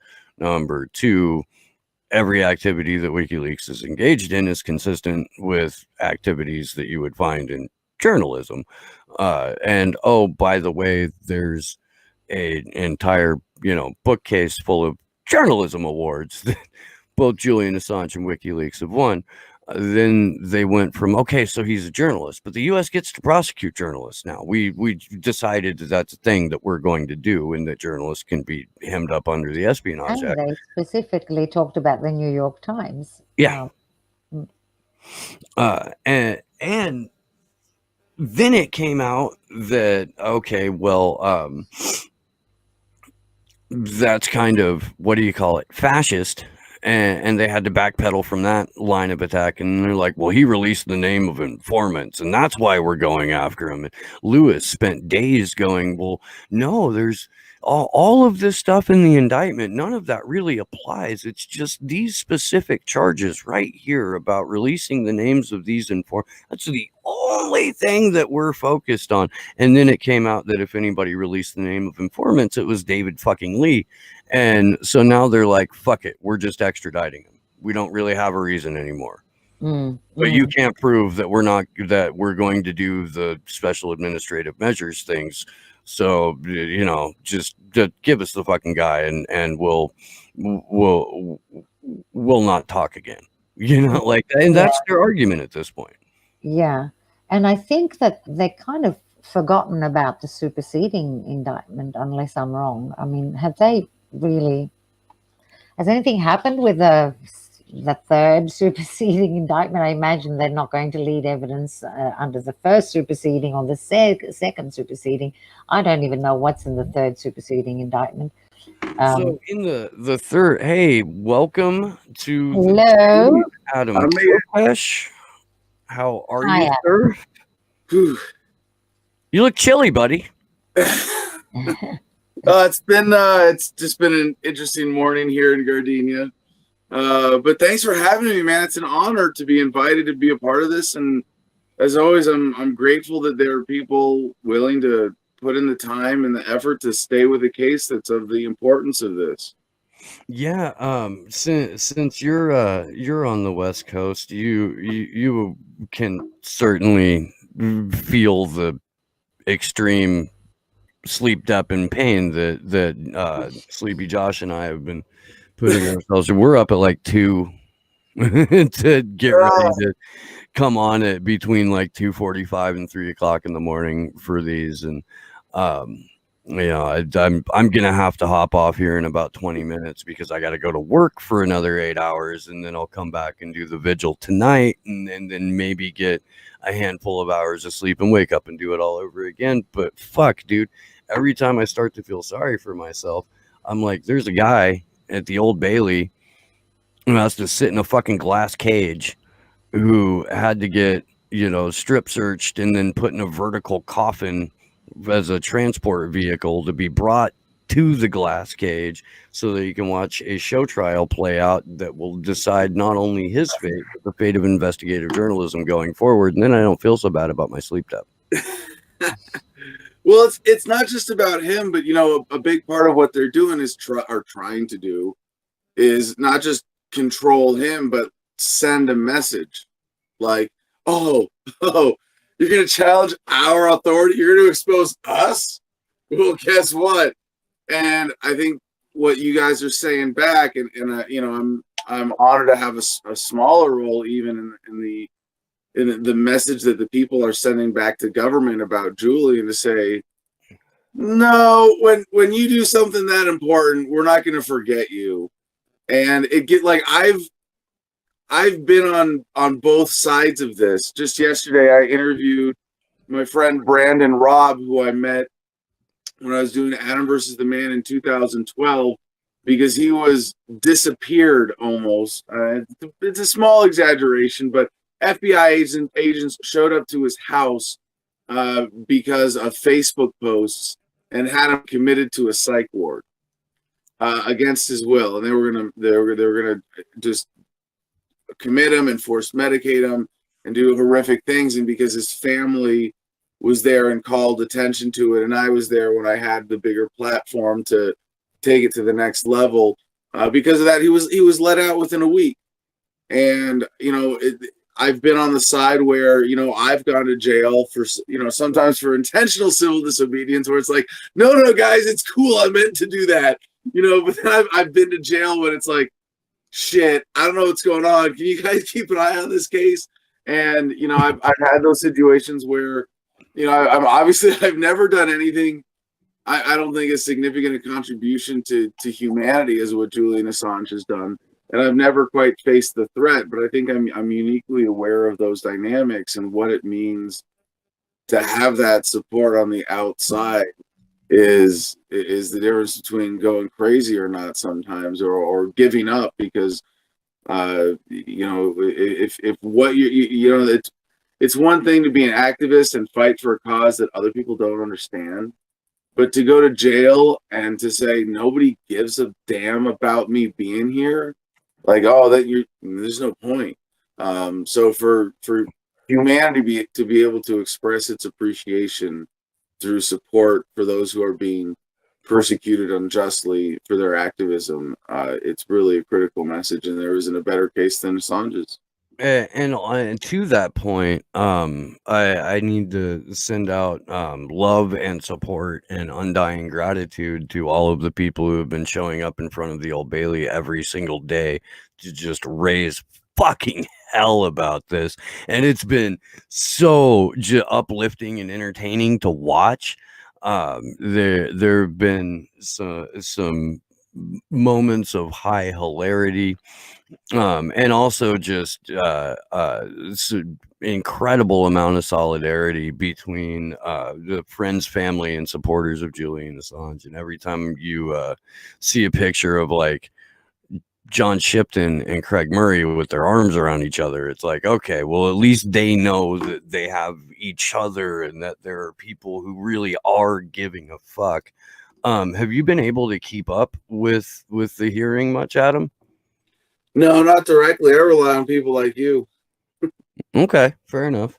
I'm totally willing to come back on your show and give as brief a breakdown as I possibly can. Yes, absolutely. It is rather involved, and we're now 3.5 weeks into testimony. But I hopefully there's been a little bit more movement with this witness that is testifying now. She's been incredibly hard to hear. They've been having technological problems throughout. And mostly the point of today was just to establish the fact that if extradited, if black bagged, broad daylight kidnapped, renditioned, Julian Assange would be put under special administrative measures. And these are, I'll send you the Center for Constitutional Rights report on special administrative measures, Adam. I think you would get horrified to the point to where you would feel compelled to talk about it on your show. But it sounds like stuff I experienced a little of that when I did my longest in jail. I mean, and a small measure of it. But I lost 20 pounds in the first couple of weeks I was in jail. I was in solitary confinement for the first 2 months because it was a high profile case. But I want to make one other big point here that to encourage everybody who's out there at the Bailey and who's paying attention to this. And I mean, for my part, it's I cover the story as an important part of what I present in my worldview with Adam versus the Man, and it's absolutely critical. And I'll tell whoever's listening again that Julian Assange and at the time Bradley, now Chelsea Manning, of course, had a major impact on my life and my activism as an Iraq veteran with the video Collateral Murder. And what they're doing, like you said, it's a show trial that's happening right now, and that's obvious that's what a trial like this is. And what they're saying is, do you buy it? You buy the show? Yeah, do you agree with us? Can you if we do this evil thing to Julian Assange, will you still love us? Well, we don't really care if you love us, but will you at least continue to obey us? Will you give us the credibility that the shred of credibility that we have left with the public? Will you let us hang on to that? And what we're saying is no, absolutely not. Screw you. What you're doing is criminal. We recognize that you're criminals trying to cover up criminal behavior by attacking the guy who's pointing out that you're criminals. If anything, this trial has highlighted just how depraved and, I don't know, almost like fucking syphilitic that our Five Eyes nations have become. And I've made the point before, and I wonder if you'll concur, Adam Kokesh, that we don't have governments that run intelligence agencies. We have intelligence agencies that run governments, particularly in the West, like in 2020. Certainly and my theory is from the time the ink was drying on the Patriot Act, this really became evident. I mean, I certainly agree with the central point of that statement that intelligence agencies are highly under-recognized centers of power, influence, and actual control in society, and that the Five Eyes Union, I don't know, that's what you call it, the cabal regime. I don't know if we can use that word without making heads explode. Conspiracy. Yeah. Anyway, the Five Eyes intelligence apparatuses are outsized and capable of and committing some significant evil. I don't know if I agree with the blanket nature of that statement, though, because the role of corporatism and lobbyists and in the banking industry, would have to be weighed on the same level. And really, and I would point this out, like, to me, I'm more confident that, like, what's the real purpose of government? And none of their bullshit, none of the shit they're telling you in the government-run schools. What is the purpose of government based on your observations of reality, of how it actually operates? And the only thing that to me sums it up really well is that the purpose of government is to keep the super rich getting richer and the rest of us getting relatively poorer. And maybe there's some psychos operating in intelligence agencies who have their own fun little crazy side agendas, and there are people within government really trying to do the right thing. This isn't to condemn everybody who wears a uniform or shows up at a certain kind of job necessarily. But when you go look, what is the actual purpose of government? Oh shit! Yeah, you point it out like that, and you go, "Yeah, that's the reason governments exist. Like, to perpetuate the existing power structure and centers of wealth in the world." And so, to say that intelligence agencies run governments, there is a lot to be uncovered to the public that I still only have, like, a vague sense of how much power and influence is wielded unjustly by intelligence agencies, in particular the Five Eyes. And I don't know. I'm not that hopeful for it. I mean, I talk about COINTELPRO as an activist. For those of you that don't know, anybody who cares about Assange's case or is any kind of activist yourself or independent media producer even, you need to know what COINTELPRO is, and that's Counterintelligence Program. So it's like COINTELPRO, as it's written. There's a pretty solid Wikipedia page about it. Cynthia McKinney has studied this, and this is how the FBI actually had a program to render ineffective the anti-war and Black Panther movements in the 60s and 70s, and a lot of the assassination by cop incidents were the responsibility of this program. And it was only exposed because a group of activists in the 70s, I mean, how scary is this shit? Before the internet, before you have that sense of the world and that connectedness and the safety that we had now, when they can actually disappear, like, remember, before the internet, people just disappeared. Like now, people kind of get disappeared, but they get really noticed. You know, like it's hard. We're really good at loving and supporting and keeping track of each other that way, like never before. In the 70s, a group of activists broke into an FBI field office, stole the documents, mimeographed them. This sounds like ancient shit. This was your parents' generation, if not yours. You know, like, or you're okay, maybe your grandparents. I'm a little long in the tooth myself at this point, but that they broke into an FBI field office in that day and age and stole the documents, mimeographed them, sent them to Congress, sent them to what they could of the major media, and got ignored for a while. How scary is that?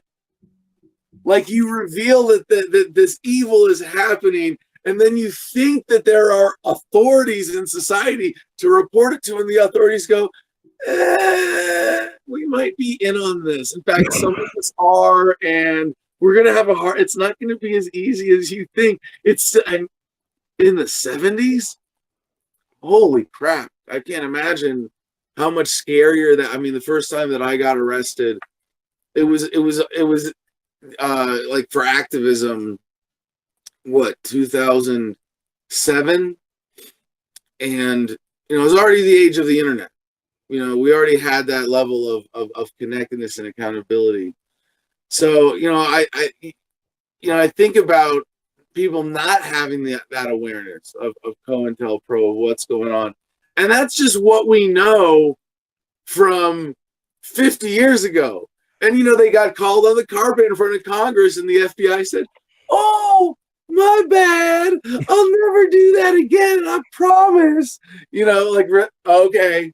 Now, what the hell are you doing now? And there's so much that we don't know about that. I think of this as almost a symptom of the deeper disease of statism, of turning to authority, of accepting an authority based on violence and coercion instead of peaceful cooperation. That governments as we know them today are monopolies on force. That's what it comes down to. And that I still, as pessimistic as that sounds, I want to point out how optimistic I am for the long run for humanity, that this is a beautiful dance forward. 2 steps forward, 1 step backwards, maybe, but humanity progresses.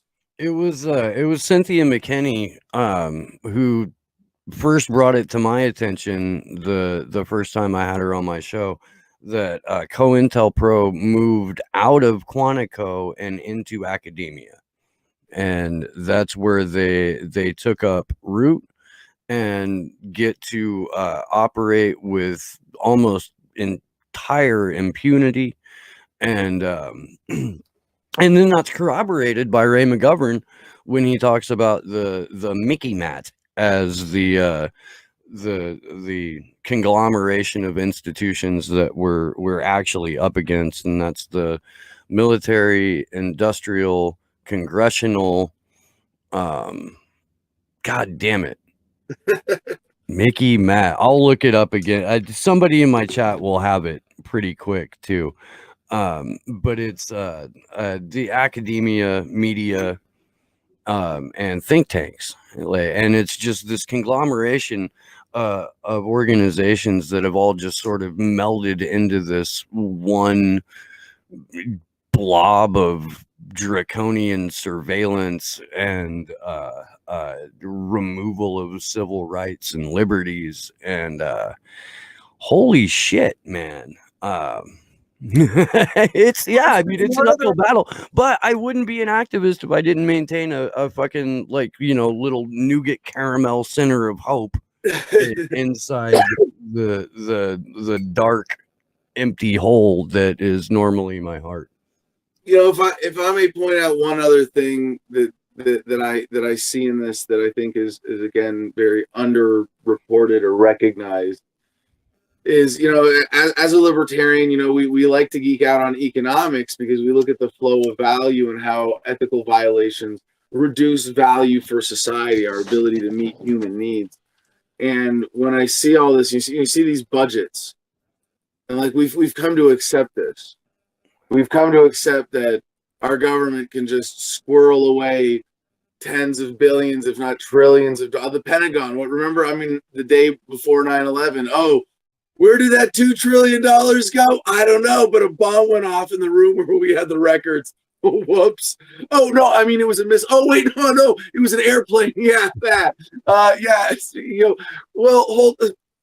Like, and when you think about all these black budgets and all the money being spent on this, there's so much time and human effort being invested in not just evil, because most of it's benign in and of itself. Like, honestly, like, you know, the waste of government, most of it is not directly used for evil. Most of it's just, we spent money on stupid shit for people who didn't deserve it, or we wasted money. We had people like, and you know, when you see piles of government equipment in the desert, you go, the energy that went into creating that could have been making housing, food, clothing, shelter, whatever, meeting human needs. And instead it's going to this waste. And in these trials and the investigations and all of the man hours and resources that go into that is money that's yours, that belongs to you, the people, that's being stolen from us. And if not you directly, in the potential for you to live in a more vibrant economy where your opportunity to realize your value and to be rewarded for it that's been taken from us. And it's maddening to think, who has money in the world today? People who the governments want to have money. Not people who deserve it, I mean, to some extent, but meritocracy has been replaced by authority. And that means that the working people of the world and the common people of the world are being stolen from to support this racket. And that when you see that, you know, it's heartbreaking. And that's why the original credo of the cypherpunks, to kind of bring this back to Julian here for a moment, that what we're after is privacy for the weak and transparency for the powerful. That's why that is so significant. Yeah. Because like Julian Assange said, our task is to secure self-determination where we can, to hold back the coming dystopia where we cannot, and if all else fails, to accelerate its self-destruction. This trial, this farce, this fucking, you know, multi-act fucking tragedy that is unfolding in front of us, that is being shut out almost to the entire public at large, is an example of the steps that the systems that have built themselves up by rewarding the worst amongst us, by giving power to sociopaths and creating these large centralized power structures with which to bring up more sociopaths. It illustrates that coming dystopia is here. And now we have two choices, and we can either accept it or we can push back and we can accelerate its self-destruction. Yeah. And keeping that in mind is so important. I want to point out one other thing to go back. The reason I told the COINTELPRO story was we need whistleblowers on that level right now. Otherwise, it's going to take a long time and it's going to be really ugly, but it could happen tomorrow. And in a sense, Snowden was, you know, the single most impactful whistleblower of our time, for showing the world, hey, this is what the American NSA does, right? And I think what what we need now is someone to accomplish that same level of exposure of this is how the machine works. This is the evil of government. This is the evil of modern COINTELPRO, of the modern manipulations of the intelligence agencies and the military. Or I guess you can expand it. As you said it, I'm trying to figure out the acronym in my head. What's it? Mickey Matt. Yeah. Okay. I think it was intelligence. Did you miss intelligence? I get it that when Eisenhower first used the term military-industrial complex, the original speech was military-industrial congressional complex. And that's like one section of the cancer on society right now. And I'm confident. Like I said, I'm confident. We're dancing forward one way or another. But if there's anybody listening who could do this, or who's you know what? I'm sorry. That was a really ignorant thing for me to say. Let me speak to the NSA agents who are eavesdropping on this conversation. It's about fucking time one of you stepped up. We've decided that the NSA agent tasked to monitor this chat is called Kevin. So you can address Kevin directly if you want to. Like he knows who he is. Oh, they replaced Kevin. You didn't hear? They replaced Kevin. They replace him with Kyle, and then with Karen, and they have to cycle them out so they don't get too woke. I'll roll with that too, because Kevin Gostola, who has been doing such exemplary work on this hearing, frequently pops in to these early morning live streams, and we've been referring to him as the good Kevin this whole time. But maybe we can just start calling him by his actual Christian name again.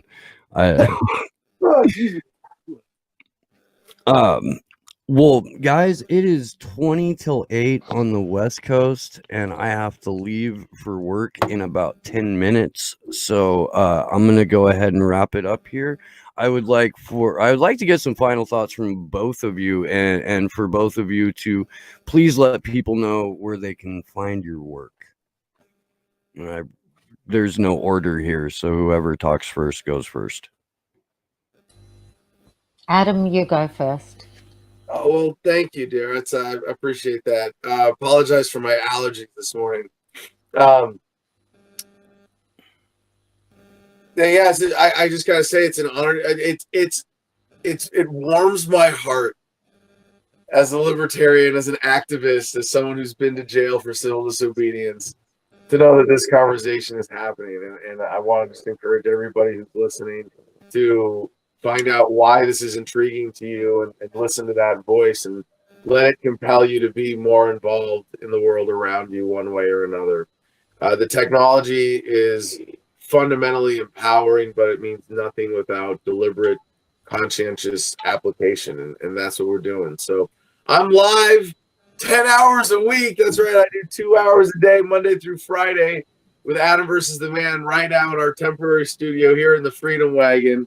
Which it's not a public bathroom. I know it looks like that. But no, this was the RV trailer I first toured in with my book Freedom, and my homestead, where you can find pictures of the kittens and all sorts of other fun stuff out here, is on Instagram at the Garden of Freedom. But my main website right now, where you can catch me live, is AdamVersusTheMan.com.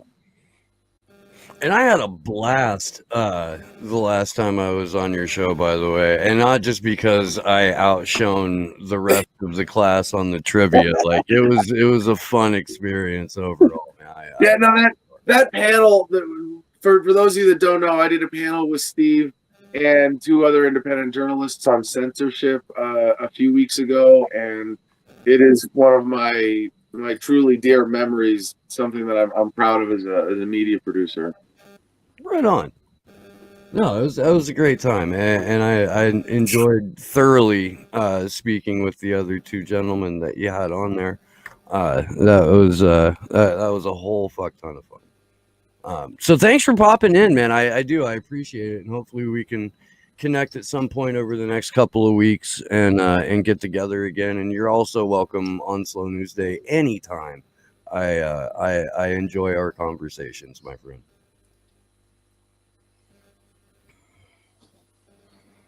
Okay, I'll just quickly say if people want to follow me on Twitter, my Twitter handle is Katya Compass. And they can also find me on my website, Dreamtime Aquarium. And I am an author who writes under pen names. I'm also a screenwriter. And yeah, so there's quite a bit of information on my website or on my pinned tweet on Twitter. And if anyone wants to know more, they can DM me or write to me. And I would just like to thank everyone who's been with us for the last, like, Jesus, really 4.5+ hours. You guys are probably insane, but I thank you and I love you for it. And we will be back on the air this evening at 9 p.m. Eastern, 6 p.m. Pacific for the Free Assange Vigil. And our guest this evening will be Australian whistleblower David McBride. So that will be a fantastic conversation. And until then, good luck to us all.